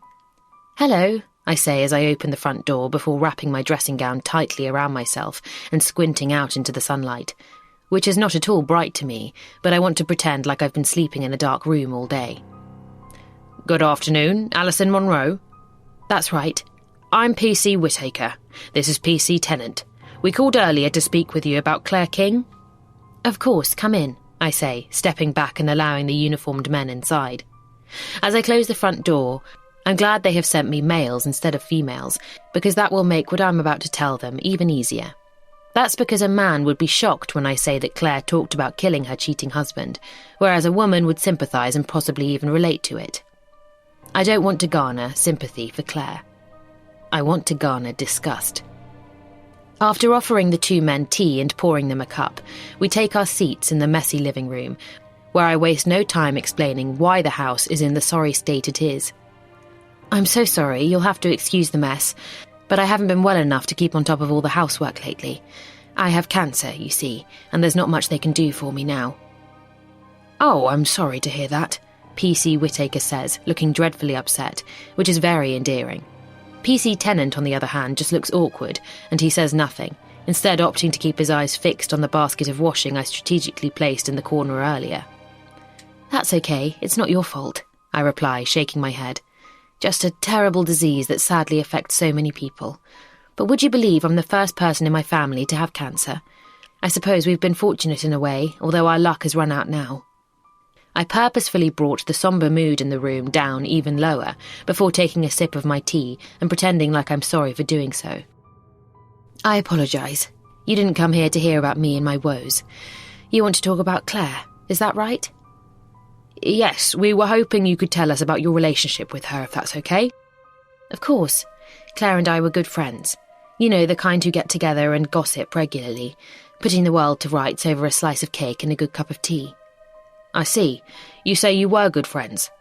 Yes, that's right. What happened? I pause because I know that giving up this information to them is risky, but not as risky as withholding it. Claire had an affair with my husband. Obviously, I didn't care to see her again after that. Both police officers look shocked, and PC Tennant quickly averts his eyes from me and back to the washing basket again.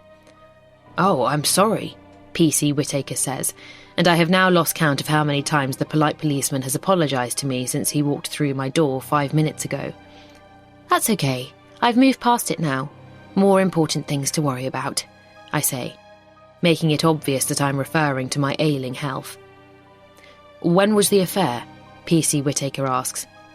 Within the last year, but I don't know the exact date, sorry. I didn't really ask. Of course. How did you find out about it? PC Tennant says, surprising me with his sudden query. I guess there is more to him than his awkward behaviour would suggest. It was actually Claire who told me about it, I reply, now taking my turn to look meekly in the direction of the dirty washing, as if mentally recalling that dark day when my happy marriage came crashing down. She did? Yes. She knocked on my front door when I opened it. She told me that she had been sleeping with my husband. Why would she do that? The questions are coming thick and fast from PC Tennant now, and I'm going to have to be on my game not to stumble over any of them, and stick to my carefully rehearsed spiel. I believe it was because my husband wasn't going to leave me for her. I think she was angry about that and wanted to get back at him by telling me his secret. Sorry, what's your husband's name? PC Whittaker asks, interjecting before his suddenly eager colleague can fire any more queries towards me. Graham. I watch as the policeman jots that name down in his notebook, and I expect it will soon be my husband's turn to face these two men and their questions. So what happened then? PC Tennant asks. Do you mean, did I forgive my husband? He nods. Yes, I did. I threw him out like any broken-hearted wife would do, I suppose. But with my diagnosis and the fact that I know I don't have time for petty emotions like bitterness or anger, I allowed him to come back. That was very understanding of you. Perhaps, or maybe I'm just frightened of being alone in my last few months. I'm laying it on thick with the worries about my impending death, but I'm making my point, which is that I'm just a dying woman and not the person who is really behind the murder that has got these officers working overtime. Did you speak to Claire after that day when she told you about the affair? I know why they are asking me that question in that way. They are seeing if I am telling the truth or if I am capable of lying, but I know they will have been through the accused phone records by now, so I better make sure to be honest. Yes, I phoned her a few days later. I can't remember when exactly, but it was after I found out my cancer was terminal. And why did you do that? I don't know. It was silly of me. I think I wanted to make her feel bad for what she had done to me, but also rub it in a little that my husband has chosen a dying woman over her. And what did Claire say to that? She was shocked about my illness, but I'm not sure how bad she really felt. It was hard to tell over the phone. And did the two of you meet up or speak again after that phone call? I shake my head. PC Whittaker closes his notebook, and I wonder if that means he is almost finished with me. But I can't let them go without telling them the thing I really want to get across. Do you really think Claire killed Andy? I ask, doing my best to sound concerned. I know there is no way they are going to come out and answer that honestly, but I don't care about that. I'm just hoping they ask me the same thing in return. She has been charged, but it will go to trial, PC Whittaker replies. In the meantime, we're just talking to anybody she might have been close to or in contact with around the time of Mr. King's death to see if there's anything that could be relevant for the case. I understand, I say before glancing at PC Tennant, in the hope that it will prompt him to ask me for my opinion on this case that has gripped the town. Based on what you know about Mrs. King, PC Tennant says, clearly going where I was hoping he would go, do you think it's possible that she killed her ex-husband? I pretend to be a little shocked at the blunt question before taking a moment to compose an answer. I was obviously mortified when I saw that she had been arrested on the news.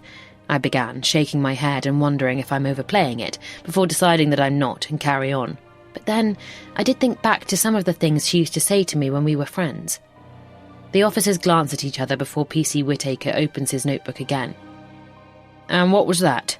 He asks me, his pen poised, ready to make a record. Well, you know Andy cheated on her, right? I say, and the policemen nod, so I continue. So sometimes when we would meet up after that, she would play this silly game where she would tell me about how she had fantasised about killing him that week. You know, nonsense stuff like chopping his willy off with a pair of hedge clippers or running him over when he came out of the pub. I see both men noticeably wince at the mention of what Claire used to talk about, and I suspect it has more to do with the hedge clipper part than the running over part.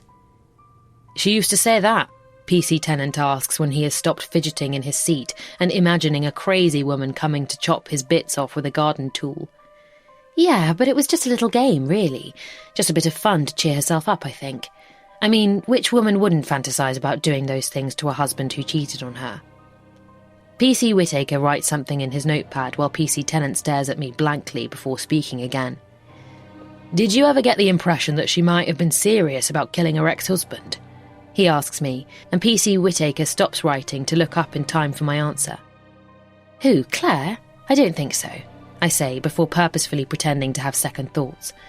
Well, I don't know now that this has happened, but at the time, no, of course I didn't think she would kill him. What about mentioning stabbing him in the shower? Did she ever say that? I scratch my chin and do an impression of somebody trying to recall an old memory. I'm not sure, I say, being purposefully vague. It's been a while and my head is all over the place with my illness. Of course, we understand, PC Whittaker says before closing his notebook for the final time and letting me know that they have no further questions for me. I'm pretty sure I have done a good job of putting plenty of doubts in the police officers' minds, and as they stand up to leave, I allow myself a small smile of satisfaction at a job well done.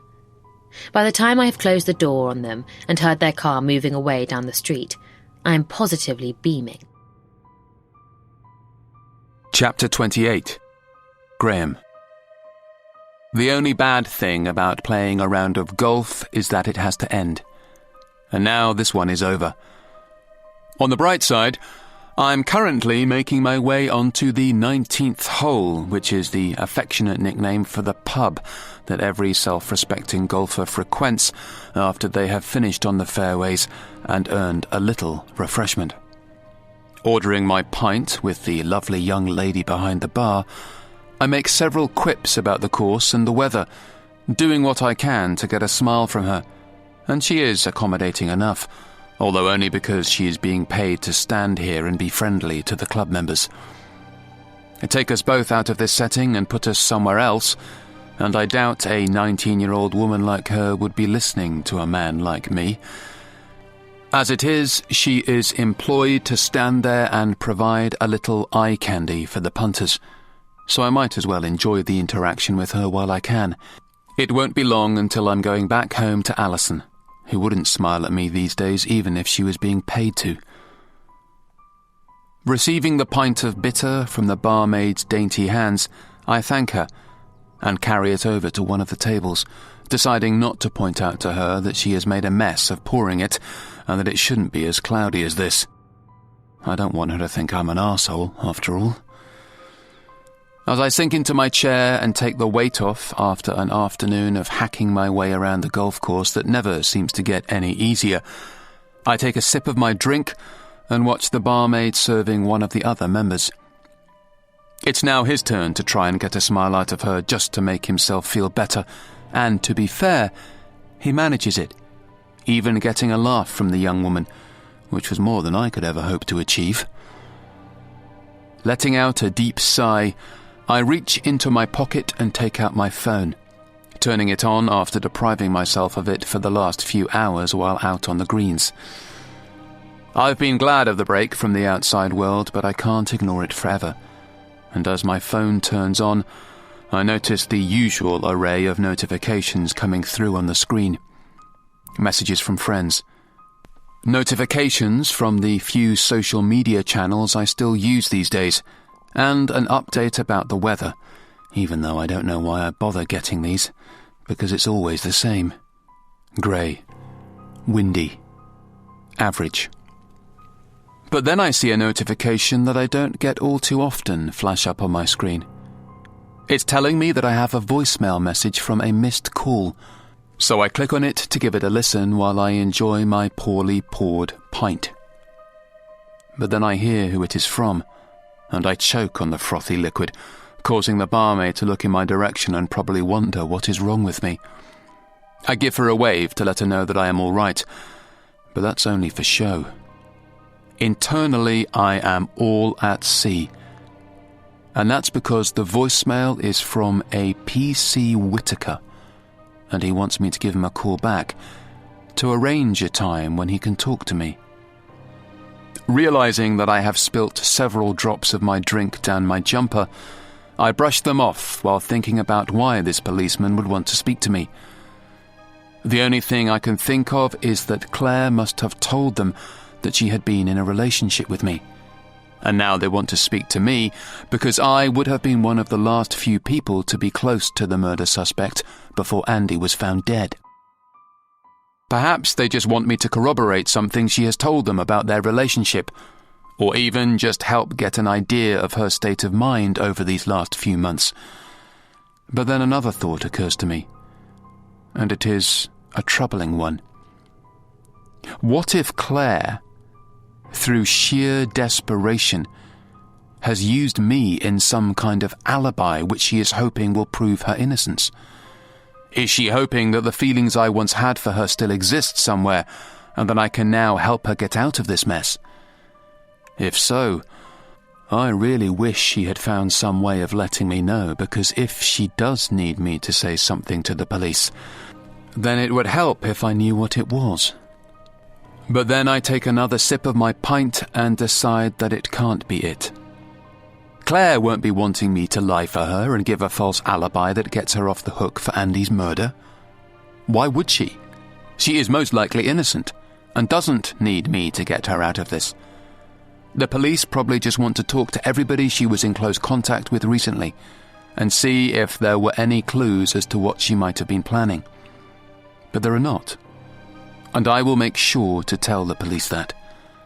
I certainly won't be mentioning what Alison told me about Claire fantasizing about killing her ex-husband. That would certainly not go down well with the investigators if they found out about that. I'm halfway through my pint when I pluck up the courage to call the number back and speak to P.C. Whitaker to set up the meeting. But he doesn't answer this time, and now it's my turn to leave a voicemail. But I don't mind that, because if it delays me having to sit down with a policeman and recount my relationship with Claire for an extra day or two, then so be it. As I finish my pint, I gaze at the pretty barmaid and wish I could have another drink. But I know it isn't worth the risk of being pulled over by the police on the way home and breathalyzed. I know there have been a few members over the years here who have been caught out by a plucky policeman in these country lanes surrounding the club, punished for having one drink too many and losing their license. The thought of a man needing his wife to drive him to this club every time he wants to play around is a grim one, because this is where men come to get away from their wives. With that in mind, I'll give the second pint a miss and call it a day, at least here anyway. I'll no doubt have a drink or two when I get home, especially if Alison is being frosty towards me. I give the barmaid a smile and a wave as I stand up to leave, doing my best to look cool but probably not doing a very good job of it, before I walk out of the bar and out into the car park. I suspect it will be another week or so before I make it back here, unless one of my friends unexpectedly asks me to come for a round, in which case I'll make the effort and return. I reach my car, where my clubs are already stored safely away in the boot, and I climb in behind the wheel, ready to go home and see my wife. But before I can start the engine, I feel the vibration of my phone in my pocket and take it out to see a number I don't recognise calling me. Hello? Hi, is this Graham Munro? Yes. It's PC Whittaker. I left a voicemail on your phone a short time ago, and I believe you just tried to call me back. I let out a sigh, because I was hoping he wouldn't get back to me this quickly. I really hope he doesn't want to speak to me today. That's right. I'm sorry I missed you earlier. I was out on the golf course, I tell him, hoping that by keeping things light, we won't have to go on to any heavy stuff when we do eventually speak in person. I'm envious. I haven't played around in weeks. How was it out there? The course was lovely, but my game was atrocious, I jest, and I hear the chuckle of the officer at the other end of the line. Sounds familiar. Anyway, sorry to bother you. I was hoping you might be free to talk. It's regarding Claire King. Sure, I say, trying not to sound too aggrieved. When would you like to chat? How about today? Damn. I might as well have had that second pint now, because I'm going to end up face to face with a copper anyway. Just my luck. Chapter 29. Alison. I would have thought Graham would have been home by now after finishing his round of golf, but there is still no sign of him or his golf clubs in the hallway. Normally, I would be disappointed about him being late home, but these are not normal times. Ever since he cheated on me, I find myself going hours without even thinking about him. But today, I'm not enjoying his absence because I no longer love him as much as I used to. I'm enjoying it because I'm wondering if his late arrival home means the police have been in touch with him regarding Claire and their investigation into her alleged crime. It's been a few hours since PC Whittaker and PC Tennant left my house, and I have spent most of that time putting the place back together again so that it doesn't look too much of a mess for when Graham gets back. I don't want him to know that I had purposefully made the house look messy in preparing for a visit from the police, so they could see how ill and run down I was. I want him to find out about my conversation with the officers as late as possible, preferably when he is being interviewed by them himself. I'm sure it will come as a surprise to him to hear that the two policemen have already spoken to me about my relationship with Claire, and particularly that they know about the affair and the love triangle of sorts that existed between the three of us. It will also come as a surprise if he hears that I told them about what Claire used to tell me about Andy, namely all the ways she would like to kill him. I'm not sure how Graham will handle being spoken to by the police about the woman he used to be intimately involved with, but I have to imagine it will be awkward for him, to say the least. But so what? He can suck it up, just like I had to when I found out he was cheating on me. I take off the towel that I used to dry myself after getting out of the shower and go to leave the bathroom. But as I do, I catch a glimpse of myself in the mirror, and it's a little shocking to see how skinny I have become now. There is no doubt about it. My body is wasting away, and I'd be surprised if I make it to the end of summer, never mind Christmas. But thankfully, I am not in much pain yet, nor am I fatigued enough to prevent me from doing what I need to do, so I will make the most of my mobility while I still have it. I seriously doubt I would be this fit and agile if I had opted for chemo instead of letting my disease run its natural course. I'd either be at the hospital now or curled up on my mattress in the bedroom, writhing in agony and trying to control another bout of nausea. I feel like I made the right choice. Less time to live, but better days to enjoy. Strolling naked into the bedroom, I think about how amusing it would be if the window cleaner was standing on his ladder outside my bedroom window and got an eyeful of me leaving the bathroom. He would probably take a tumble, and I would get a good giggle at him as he went. Alas, there is no sign of any window cleaner outside, so I am free to get dressed in privacy, my impromptu exhibitionist streak going to waste for today at least. Opening my wardrobe, I peruse my options, which are growing more and more limited by the day thanks to my weight loss. But I'm determined to make this a special evening, and that calls for a special dress. So I take out the black number on the second rack and hold it up to my naked body. It won't look perfect, but it will do. It'll be enough to distract Graham, and that's all I need. I put on some of my finest lingerie first, wondering how many years it has been since these garments saw the light of day, and easily managing to zip it up myself. Long gone are the days when I would have to do battle with the zipper. Now it goes up and down over my skinny frame so easily that it's almost as if I'm not even here. With my outfit taken care of, I waste little time in bringing my face and hair up to speed, using my best makeup to revive my pale and slightly gaunt face, and using curlers to bring a little life to my long, dark locks. This is another reason why I feel I made the right decision to forego chemo. My hair is my best asset, and I could never do anything to risk it, not even for the sake of an extra few months. Looking good, I leave the bedroom and head downstairs, my bare feet padding over the carpet, while I carry a pair of black heels in my hand. I put them on my feet as soon as I reach the bottom, and then head into the kitchen to make a start on dinner. Tonight, I am cooking a 3-course meal so tasty and sumptuous that it will cause Graham to salivate as soon as he hears all about it. But I can make a good start on it before he gets in, so that's what I do, turning on the oven, filling a couple of pans with water, and taking out a sharp knife to chop all the vegetables that I need. Singing away to myself as I slice an onion, I realise I haven't felt this happy in a long time. It's ridiculous, but it has taken a deadly diagnosis and the revelation of my husband's adultery to make me feel alive. But now that I feel this way, I can honestly say that I have never felt better. Maybe I'm deluded or in some state of shock that is going to wear off soon, and then my real emotions will hit me like a tsunami out of the blue. Or maybe not. I don't know. Dying of a terminal illness is not exactly something you can practice for. Either you're lucky enough for it to never happen, or it comes for you all of a sudden. It has got me, and all I can do is deal with it in my own unique way. Fortunately, that way seems to be working out well for me so far. I'm in such a groove with the onion chopping that I realise I've ended up doing too much and better throw some away, otherwise this meal will be overwhelmed by all the excess ingredients, and Graham and I will be stinking the place out with our bad breath. Scrapping half of the onions into the pan and the other half into the bin because there's little point in saving it for another day, I get to work on the plump red pepper that looks juicy enough to take a bite out of. As the knife slices effortlessly through the brightly coloured fruit, I think about how this object really is a wonderful invention. All this power and precision contained within such a small tool, its user getting to wield it as they wish simply by taking hold of the handle and making it move. I know most people just use knives for preparing meals, but that is such a waste of this item's potency. Blades like these deserve to cut through so much more than just fruit and veg. They deserve to run along the tip of a person's skin, the surface that offers a fine line between life and death, and the option between no blood or lots of it.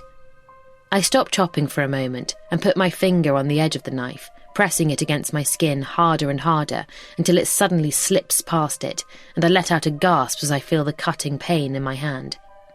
Dropping the knife, I look down at my finger, and at first it seems like I have gotten away with it, until I see the small red river begin to form along the centre of my digit.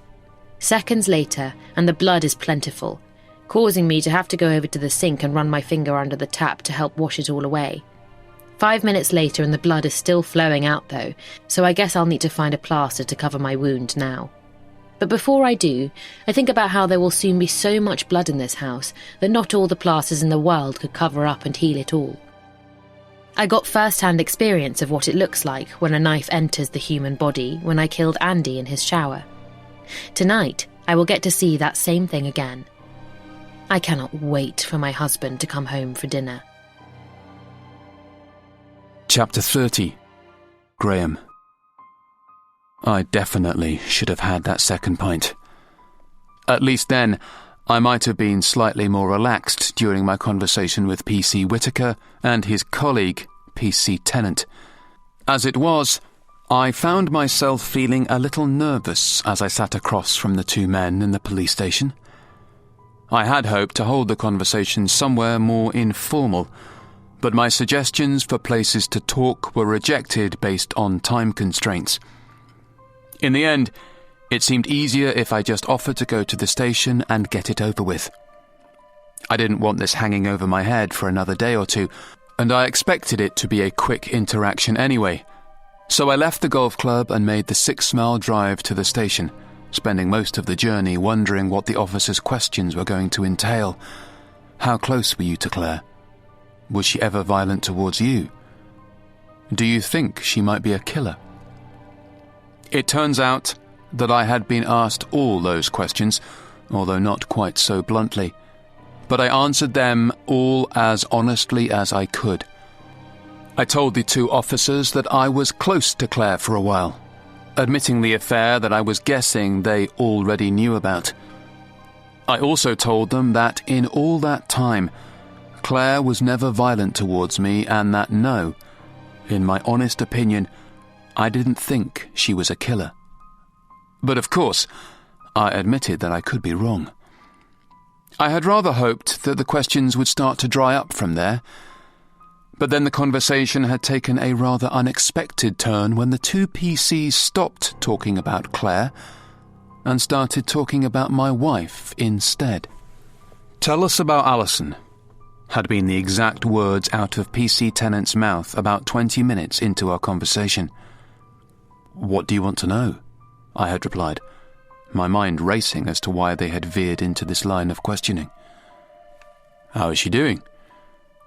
"Have you spoken to her?" "Yes." "But we would like you to tell us." I'd been concerned by the admission that the officers had already spoken to my wife, because that gave me little doubt that Alison would have mentioned Claire's tendency to imagine killing Andy. Anything to send her love rival deeper into trouble. But the policemen weren't asking me to corroborate this part of my wife's statement. Instead, they were just asking me about her, full stop. That had been a little disconcerting, but I'd done as they asked, telling them about her illness and how she had refused treatment, unsure why they were being so interested, but telling them as much as I could so that it didn't seem like I was being purposefully vague.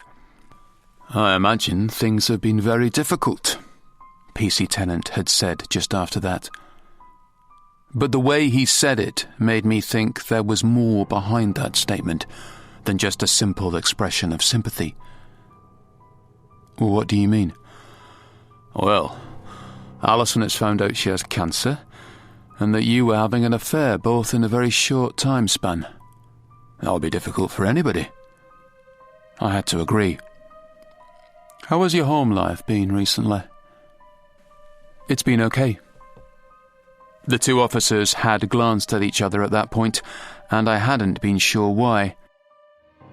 "No offence, but it didn't look that way when we visited your house." "How do you mean?" "It looked like your wife was struggling to keep on top of things. Like the housework, for example." I think I had frowned then, because that had been an unexpected thing to hear. That's because, as much as Alison had struggled recently, she had never let her standards slip at home. The house was always tidy, annoyingly so sometimes, because it could feel like I was walking around a museum where I was afraid to touch anything or leave it out of its place. But these officers seemed to think that our home was rather unkempt.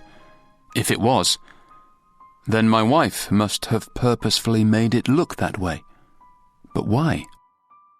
Deciding that it was too risky to disagree with them, I had simply nodded and told them that housework was not exactly top of our list of priorities right now. At least that way, I didn't have to make them wonder why Alison had deliberately messed the house up just for their arrival. But I would like to know the answer to that myself at some point. "How do you think your wife feels about Claire King?" PC Whittaker had asked me after that, and I had fumbled around for an answer that I thought might be the most suitable one. "Well, they're not friendly anymore, if that's what you mean. But that's to be expected, I suppose." "Of course." PC Tennant's sudden agreeable nature had caught me by surprise, and the longer the conversation had gone on, the harder I had found it to get a good grasp on these 2 officers. They weren't playing good cop, bad cop.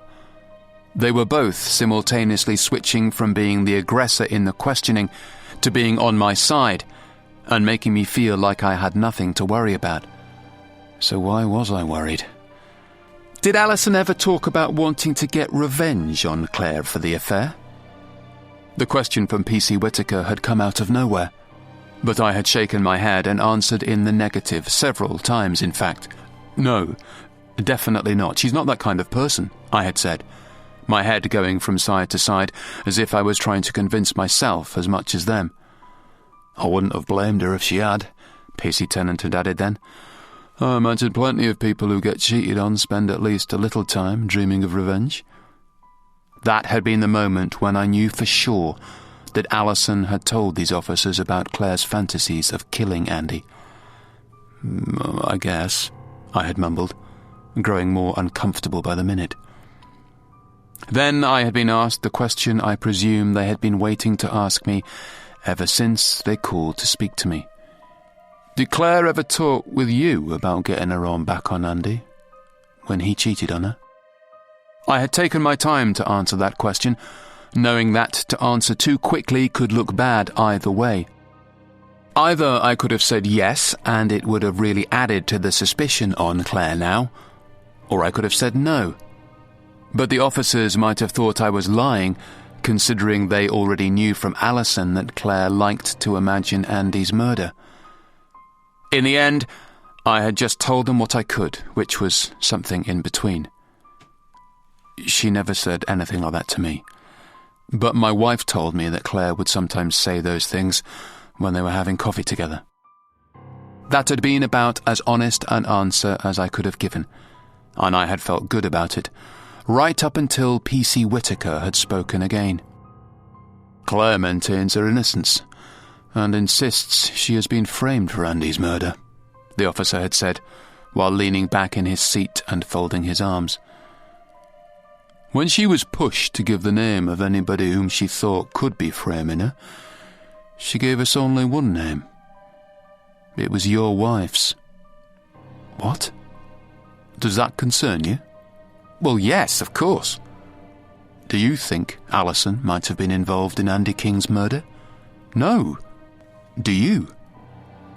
There had been a tense pause in the conversation then, and I had waited for one of the officers to give me an answer, wondering if they already had my wife in custody somewhere, and this was all just a sneaky way to try and find out if I had been conspiring with her.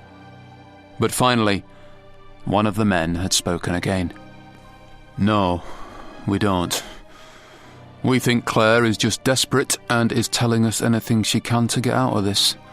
But we have to check these things. I hope you understand.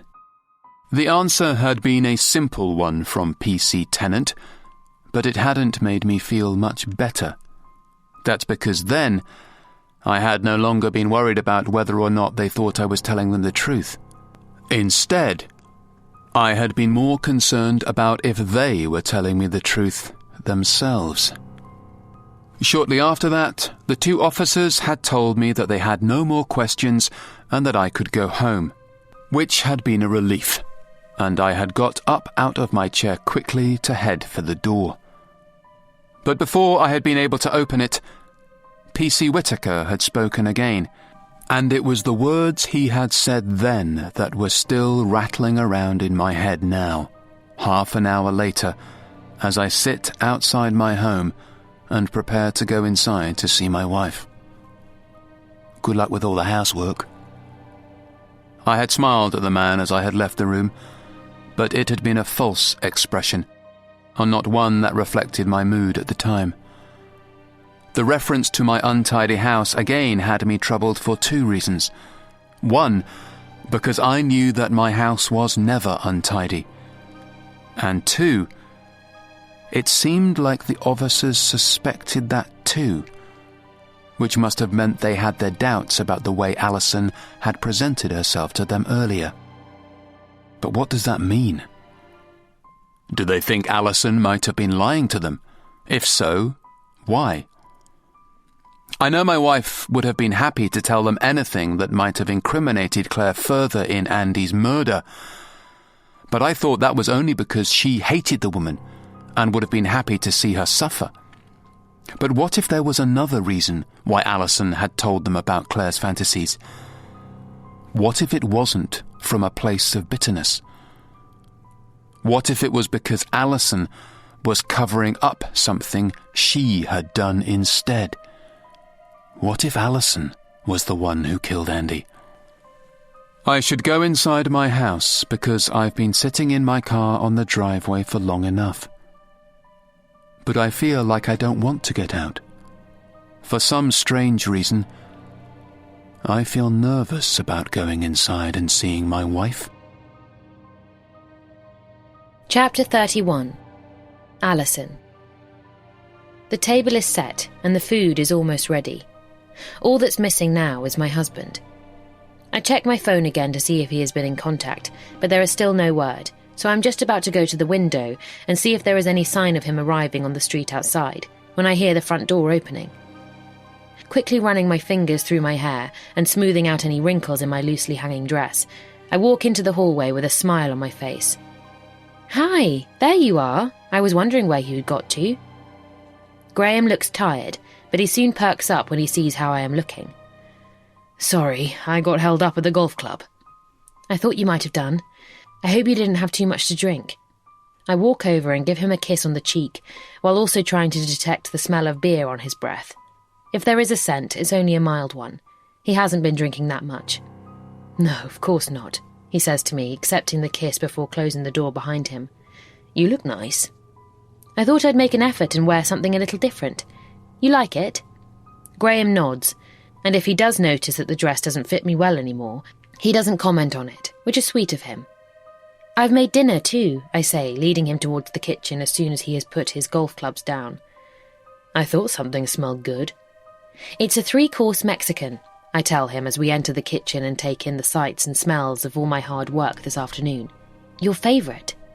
"Wow, thanks," Graham replies, and I see him hungrily eyeing up the bowl of nachos that have just come out of the oven. "How about you go and quickly get changed while I dish up?" "Okay, are you sure? I don't want you to overdo it." "I'm fine, really." I smile at my husband so that he knows he is okay to leave the kitchen and go upstairs and change out of his unattractive golfing attire. While he does, I get to work on serving up the food. Alongside the nachos, there are chicken fajitas, beef tacos, and even a few empanadas, which are more Spanish than Mexican, but we have always added them onto our Mexican nights in the past. This kind of meal for us is more than just a chance to gorge ourselves on some delicious cuisine. It is also a chance for the two of us to reminisce about the holiday we had in Mexico a couple of years ago. Those 2 weeks we spent visiting Cancun and Acapulco were probably the happiest 2 weeks of our marriage, and while we couldn't ever hope to recreate the sunny skies and sandy beaches once we had returned home, we could do our best to recreate the types of food we savoured while we were out there.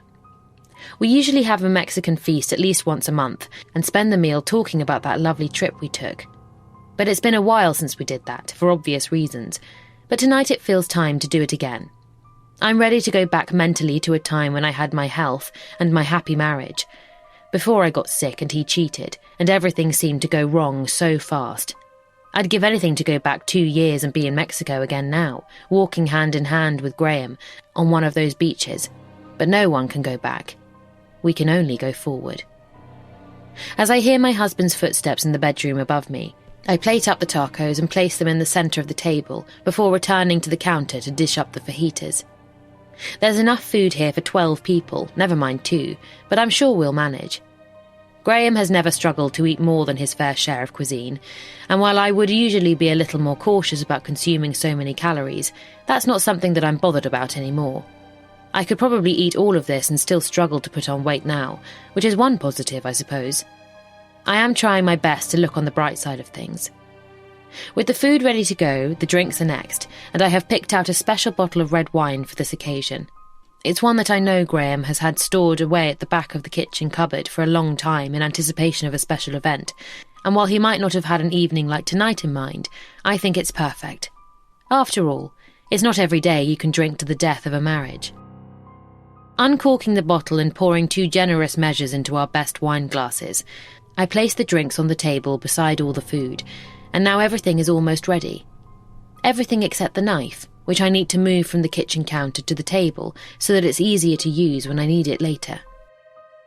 The sound of Graham's footsteps coming down the stairs tells me that I am out of time in making this meal look as perfect as possible.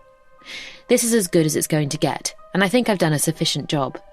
The food, the wine, the knife, they are all going to be enjoyed in their own special way. This looks great. I turn around to see Graham standing in the kitchen doorway, looking smart in his dark blue shirt and black trousers. He has even added a little gel to his hair, which he doesn't always do, at least not for me anyway. I wonder how much of an effort he made for Claire when they were meeting up for their secretive rendezvous, but it doesn't really matter. What does matter is that he is making the effort for me tonight and not her, so I guess that could count as me having the last laugh. But I'm not laughing yet. There is still some work to be done before I really do end up coming out as the winner in this situation. Tuck in while it's warm, I say, taking a seat and putting one of the napkins onto my lap. Graham eases himself into the chair opposite me, and we are only separated now by the vast portions of food that sit on the table between us. What do you fancy first? I ask him as I pick up the large knife and prepare to use it on dishing up some of the delicious treats on offer. I think I'll start with a fajita, he says, and I serve him quickly, aware of how hungry he must be after being out of the house for such a long time. Which wine did you pour? He asks me as he picks up his glass and holds it below his nostrils to get a whiff of the scent. The Zinfandel. I read it goes well with Mexican. Graham looks only slightly perturbed that I cracked open the bottle he has been saving for something else before he takes a sip and gives a nod of approval. What are we celebrating? He asks me just before we start to eat. Life, I say, reaching out across the table for his hand. He reluctantly takes it, seeming a little awkward around me, but I don't care. If he thinks things are awkward now, he should wait and see what I have in store for him after the meal. To life, he says, his hand holding mine while his other goes back for his wine glass again. To life, I repeat, picking up my own glass and clinking it against his. To all those who have it, and to all those who have lost it. Then I drink, leaving Graham to wonder what the hell I just meant by that. I take my hand back and pick up my knife and fork, ready to get on with things. Enjoy, I say before cutting into the bulky fajita on my plate. As we tuck into the first part of our massive meal, I glance up at my husband and notice that he looks a little on edge. I'm not sure what it could be, but there is definitely something on his mind, and I will have to coax it out of him before the meal is over. But there's no rush yet. We can just enjoy dinner for now. The last dinner we will ever share together as a married couple. Chapter 32. Graham. The food is good. The wine, too. But the company, I'm still not so sure about that. I could put this impromptu dinner down to the fact that Alison knows time is running out for her, so she wants to make the most of the opportunity to do things like this. I could also put it down to her perhaps genuinely forgiving me for what I did with Claire and looking to make our last few months together as painless as possible. But I feel like that is too simplistic and not at all realistic. I don't think Alison has done this just because she wants a nice meal before she dies, and I certainly don't believe that she has forgiven me for cheating on her with her best friend. So then, what is this dinner really about? I'm yet to find out because so far, Alison has spent most of it talking about the holiday to Mexico we had 2 years ago, which is pleasant enough, but isn't putting me at ease because I feel like something is coming. Something much bigger and more important than simply reminiscing about the past.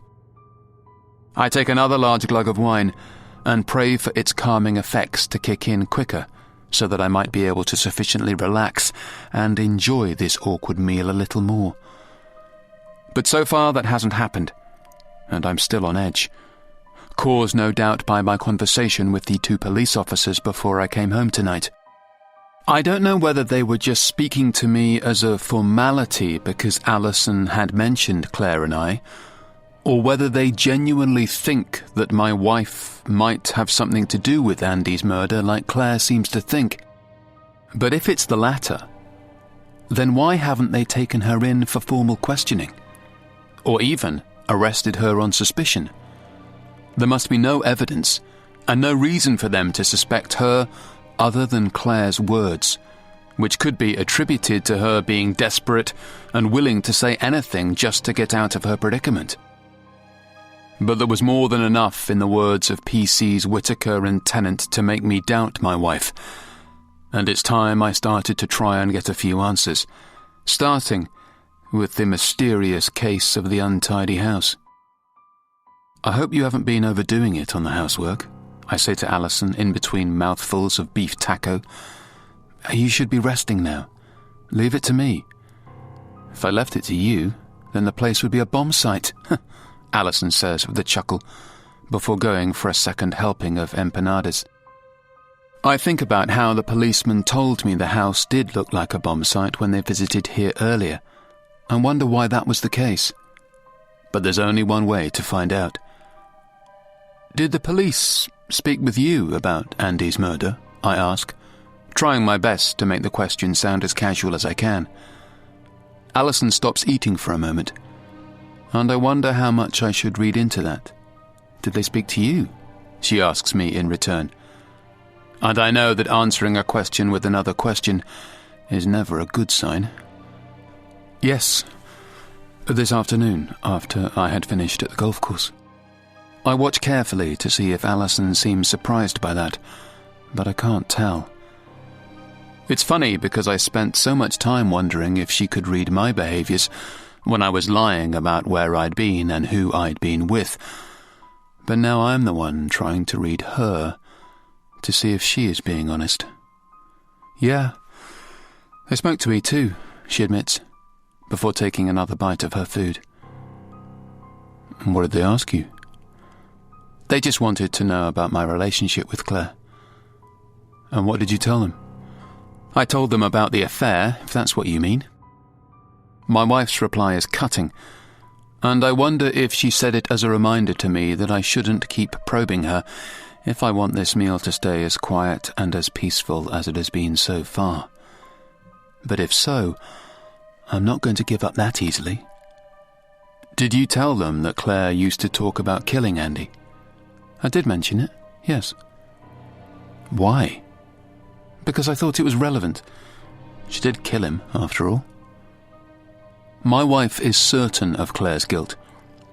But from what I gathered when I spoke to the police earlier, they are not. Did you tell them that too? She asks me, possibly testing me to see if I still have any allegiance to my former lover, and might have withheld damaging information that could reduce her chances of getting a not guilty verdict in the upcoming trial. I did mention it, I admit. Anything else? Not really. But the policeman did say something that had me a little confused. Which was?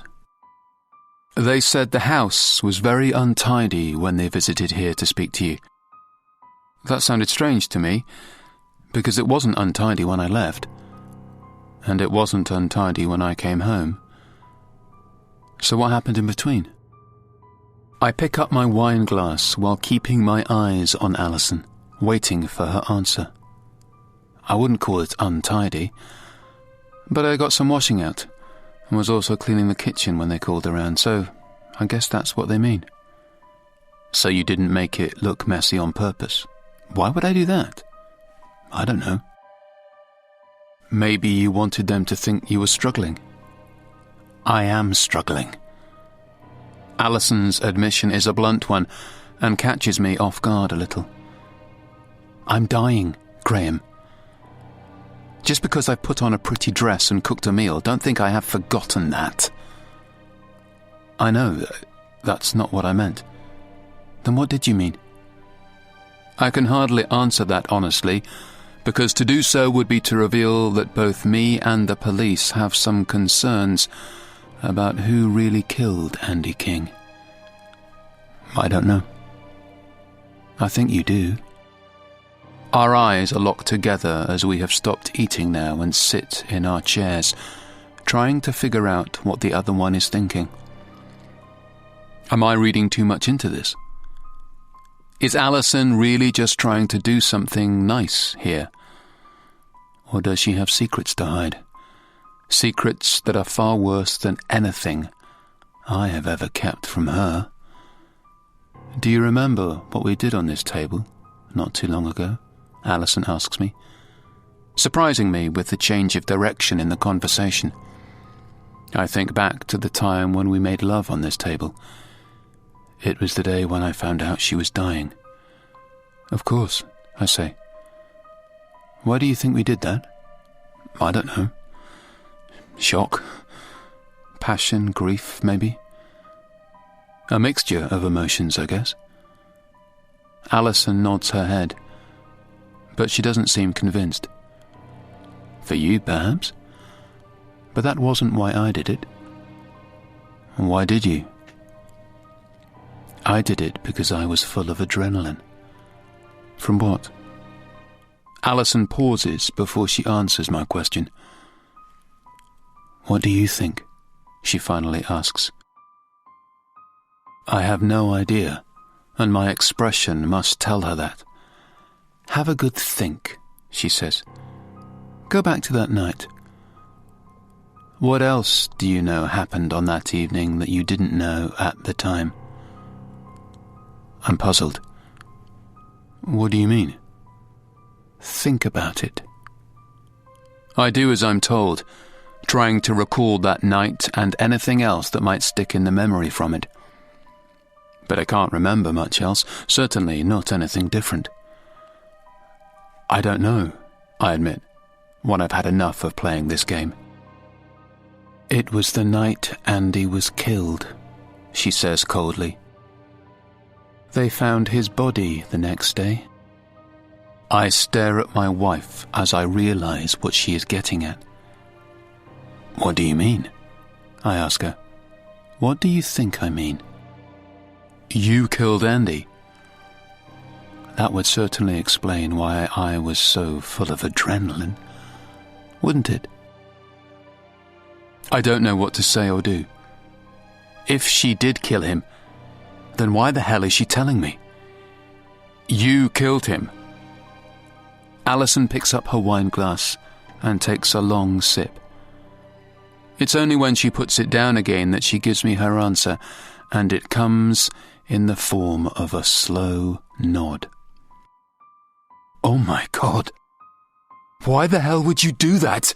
I cry, pushing back from the table and getting up from my chair as if I need to put some more distance between the two of us now. "Why do you think?" Alison asks me, remaining still. "I have no idea," I cry, shaking my head. "Oh, come on. I'm sure you can think of a good reason." I stare at my wife, almost in disbelief that a woman this calm and composed could have just admitted to the brutal murder of a man we both used to call a friend. "You wanted to frame Claire," I say, realizing the horror of the truth. Alison gives me a smile as she picks up her wine glass again. "Correct," she says, before taking a satisfying sip. Chapter 33. Alison. I've told my husband about what I did to Andy and why I did it.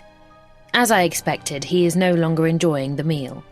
Instead, he is standing with his back against the edge of the kitchen counter, as if he is afraid to get any closer to me. He's afraid of me. And so he should be. "How could you do it?" he asks me as I continue to enjoy the lovely bottle of red that is just perfect for an occasion as momentous as this one. "You mean, how could I kill a man?" I reply, returning my empty glass to the table. "It's surprisingly easy, or at least it is if you have sufficient motivation." "You're crazy." "No, I'm dying. There is a difference." "What? So you think that just gives you the right to do whatever the hell you want?" "I don't know. Maybe. I do know it is extremely liberating to know that I won't have to worry about being around long enough to suffer any consequences if I get caught." Graham looks at me with disdain, but I'm enjoying this because it's his turn to be shocked, disgusted, and destroyed. This is exactly how I felt when I found out what he had been doing behind my back. Okay, so he hadn't killed anybody, but he had killed our marriage, and to me, that was just as bad. "You're lying," he says, refusing to believe it. You couldn't have done this. The murder weapon is hidden in our spare room, and there is a note of confession with it. That makes him believe me. You're serious? The expression on my face lets him know that I am. You can't let Claire go down for something you did, he says, shaking his head. It's not right. I think she gave up the concept of what's right and wrong when she slept with my husband, don't you? That doesn't mean she deserves to spend the rest of her life in prison. I disagree. She deserves to be punished, and that punishment should be decided by the person she wronged. That is me, and this is what I have decided. I can't believe this, Graham says, and he goes to leave the room. Where are you going? I'm calling the police. I wouldn't do that if I were you. He stops in the doorway with his back still turned to me. That gives me the opportunity to reach out and pick up the knife from the table and discreetly place it in my lap, should I need to use it in a moment or two. Why? He asks me as he turns around and looks at me. Because if you try and breathe one word of this to the police, then you will end up just like Andy. Graham's eyes go wide as he registers what I've just said. You'd kill me. If I have to, yes. You're a psycho. I shake my head. No, I'm just a woman whose husband betrayed her. You can't possibly understand how I feel. But Claire can. She knows exactly how this feels, because Andy did the same thing to her. That's why it's even worse that she would willingly bring these feelings to somebody else. That is why she is the one in the frame for murder now, and not you. So what? We're just supposed to sit by and watch her go down for a crime she didn't commit? Exactly. I shrug my shoulders, as if it is as easy as that, although I know it isn't. I won't be sitting around watching anything. I have better plans than that. I can't do it, Graham says, still maintaining a safe distance between us as he remains by the door. I can't let you get away with this. I thought you loved me. I thought you wanted me over Claire. That was before I knew you killed Andy. That shouldn't change anything. Either you love me or you don't. Don't be ridiculous. I'm enjoying seeing Graham get so wound up, and I imagine his mind is a jumble of all sorts of thoughts and feelings. Anger, guilt, confusion, shock, and fear. He still looks absolutely petrified of me, and that's even before he knows about the knife I have hidden from view. What do you want from me? He asks, suddenly looking as drained as I did before I put on my makeup and did my hair. I want you to prove that you really choose me over her, I say, smiling at him. What do you mean? If you really love me, then you won't tell anybody about this, and I will get away with it. If you still love her, then you will want her to be free, and that would be most disappointing. It has nothing to do with love. This is about a woman's freedom. She's going to lose the rest of her life because of something you did. And I'm going to lose the rest of my life because of sheer bad luck. Life isn't fair. Get over it. I didn't mean to raise my voice as loudly as I just did then. But I was overcome with raw emotion, and I guess there is still an anger that burns around the sense of injustice that my terminal diagnosis has given me. Fortunately, we are in a detached house, so I don't have to worry about any neighbours overhearing us. They would be getting quite the show if they could. Graham still seems unsure about whether to take his chances by leaving the kitchen or rejoining me back at the table, so I decide to make things easier for him. I decide to show him the knife. Picking it up from my lap, I hold it out towards him, the tip of the blade pointed in his direction, as if it has him in its sharp sights, even from all the way over here. What are you doing with that? He asks me nervously. I'm showing you the last thing that Andy saw just before he died. Why? Because I can. So you think that by threatening to stab me, you can make me choose you over Claire's freedom? That hardly seems sensible. I could just be doing it to save my life. It wouldn't prove that I love you. You're right, it wouldn't, I say, nodding my head while keeping the blade in mid-air. But it's one way of making sure that bitch stays where she belongs. But she doesn't belong there, does she? She didn't kill Andy, you did. How else would you suggest I get my own back on her? I ask him, momentarily putting the knife down on the table in front of me, but only because my arm is aching from holding it up for so long. I don't know, Alison, he says, shaking his head. But killing a man and framing her for his murder is not the way. It's the best I had, I admit, and I didn't have much time to think about it. I'm faking the emotion of my impending death as a way to get Graham to relax a little and come closer, and it works. He moves towards the table, and I keep looking down until he tentatively retakes his seat. But the knife is still well within my reach, and still just out of his. "I'm so sorry for what Claire and I did to you," he says. "We were heartless, and you didn't deserve that. But Andy didn't deserve to die. And Claire doesn't deserve to spend the rest of her life in prison. That's too much." "Maybe, but what's done is done." "You can change it. You can talk to the police. So what if they arrest you? You won't go to prison. You'll just go to a hospital, and you won't even serve out a full sentence." "Because I'll be dead in a few months." Graham looks like he doesn't want to confirm that's what he means, but he reluctantly nods. "That may be true," I say, reaching out and picking up his wine glass, which still has some wine left in it. "But I don't want to do that, and I certainly don't want to spend my last few days in some hospital while a policeman watches me take my final breaths. I want to die here, in my home, where I belong." I take a sip of the wine, and it really is making me feel better about what I'm doing. "Claire shouldn't be in prison for this." "You would like her to be free, wouldn't you? That would mean that you'd be able to pick up right where you left off together." "That's not what I'm getting at, and you know it." "Do I? I don't know anything about you anymore. You don't tell me anything, and when you do, I'm not sure if it's true." Graham seems to take that on board as he watches me finish his wine before he speaks again. "The police aren't just assuming that Claire is guilty." That was unexpected. "What do you mean?" "She told them that somebody must have framed her, and when they asked her who would have reason to do such a thing, she gave them your name." This really is unexpected. "How do you know that?" "Because the police told me when they spoke to me. They obviously have no evidence, but they are open to the idea that it might not be as cut and dry as it's made out to be." That is irritating. "If you kill me, then it will be really obvious that you were the one behind all of this. Then Claire will walk free and you'll be the prime suspect." "Not necessarily," I say. "Oh, you didn't hear the way those two officers asked me about you. They definitely have their suspicions." I think about that for a moment.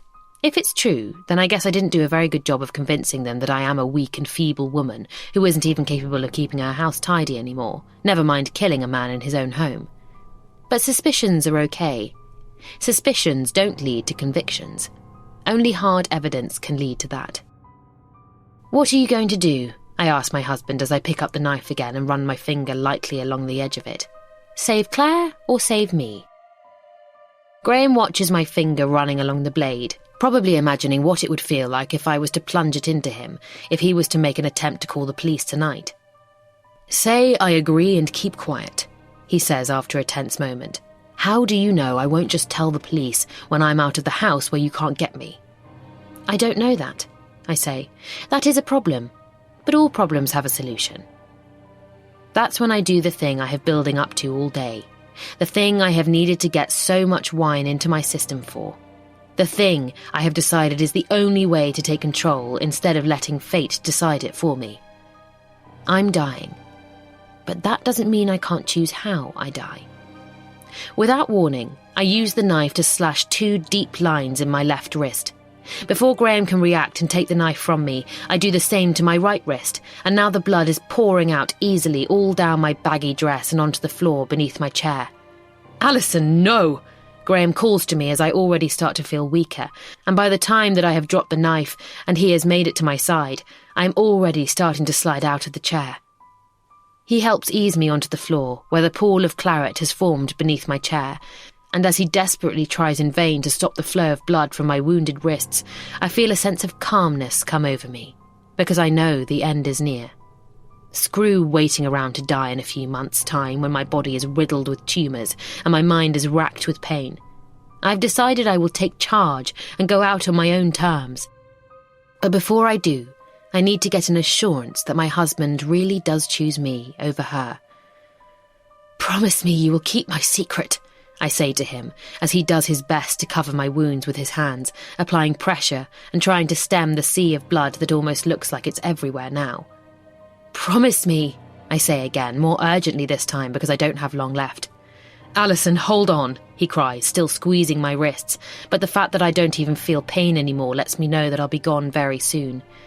"Promise me," I say, pulling one of my hands away from his grip and grabbing him by his shirt collar. His smart navy blue shirt is now ruined from all my blood that is going all over him. "Alison, please," he says, still fighting even though he must have realised now that it is futile. "All you have to do is promise me," I say, "and keep your word." He looks at me, unsure but aware that his promise seems to be my dying wish. "I promise," he says, as my eyelids grow heavy and the light in the kitchen seems to be getting dimmer. "You promise you pick me over her?" I ask him for final clarification, wondering if they will be my last words, because I have very little strength now. "I promise," Graham repeats, and I hope he sees the light in my eyes when I hear it. But that will be all he sees, because then my eyes close, and try as I might, I can't summon the strength to open them again. Is this it? Am I dead? "Alison!" No, I must still be alive because I can hear my husband's desperate pleas. I guess that means I have time to say one more thing. "I love you." I'm glad I got to say it before I slipped away. I'm just sorry I never had the chance to hear his reply. Chapter 34. Graham. I must have stayed there on the kitchen floor for 10 minutes with my wife's dead body in my arms, holding her, even though I knew that she could no longer feel it. When I did eventually get up and leave her, I was able to get a better idea of just how much blood there was around her, as well as all over me.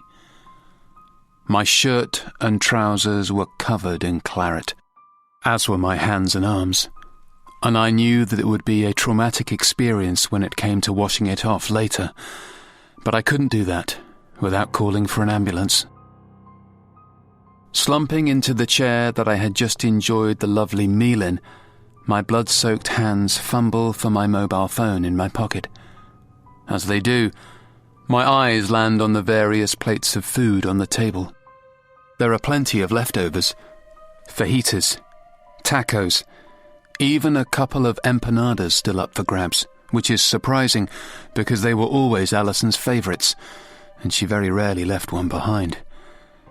But the sight of it all makes my stomach churn now, and I have the blood to thank for that. Quickly averting my gaze down to my mobile, I try to navigate my way to the keypad so I can call the emergency services, but my screen is quickly covered in blood thanks to my dirty digits, and that doesn't do anything for my queasiness. My heart is still hammering in my chest even though I'm barely moving, and I know that I'm not going to make much sense to whoever answers the phone because I'm breathing so heavy. I need to calm down, and fast. So I reach out for the bottle of wine and glug half of it down, hoping that a load of alcohol will keep my panicked feelings at bay. It doesn't do the job, though, and I doubt anything will. My wife is still lying dead on the kitchen floor in front of me, and I am still sitting here, covered in her blood. I haven't cried yet, but I guess that's because I'm in shock. I haven't screamed either, but that could be for the same reason. All I can do is look at what is left of my marriage and feel an overwhelming wave of sadness for how it ended. Alison's confession that she was the one who had murdered Andy should have been the most shocking part of this evening, but amazingly, even that admission had been eclipsed by what had happened next. I had thought that the knife was to be used on me, and Alison had certainly made it sound that way with her threats and the way she had pointed it in my direction. But then she had stunned me by using the deadly weapon on herself, slitting her wrists and taking her own life, using her last few moments to make me promise her that I would not tell anybody about what she had done to Andy, effectively choosing her over my lover, who remains in custody for the gruesome murder. I had told my wife what she wanted to hear because how could I not? I couldn't deny a dying woman her last wish.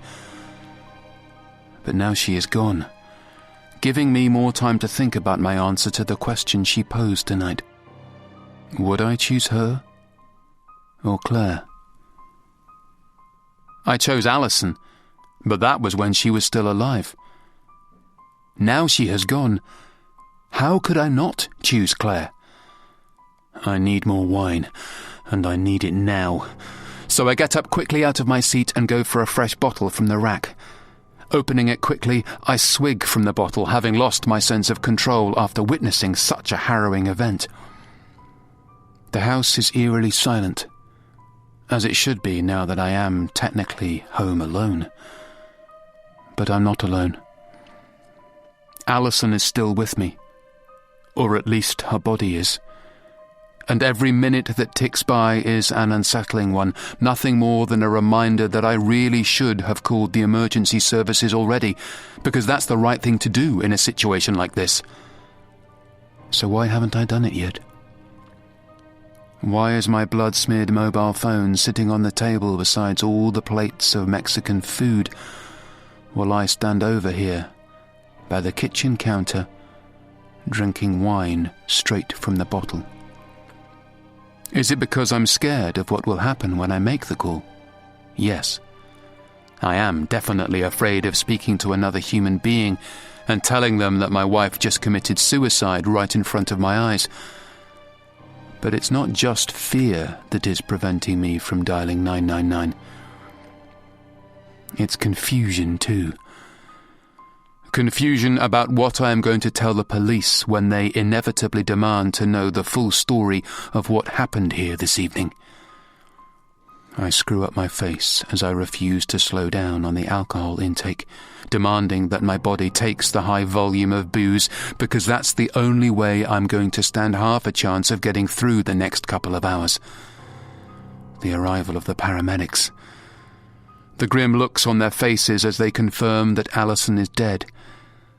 The body bag. The police officers. The questions. The urgent need for me to give some answers. That's when the thought of Alison's parents flash into my mind, and I have to stop drinking then because the sickly feeling in my stomach demands it. How the hell am I supposed to break this news to them? Hi guys, sorry to bother you at this time of night, but I have some bad news, I'm afraid. Alison killed herself. Right in front of me, actually. Yes, it's terribly shocking, I know. I'm sorry for your loss and for mine. See you at the funeral. Goodbye. I know there will have to be a lot more to it than that, but that is the gist of it, and I cannot handle a conversation like that yet. Maybe ever. Hopefully the police can just break the news to Alison's family for me. The police? What the hell am I going to tell them? They will want to know why Alison killed herself. And even I'm not sure what the answer to that is. Is it because she was dying anyway, so she wanted to get it over with before she became truly ill and too weak to do anything about it? Is it because she killed Andy and wanted to depart this life before any possible consequences of that came back to bite her? Or is it simply because she wanted to prove to me how much she loved me, and how much my betrayal had hurt her, punishing me with her last act by making me watch her take her last breaths as she died in my arms? I don't know what to say. But I have to decide quickly because the longer Alison is dead, the more suspicious this will begin to look when the emergency services do eventually get here. If they know that I held off calling them for a lot longer than I needed to, then they will start to ask even more questions, and I already have enough of them to deal with as it is. I've just lost my wife. I don't want to lose my freedom too. But the number one decision I have to make before I do finally call for help is whether or not I am going to honor my last words to my dying wife. Am I going to keep her secret? Or am I going to tell the police that she killed Andy, which would hopefully see Claire released from custody? I promised Alison that I would choose her, effectively leaving Claire to spend the rest of her life paying for somebody else's crimes. But where would that leave me? I'd be alone. I'm a widow now. My wife has gone. I no longer have to take her needs into consideration. Instead, I could just focus on my own, and what I need is companionship. If I can't have that with Alison anymore, then maybe I can still have it with Claire. I'm still undecided as I put the bottle of wine down and return to the table, where I pick up my mobile phone and wipe the blood off the screen with a clean part of my shirt. As I dial 999, I take a deep breath. As I hear the operator's voice at the other end of the line, I look away from my dead wife. I know she is gone, but I still feel bad for what I'm about to do. Chapter 35. Claire. Forgive me for not being excited about the prospect of another meeting with my lawyer. That's because, so far, it has only been bad news that has been forthcoming from her, so today's impromptu meeting must only be more of the same. She's already given me plenty of news before, like how much evidence the police had on me, or that I was being charged with murder, or most recently, that I had been denied bail, and would have to remain in custody until my trial. I can't wait to hear what cheery news she has for me today. What is it this time? The UK has suddenly agreed to the death penalty, and that is now the best outcome I can hope for. I might seem overdramatic to think like that, but with the way my luck has been recently, then it might as well be the case. Everything that could go wrong has gone wrong for me over the last few months, from Graham choosing Alison over me to that bitch presumably framing me for the murder of my ex-husband. The problem is the police don't believe me when I tell them I must have been framed, so I'm stuck in here while Alison and Graham are out there living together and enjoying the company of each other. To say I came off worst in this situation would be the understatement of the year. As I am led into the room where today's meeting with my lawyer is scheduled to take place, there is a good reason why I have my head bowed and my shoulders slumped. I am defeated, worn out and fed up, and I really don't expect the next half an hour is going to do much to change my mood. But then I see the expression on my lawyer's face and realise that I might be wrong. That's because she is smiling. And one thing that I have learned about my lawyer ever since I started paying her to try and get me out of this mess is that she never smiles. Never. "Hi, Claire," she says to me as I reach the table where she sits. I study the woman as the police officer behind me tells me to take a seat in the empty chair opposite her. My lawyer is a woman by the name of Deborah Oldham, and if she doesn't sound like some flashy and high-flying legal eagle, then she doesn't look like one either. She's in her 40s, but looks much younger, and with her mousy hair, baggy suits and tiny hands that always seem to be fidgeting, she looks more like somebody on work experience rather than a seasoned veteran in this line of work. But she is the best I could afford, although the expression "you get what you pay for" has crossed my mind more than once since I started meeting her and found out she wasn't doing a very good job of getting me out of this mess. But why the smile today? Why does she actually look happy to be meeting someone like me in a place like this? What's happened now? I ask as I settle into the chair, already bracing myself for another unexpected development in my ill-fated case, even with this smile. In my paranoid state, I have already decided that the only reason Deborah is grinning is because she has had some good news in her personal life and is not professional enough to contain it. Maybe she has just been asked out on a date, or perhaps she has just found out she's pregnant and will get to enjoy a long period of maternity leave outside of this dreary job. Whatever it is, it surely can't be anything that can help me.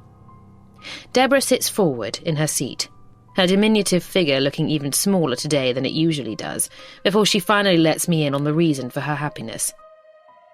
"Alison Monroe is dead," she says, her smile not really matching what most people would consider to be bad news.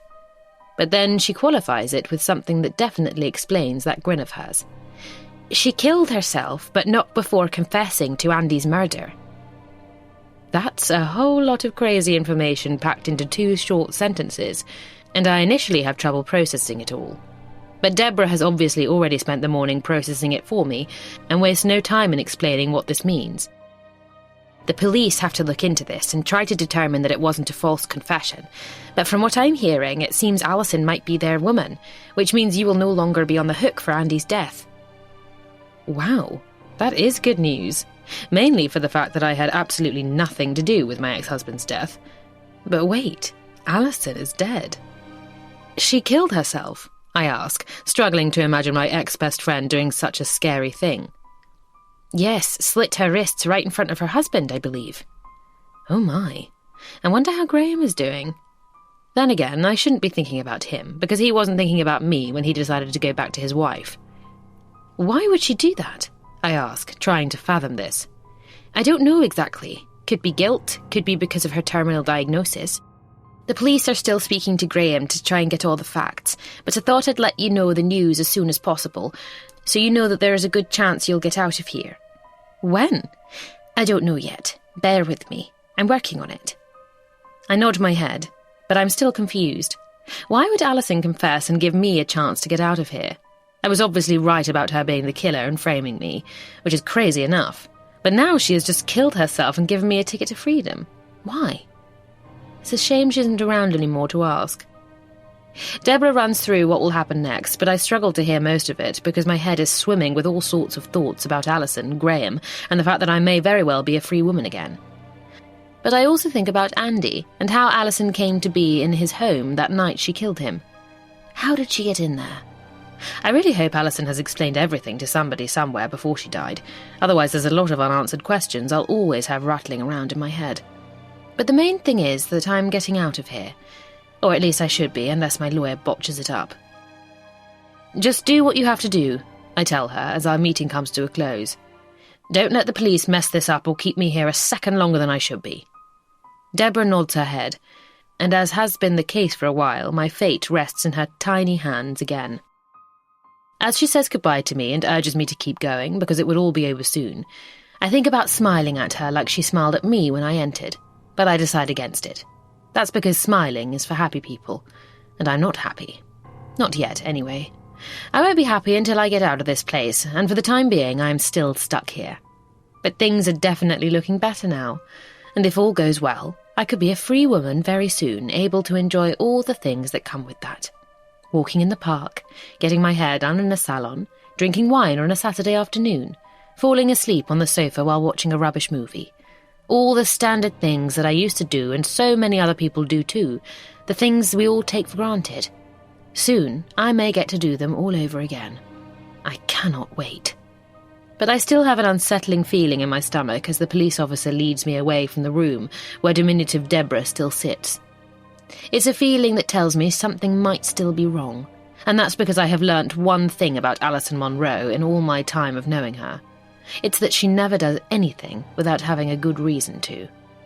So if she has just done something to help get me out of prison, then she must have a damn good reason why, and I worry that it has a lot more to do with simply doing the right thing and allowing an innocent woman to walk. She has given me an avenue out of here by telling Graham what she did. But why? Even though she is dead, I still feel like Alison might be playing with me and the man I cheated on her with. Chapter 36. Graham. I've had the grim experience of making funeral arrangements before, when both my parents passed away within a year of each other. But it's a slightly different experience this time, now that I am doing the same thing for my wife. Unlike my parents, who had both been in their late 80s, Alison was only 40, and that is certainly not an age when people should be getting buried. But that's what must happen now, after poor Alison cut her wrists right in front of me and died on the kitchen floor of the home we share together. The police have conducted their investigations and are satisfied that it really was suicide, and I'm glad there were no questions for me about why I took a while to call for the emergency services after my wife died. I assume they must think that I called as quickly as I could once the initial shock had worn off. and that's almost the truth, so I can live with that. What is harder to live with is the fact that I have broken my word to my dying wife and cancelled out what would have been her last wish. Alison made me promise her that I would choose her over Claire, and to do so would have meant that I kept what my wife did a secret and allowed Claire to go down for Andy's murder. But I decided I couldn't do that, although my reasons for reaching that decision were not entirely about doing the right thing for justice. While it would have been extremely difficult to see Claire sentenced to a life term behind bars when I really knew the truth, it would also have been extremely difficult for me to have lost both women and ended up alone. At least this way, with Claire's release now believed to be just a matter of time, I have a chance of reconciliation with one of the women in my life. Hopefully Claire and I can still make things work, and the fact that I have provided the information that should help her regain her freedom means that I have earned some serious brownie points there. But I won't know for sure until I see Claire face to face, and that won't happen until she is out. That's because I'm not going to make any kind of effort to get in contact with her or visit her while she is still in custody, because I don't want the police to get suspicious and think that I somehow concocted Alison's confession just so I could get back the woman I really love. But that is unlikely, based on the evidence Alison left behind to prove that it was really her who killed poor Andy. Along with the handwritten note in which she detailed her crimes in such a way that only the killer could have known, there is also the presence of the knife with Andy's DNA on it, which was in a small box in the spare bedroom, just as Alison said it was. That means the police are confident that my wife was the killer, although it also means the funeral is going to be a very strange experience for all involved when it comes around. That's because I'm not sure how many people are going to feel comfortable going to pay their respects to a woman who it has since emerged had committed a heinous crime before she passed.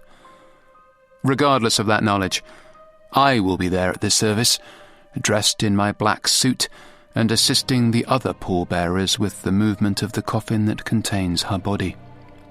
That's because she was my wife. And despite what she did, and all the things we went through together, I still love her, and want to respect the memory of her on the day she is laid to rest. I will also be making a short speech at the service. Nothing too wordy, but just something for the attendees to take away from the day. I will speak about Alison as I used to know her, the bubbly, bright woman who gave so much and still had so much to offer before she was cruelly diagnosed with a disease that has taken far too many before their time. I won't mention what happened after that, for obvious reasons. Instead, I will be making sure to wrap it up with a cheery memory of the woman who was my wife. It will be emotional.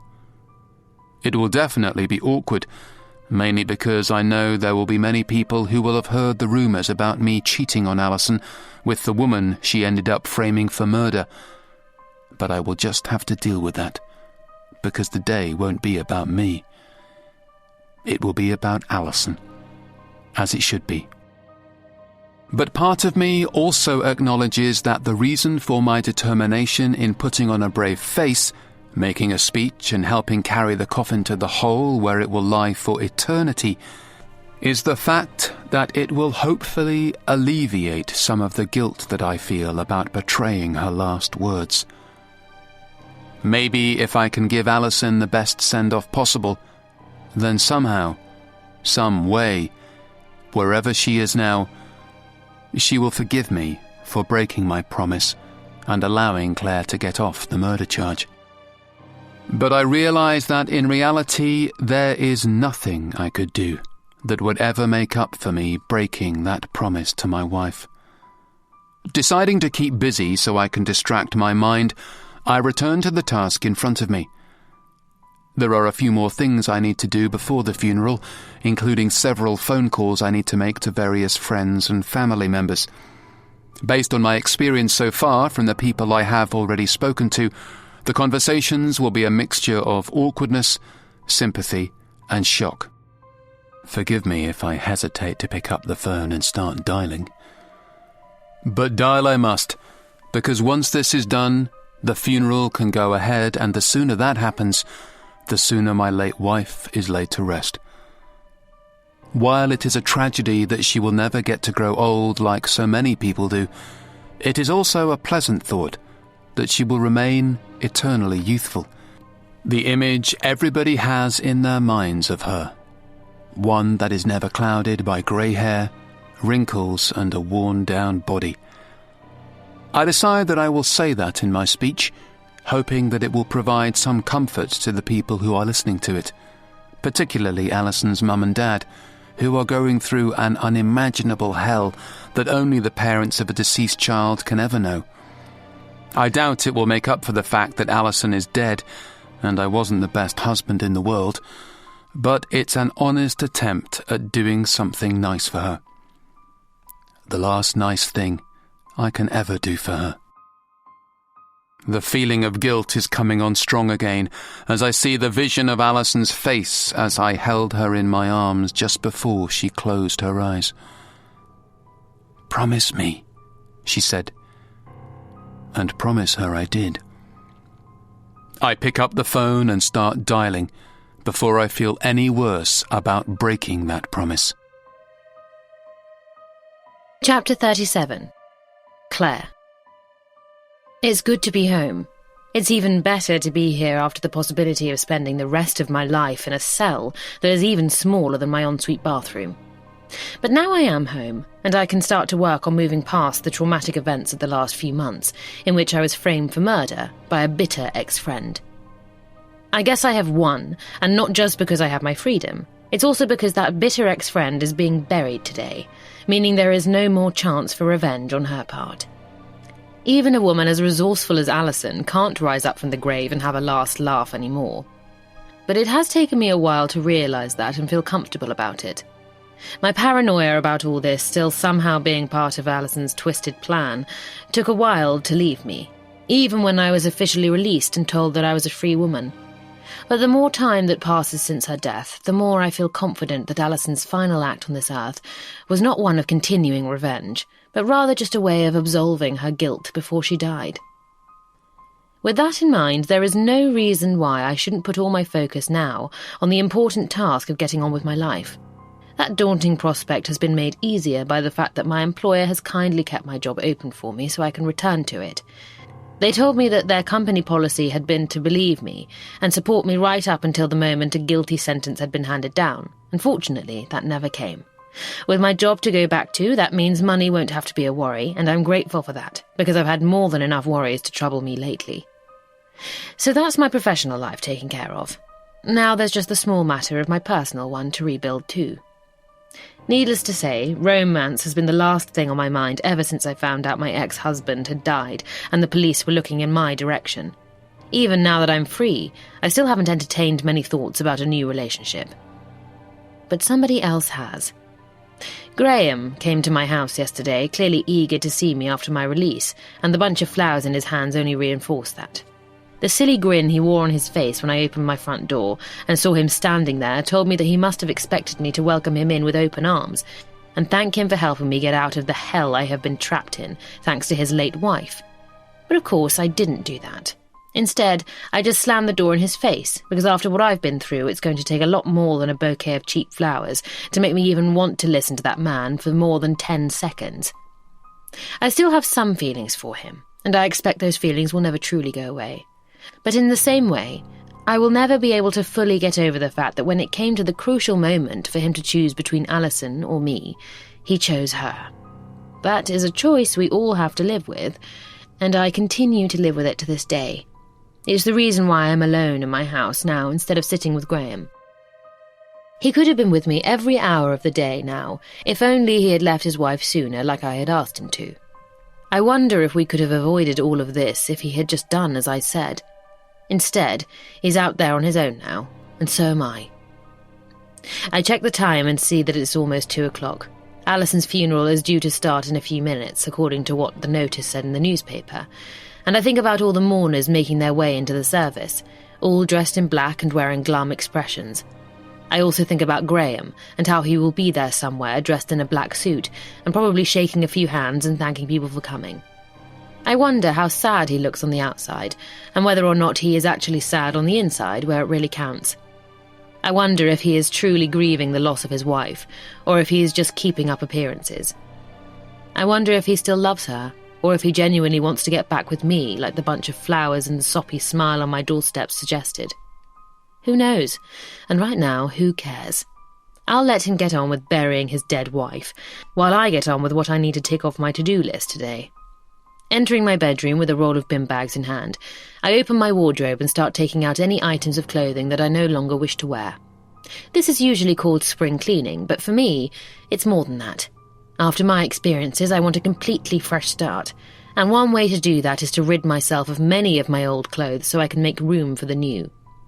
Tossing items into the open bag with only the slightest regard for how nice they are or how expensive they might have been, I am aware that I might not be behaving as rationally as I could be, but screw it. It feels good to throw things away, and the more I do it, the more it feels like I'm throwing away my past too. I want to forget about Alison and my dead ex-husband, just as much as I want to forget about all the long nights in police custody and all the tedious meetings with my lawyer as she fumbles about and tries to figure out something that might get me out of there. I also want to forget about all the tears I cried when I thought that my life really was over, and that all I had to look forward for the next 20 to 30 years was the erosion of my worth as a human being. And the final thing I should want to forget about is Graham, the man with whom I embarked on an affair with, an affair which caused all of that other stuff to happen. So why can't I forget about him? Why do I keep thinking about him and how he might be feeling right now? Why does this black bin bag in which I'm throwing all my clothes into also make me think of the black suit he'll be wearing as he stands beside his wife's coffin and prepares to say goodbye? I stop what I am doing and pick up the bin bag, deciding that I have made enough hasty decisions for one day, and will give myself a chance to simmer down before I throw any more of my possessions away. Carrying the bulky bin bag downstairs, I do my best not to lose my grip on it before I can get it outside and put it into one of the bins. I know the right thing to do would be to donate these second-hand clothes to charity, now that I no longer wear them, but that would require me driving down to the charity shop on the high street, and I don't feel like doing that anytime soon. Opening my front door, I step outside and feel the warm sunshine of a clear day on my skin as I head towards the bins down the side of my house. It's a slight struggle to lift the bag high enough to drop it inside the bin, but I manage it before turning back to my door and preparing to go inside to make a drink. But before I can, I spot the woman standing on the pavement across the road, opposite my house. While I don't recognise her, she seems to recognise me, but not in a way that means she is waving or smiling at me. It's in the way she simply is standing and staring at me, as if she knows who I am and is here to get a good look. I stop by my front door and stare back at the woman, expecting her to say something that might help me understand why she is watching me and my home. But she doesn't. Instead, she just walks away quickly down the street. "Hey!" I call out after her, but she doesn't look back, and 10 seconds later she has disappeared around the corner. Who was she? Why was she watching me? And will I see her again? I have no idea, but as I close my front door and lock it quickly, that gnawing wave of paranoia has returned to me again. On the day Alison is being buried, why do I feel like this has something to do with her? Chapter 38. Graham. Burying my wife was tough. The service was long, emotional and draining for all involved. But now that Alison has been laid to rest, life, as they say, goes on. With that in mind, I have put on one of my best suits, applied a little aftershave, and accepted the invitation for dinner that was extended to me earlier today. To say I was surprised when Claire called and asked me to meet her at the local Italian restaurant this evening would be an understatement. After all, the last time I had seen her had been when she had slammed the door in my face, after I had turned up on her doorstep with a bunch of flowers. But I was only too glad to agree to her request to go for a meal, and here I am now, looking good, smelling great, and feeling like everything is going to be okay after this craziest of years so far. But then I walk into the restaurant and see Claire sitting by herself at the table in the corner, and the look on her face tells me she might not be as excited about this evening as I am. As the maitre d' shows me to the table, I hope that I have been wrong in my reading of her body language from across the room, and that she will look livelier when I reach her. But my arrival at the table does little to change the look on her face, and as I thank the restaurant employee and take my seat, I have no idea what this meeting could be about. I had assumed it was because Claire was willing to make another go of things between us, but I'm guessing not. So what is it? "Are you okay?" I ask her, as I watch her take a thirsty sip from her glass, which looks like it contains just lemonade, but I suspect there is a shot or two of something stronger in there as well. "Not really," she replies when she's finished drinking. "I feel like I'm being watched." "What do you mean?" I glance around the restaurant to see if she's referring to anybody watching her right now, but it's early, and the venue is quiet, barring one couple in the other corner who are definitely not watching her or me. "I saw a woman outside my house yesterday," Claire says. "She was just standing there and staring." "Who?" "I don't know who she is, but it felt like she knew me." "Did she say anything?" "No. She just walked off." "Well, it was probably nothing then. She might have been lost." Claire shakes her head. "She wasn't lost. She seems to know exactly where she was going." "Okay. It doesn't mean it's anything to worry about." "I saw her again today. When I left my office at lunchtime to go and get a sandwich, she was across the street from the car park. She was watching me again." I frown because this does sound very strange, and I'm not really sure what the explanation could be, but I doubt it is anything to worry about. "She might have confused you with somebody else," I suggest with a shrug. "What if it has something to do with Alison?" Claire replies. And that was not what I was expecting. "What? What if this is her? She might have arranged for somebody to come and hurt me before she died." "Why would she do that?"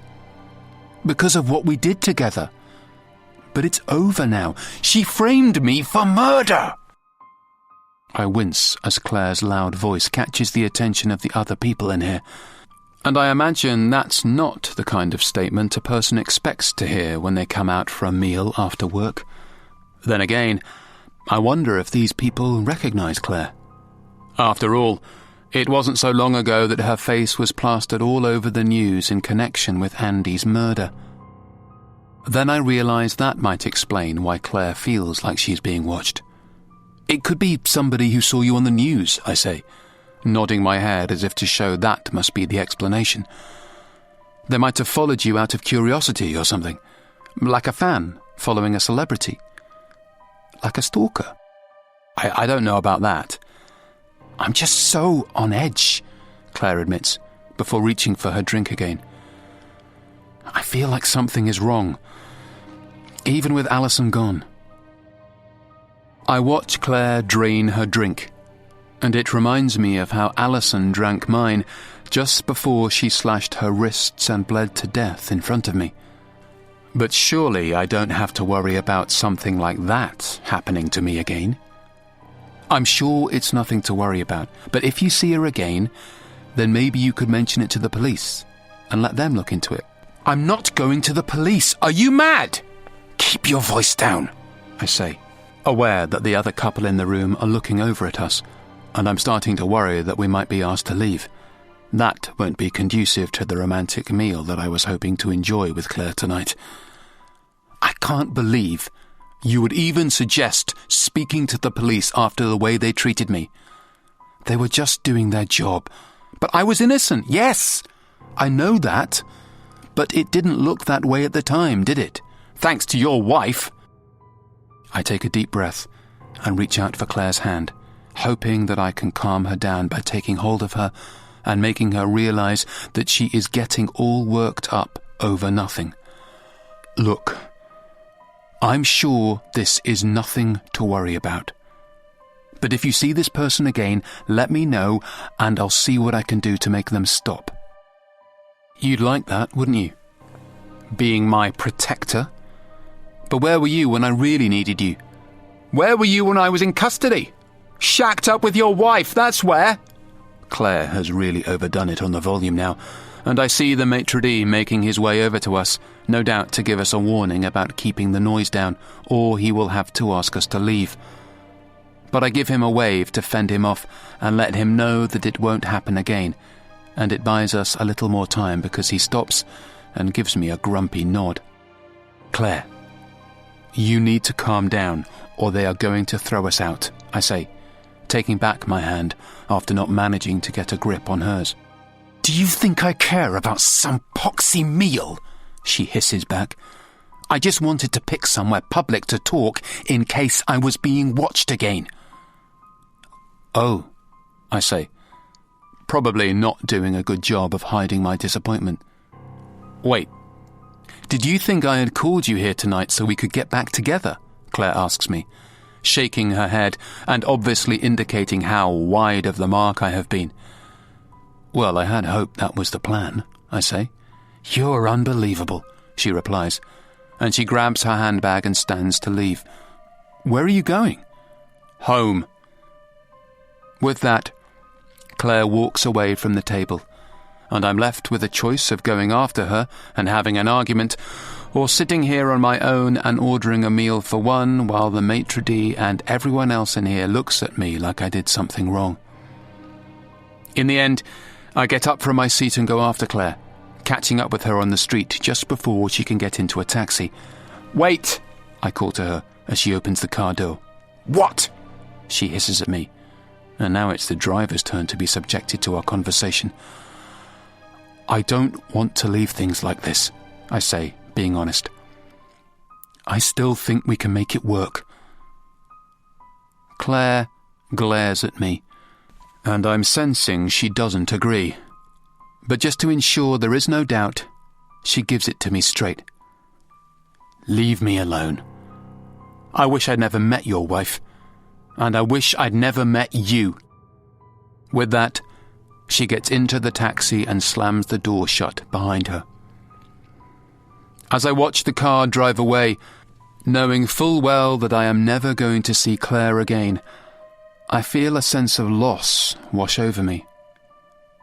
It isn't quite as profound as when I lost my wife, but it is as unexpected.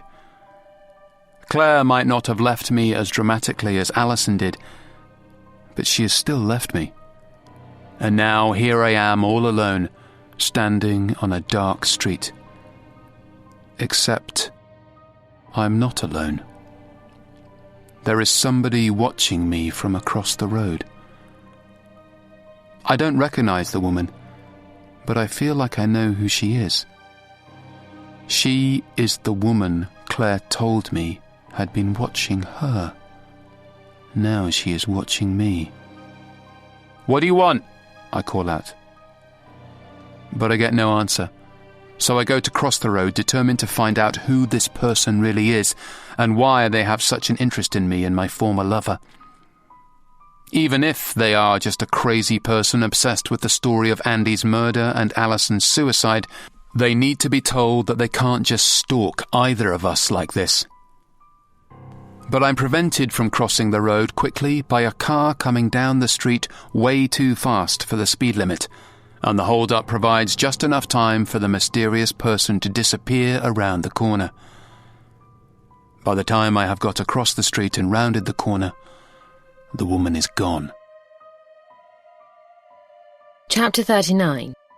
Claire.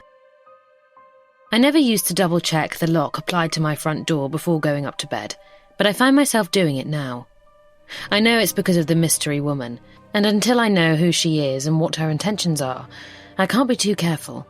That's why I will double-check this lock, as well as double-check all the windows around the home are closed. They should be, but I have to make sure there is no way for anybody to get in should they come calling in the night. This might be an indication that my paranoia is in overdrive now, but I think I have a right to be anxious. That's because it's not just me who has seen the mystery woman. Graham has seen her too. I was still in the taxi on the way back from the ill-fated meeting with my former lover when I saw that he was calling me. I avoided picking up, 1, because I'd said everything that I had to say to him before I left him, and 2, because I didn't want to subject the poor taxi driver to an argument. But I had no choice but to call him back once I saw the message come through from him, in which he told me that he had seen a woman standing outside the restaurant who had obviously been watching our meeting this evening. When I spoke to Graham, he sounded out of breath, and when I questioned him on it, he told me it was because he had attempted to give chase to the mystery woman to find out who she was and why she was following us. But he lost her, which meant we still had no answers. That's why I am now checking the lock on the door before I go upstairs to bed. As I climb the staircase, my mind is buzzing with all sorts of crazy thoughts. Is the woman dangerous? Is she after me or Graham or both of us? And does this have something to do with Alison and the murder of Andy? It's little wonder that as I walk into my bedroom and close the door behind me, I know full well that I am not going to be able to get a wink of sleep tonight. Taking off the clothes I put on to meet Graham at the restaurant, I feel slightly better now that I am wearing something more comfortable, although I had hardly been overdressed to start with. Unlike Graham, I hadn't made much of an effort for this evening, whereas he had obviously turned up at the restaurant treating the occasion like some weird kind of first date for us both again. I don't feel bad about how bluntly I told him that we would never be together again, because he didn't have any qualms about being brutally honest with me when he told me he was going back to his wife. But as I stand here now, all alone in my quiet house, I can't help but feel like it might not have been a bad idea to string him along for a little while, if only to have some company until I find out who this woman is. Perhaps I was a little bit hasty with Graham, because I sure could use the extra bit of protection that he would give me if he was here. As I pull back the duvet and climb into bed, I think about calling him. I have no doubt he would be round in a flash if I asked him to come over. But as I hold my phone in my hand and settle into bed, I decide not to, because it will only encourage him and give him the wrong idea. Having him around might make me feel better in the short term, but in the long term I am better off having him out of my life so I can focus on what is ahead instead of what has gone before. But the thought of me moving on and meeting somebody new one day is a little laughable, because I hardly imagine there is a long queue of men out there just waiting to get with a woman who has been all over the news recently in connection with the brutal murder of an innocent man. The fact all charges have been dropped probably means little, because once people associate you with something, it barely seems to matter whether you are innocent or guilty. The stigma follows you around regardless. Therefore, I expect my days as a singleton are going to last a while. Turning off the bedside lamp, I now only have the light from my phone screen to provide me comfort from the spooky darkness. Still feeling wide awake, and aware that is unlikely to change for a while, I decide to kill time by scrolling around endlessly on social media, because what else is a person to do when they're lying in bed and can't sleep? 30 minutes looking at various people's pointless posts and celebrity photos that only make me feel envious of a better life, perhaps unsurprisingly leaves me feeling worse than before I started, so I put my phone on silent and place it on my bedside table. Determined to give sleep a good go, I close my eyes and try to think about anything other than the fact that there might be a woman outside my house right now, waiting to get another look at me. Graham could be right. It might be some crazy person who has become obsessed with the Andy King case and all those connected to Alison. Hopefully that is as sinister as it gets, and they will soon grow bored and leave me alone after realising that I'm really not as interesting as the newspapers had made me out to be.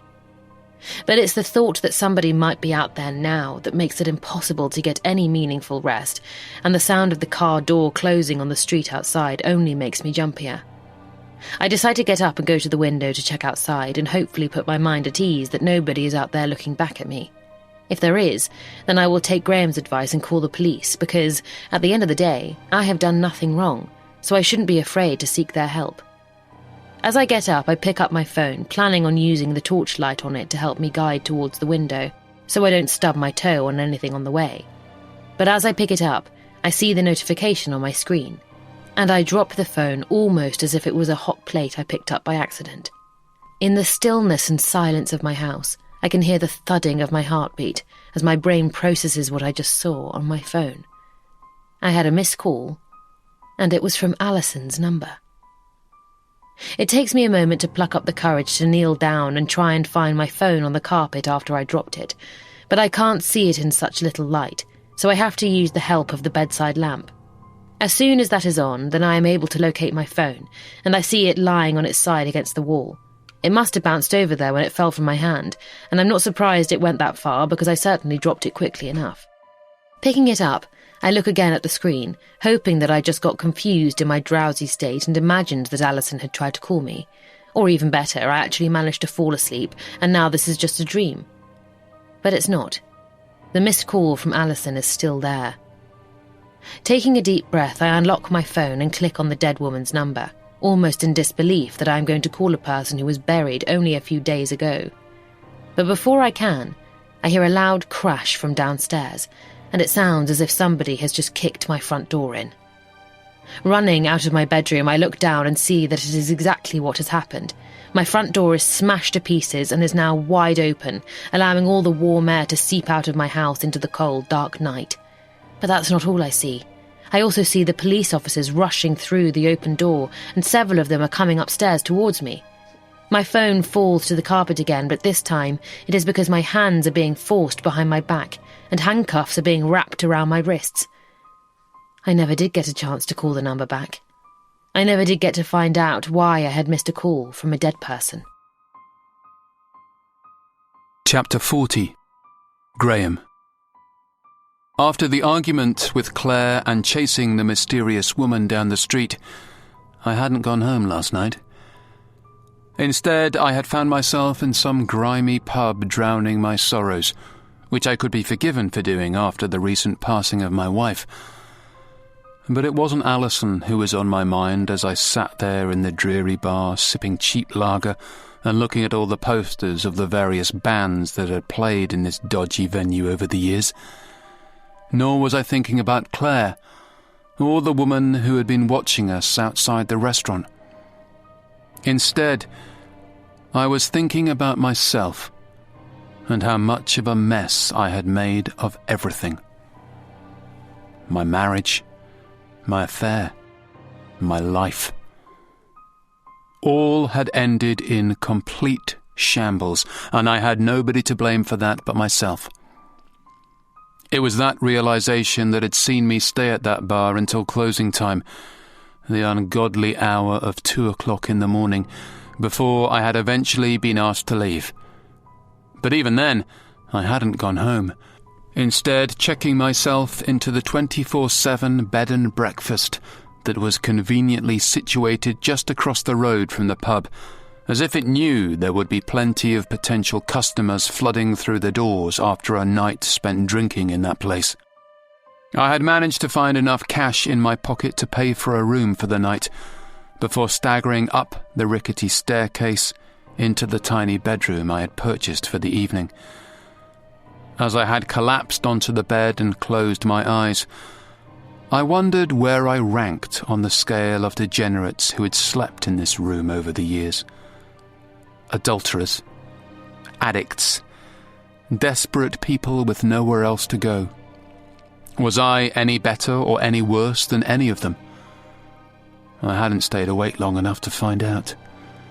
By the time I woke up, bright sunlight was streaming through the flimsy piece of material that I presumed was supposed to pass for a curtain, and I had quickly got up and gathered my belongings before checking out and going in search of a place to buy breakfast.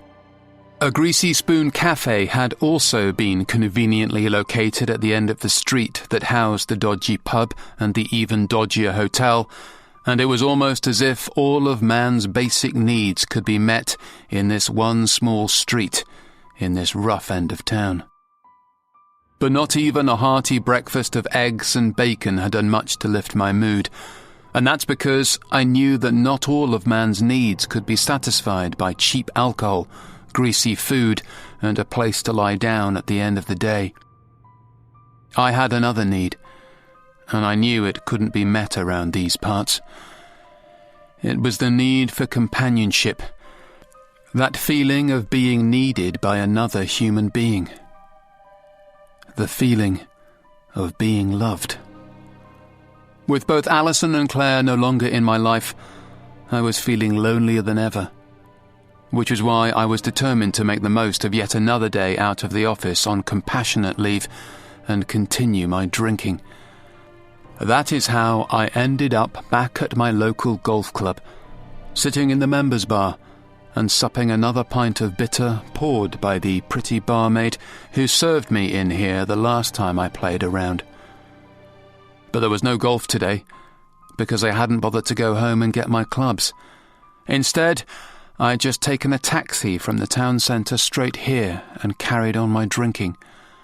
I had no idea how long I was going to stay for, and I wasn't sure when I was going to finally go home. But for the moment, I'm determined to stay out as long as I can. Anything to put off going back to that empty house and having to face the reality of what my life looks like now. As I take another sip of my drink, I take my phone from my pocket, hoping to find some entertainment on there to keep me company in the absence of an actual drinking buddy. But the screen is blank, and my button bashing does nothing to change that. The battery must have died, which is hardly surprising considering that I haven't put any charge into it since before I left home to meet Claire at the Italian restaurant yesterday. Lifting my weary body out of my seat, I shuffle over towards the bar and smile at the woman behind it as she absent-mindedly polishes a wine glass. "You haven't got a phone charger by any chance, have you?" I ask, only slurring my words slightly, which I feel is a decent accomplishment considering how much I've been drinking since I got here. "Yeah, you can use mine," the barmaid generously offers, and I take it from her and plug it into the wall by the bar, meaning I can stand there and check it before I return to my table. As my phone gets new life and turns itself on, I gaze longingly at the barmaid as she goes back to work. But I end up staring for too long and she catches me, smiling awkwardly before walking away and disappearing into the back room. She probably wants a break from me, just like every other woman I've been with. Fortunately, my phone is now usable, and I am able to distract myself with all the messages and emails that have accumulated on there since I last used it. There's plenty of texts from people offering me their condolences after hearing about Alison, even though it has been a while now since she passed. Either some people are very slow to catch up with the news, or they have just been lazy and taken their time in sending me a message of support. But better late than never, I suppose. And at least these texts remind me that I'm not as alone as I think I am.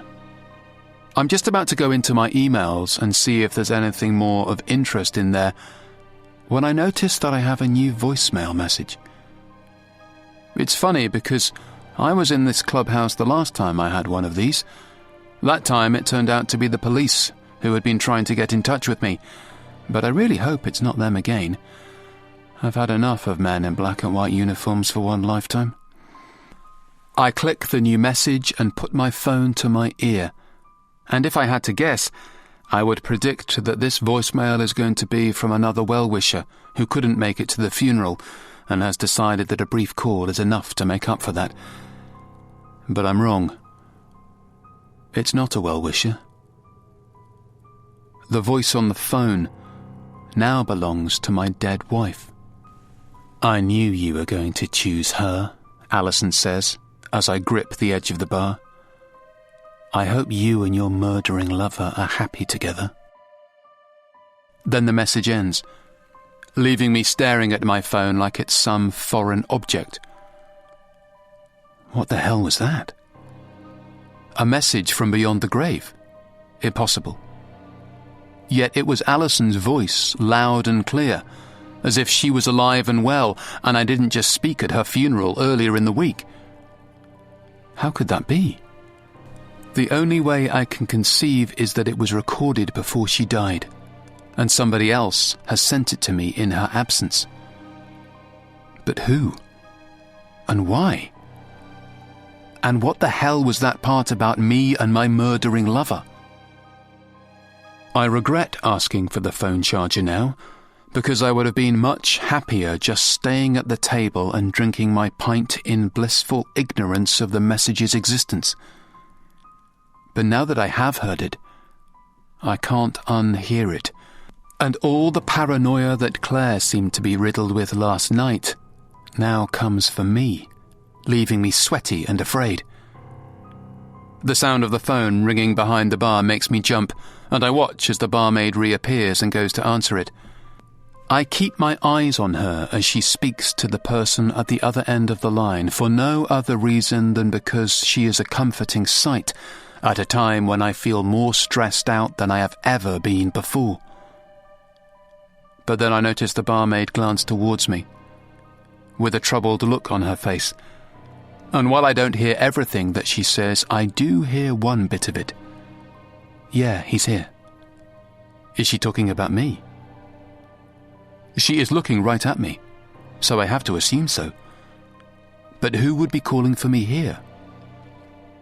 The barmaid is still on the phone, although she isn't saying anything else, nor is she looking in my direction.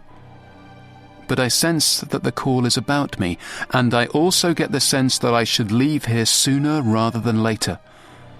Taking the charger out of my mobile, I leave my half-finished pint on the bar and walk away. "Hey, Graham, where are you going?" Normally, I would be thrilled that a pretty barmaid sounded sad to see me leaving, but not now. The fact she just shouted after me makes me even more convinced that the person on the other end of that phone call is asking about me and my current whereabouts. I push through the clubhouse doors that lead into the car park. But it's at that moment that I remember I didn't come here in my own car. I came by taxi, which means my only way to leave here is to call another one. I feel nervous, and my hands are sweating as I use my phone to call a cab, and I think how ridiculous it is because I'm not even sure what it is that I'm supposed to be running from. But the message from Alison has me feeling like something very bad is going to happen, and the barmaid watching me as she told somebody where I was only made me feel worse. "Yes, taxi please. Higher Brow Golf Club as soon as you can." The operator tells me that he will have a cab there in 5 minutes, and I guess that will have to do. But it's only 2 minutes later, as I stand there in the car park beneath the bright sunshine that isn't helping my hangover or my nervous disposition, when I hear the first sirens. 30 seconds later, there are dozens of them. Then I see the blue flashing lights of the police cars racing up the country lane towards the club, and even though I don't understand what this is all about yet, I just know that they are coming for me. I consider running. But where would I go? And how can I ever hope to escape if I don't even know what I am supposed to be running from? That's why I end up staying where I am as the cars arrive in the car park, and several uniformed officers get out of them and rush towards me. I catch a glimpse of the shocked expression on the barmaid's face as she stands in the doorway of the clubhouse and watches me get hauled into the back of one of the cars, handcuffs around my wrists and the strong hand of a police officer pushing my head down. I'm told that I am being arrested for the murder of Andy King, but that doesn't make any sense to me, because my wife already confessed to that crime before she died. But I'm also told that anything I do say will be used as evidence, so I decide to stop talking and wait until I have a lawyer with me before I protest any more. As the car door is slammed shut behind me and the policeman behind the wheel puts our vehicle into motion, I have so many questions and very few answers. But the last thing to run through my head as we pull out of the golf club car park and back onto the country road headed for the station is the first thing that Alison said to me in her mysterious voicemail message. "I knew you were going to choose her." It's as if Alison knows I lied to her as she lay dying in my arms. But how can she possibly know that? I don't start getting answers until I get to the police station and speak to my lawyer and the investigating officers. But after that, I no longer have any more questions because my fate is clear as day. I'm screwed. And so is Claire. That's because Alison has won. She has got her revenge on both of us. And she has done it from beyond the grave. Epilogue. Alison. There's not much a dead person can do, which is why it's always better to put plans into place before you pass away. That's what I have done, and even though I won't be around to see them implemented, I know they will be carried out exactly as I wish, although I hope they don't have to be. That's because I will give my husband a choice before I die, and it will be his chance to avoid a nasty fate. If he chooses the right option, he will get to live out the rest of his years as a free man, going to work, playing golf, and most likely meeting somebody new one day and settling down with them. But if he chooses the wrong option, then he will lose all his rights and privileges, and he will only have himself to blame for that. I plan to kill myself during our Mexican meal tonight. I will do it by picking up a large knife and cutting my wrists, working fast and efficiently, so there is no chance of Graham stopping me, as well as no chance of me surviving my injuries. I'd much rather not have to die this way, but it seems it's a choice between taking my own life or waiting for the cancer in my body to take me, and I'd rather be the one to dictate the terms of how I go out. I wish I could grow old like so many lucky people are able to do, but I have been denied that opportunity by a cruel disease. At least this way, the disease won't kill me. Instead, I will kill it. It goes without saying that I'm nervous about what I'm going to do tonight. I know it isn't going to be easy to go against human nature and mortally injure myself on purpose. The brain spends all of its time striving to keep the body out of danger, so to intentionally cause myself harm is to go against hundreds of thousands of years of human evolution. But it is what I must do if I am to give my plan the best chance of working. Hopefully, I won't chicken out at the last moment, and will manage to make the requisite cuts on my skin that cause the blood to pour from my wrists and the life to quickly drain out of me. If so, I will only have one more job to do then before I die. I will ask Graham to make me a promise. It will be a simple promise, and one that any self-respecting husband should have no trouble agreeing to and adhering to. It will be to promise that he chooses me over the woman he cheated on me with. His wife or his lover, me or Claire. Pick me and everything will be fine. But pick her and see what happens. I expect he will say what he knows I am hoping to hear, promising that he chooses me, if only to give a dying woman her last wish. But he better hope for his sake that he means it. Otherwise he is in for a shock, and it will be an even bigger one than witnessing me kill myself right in front of him. One of two things will happen when I die. Either Graham will keep his promise and honour my last request, foregoing any feelings he might still have for Claire, and leaving her to toil in police custody until a guilty verdict is handed down as she begins her life sentence for Andy's murder. Or he backtracks on what he will promise me, and tells the police that it was I who killed Andy, giving Claire a chance at freedom, which I'm sure her lawyers will take, and allowing her out to potentially rekindle a romance with my husband. I wonder what Graham will do. Sadly, I won't be around to see it. But I know somebody who will. I have paid a woman to keep tabs on my husband and his lover after I am gone. Her name is Kate, although I expect that isn't her real name, because it would be best for her if she could never be tracked down and connected to all of this if things go wrong. Her job will be a simple one. She is to check if my husband has chosen me or chosen Claire. If she sees Graham living alone while Claire remains in custody, then she will know he chose me. If she sees Claire released and Graham meeting his former lover, then she will know he chose her. If it's the first one, then Kate won't have much to do at all. But if it's the second one, then she will have to get to work. Assuming Graham has told the police of my guilt in order to get Claire off the murder charge, he will also have told them that I killed myself because of the guilty conscience, and that the existence of the murder weapon and the note proves that I did it, because otherwise, how would I know where the knife was? But such a betrayal does not deserve to go unpunished. So if Graham is willing to stain my legacy and have everybody remember me as a murderer, then it's only right that I get my own back. If Kate sees Claire released as a free woman, then she is to get to work, first maintaining visuals on both my husband and his lover before posting a letter to the police written by me and explaining what has really happened.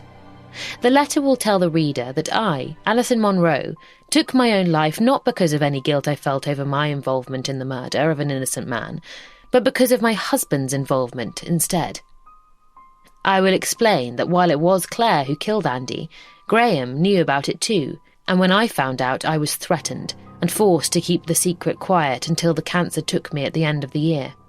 But the threats and the burden of it became too much for me, and I took my own life. That will give the police reason to think that Graham then took the opportunity to use my suicide to his advantage and say that I confessed to the killing, therefore getting Claire off the hook and allowing her back out so that they could continue their sordid affair together.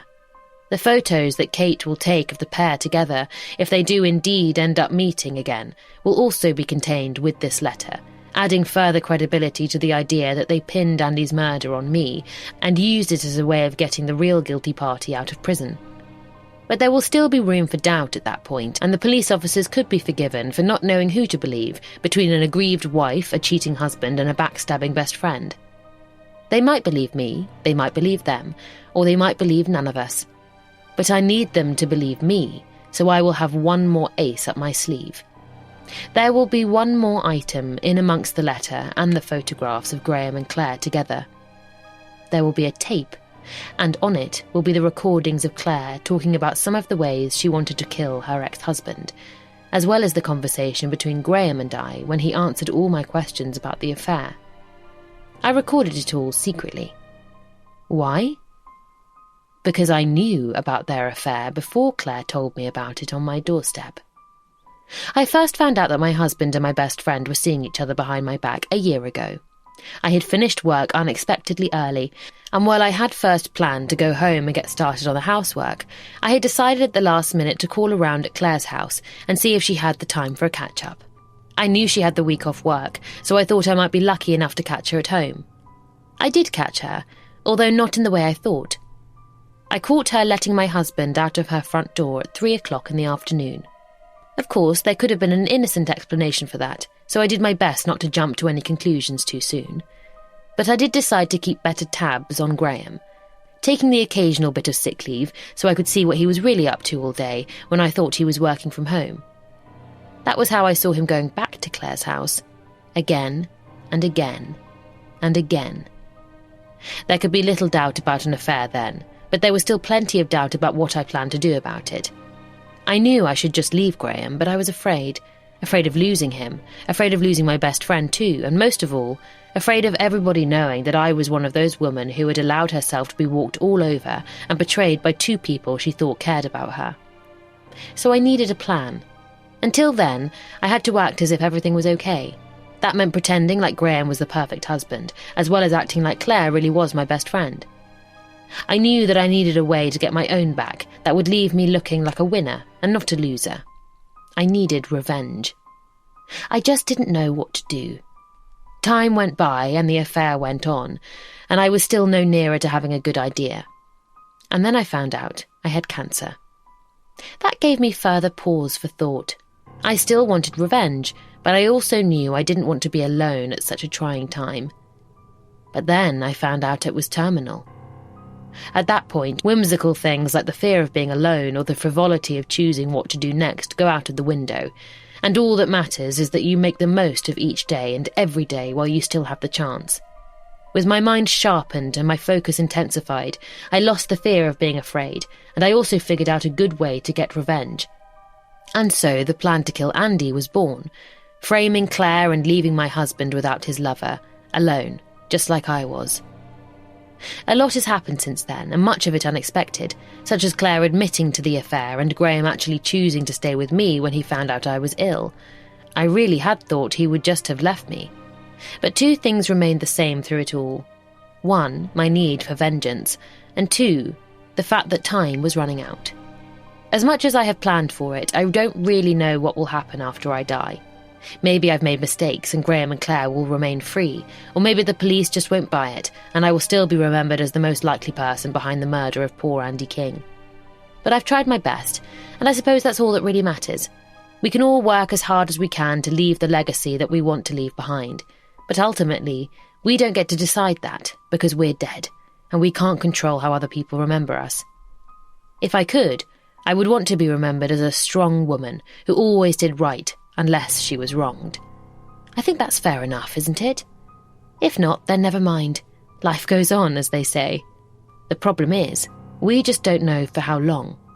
That's why I perhaps feel like there is a flaw in the writing of wedding vows.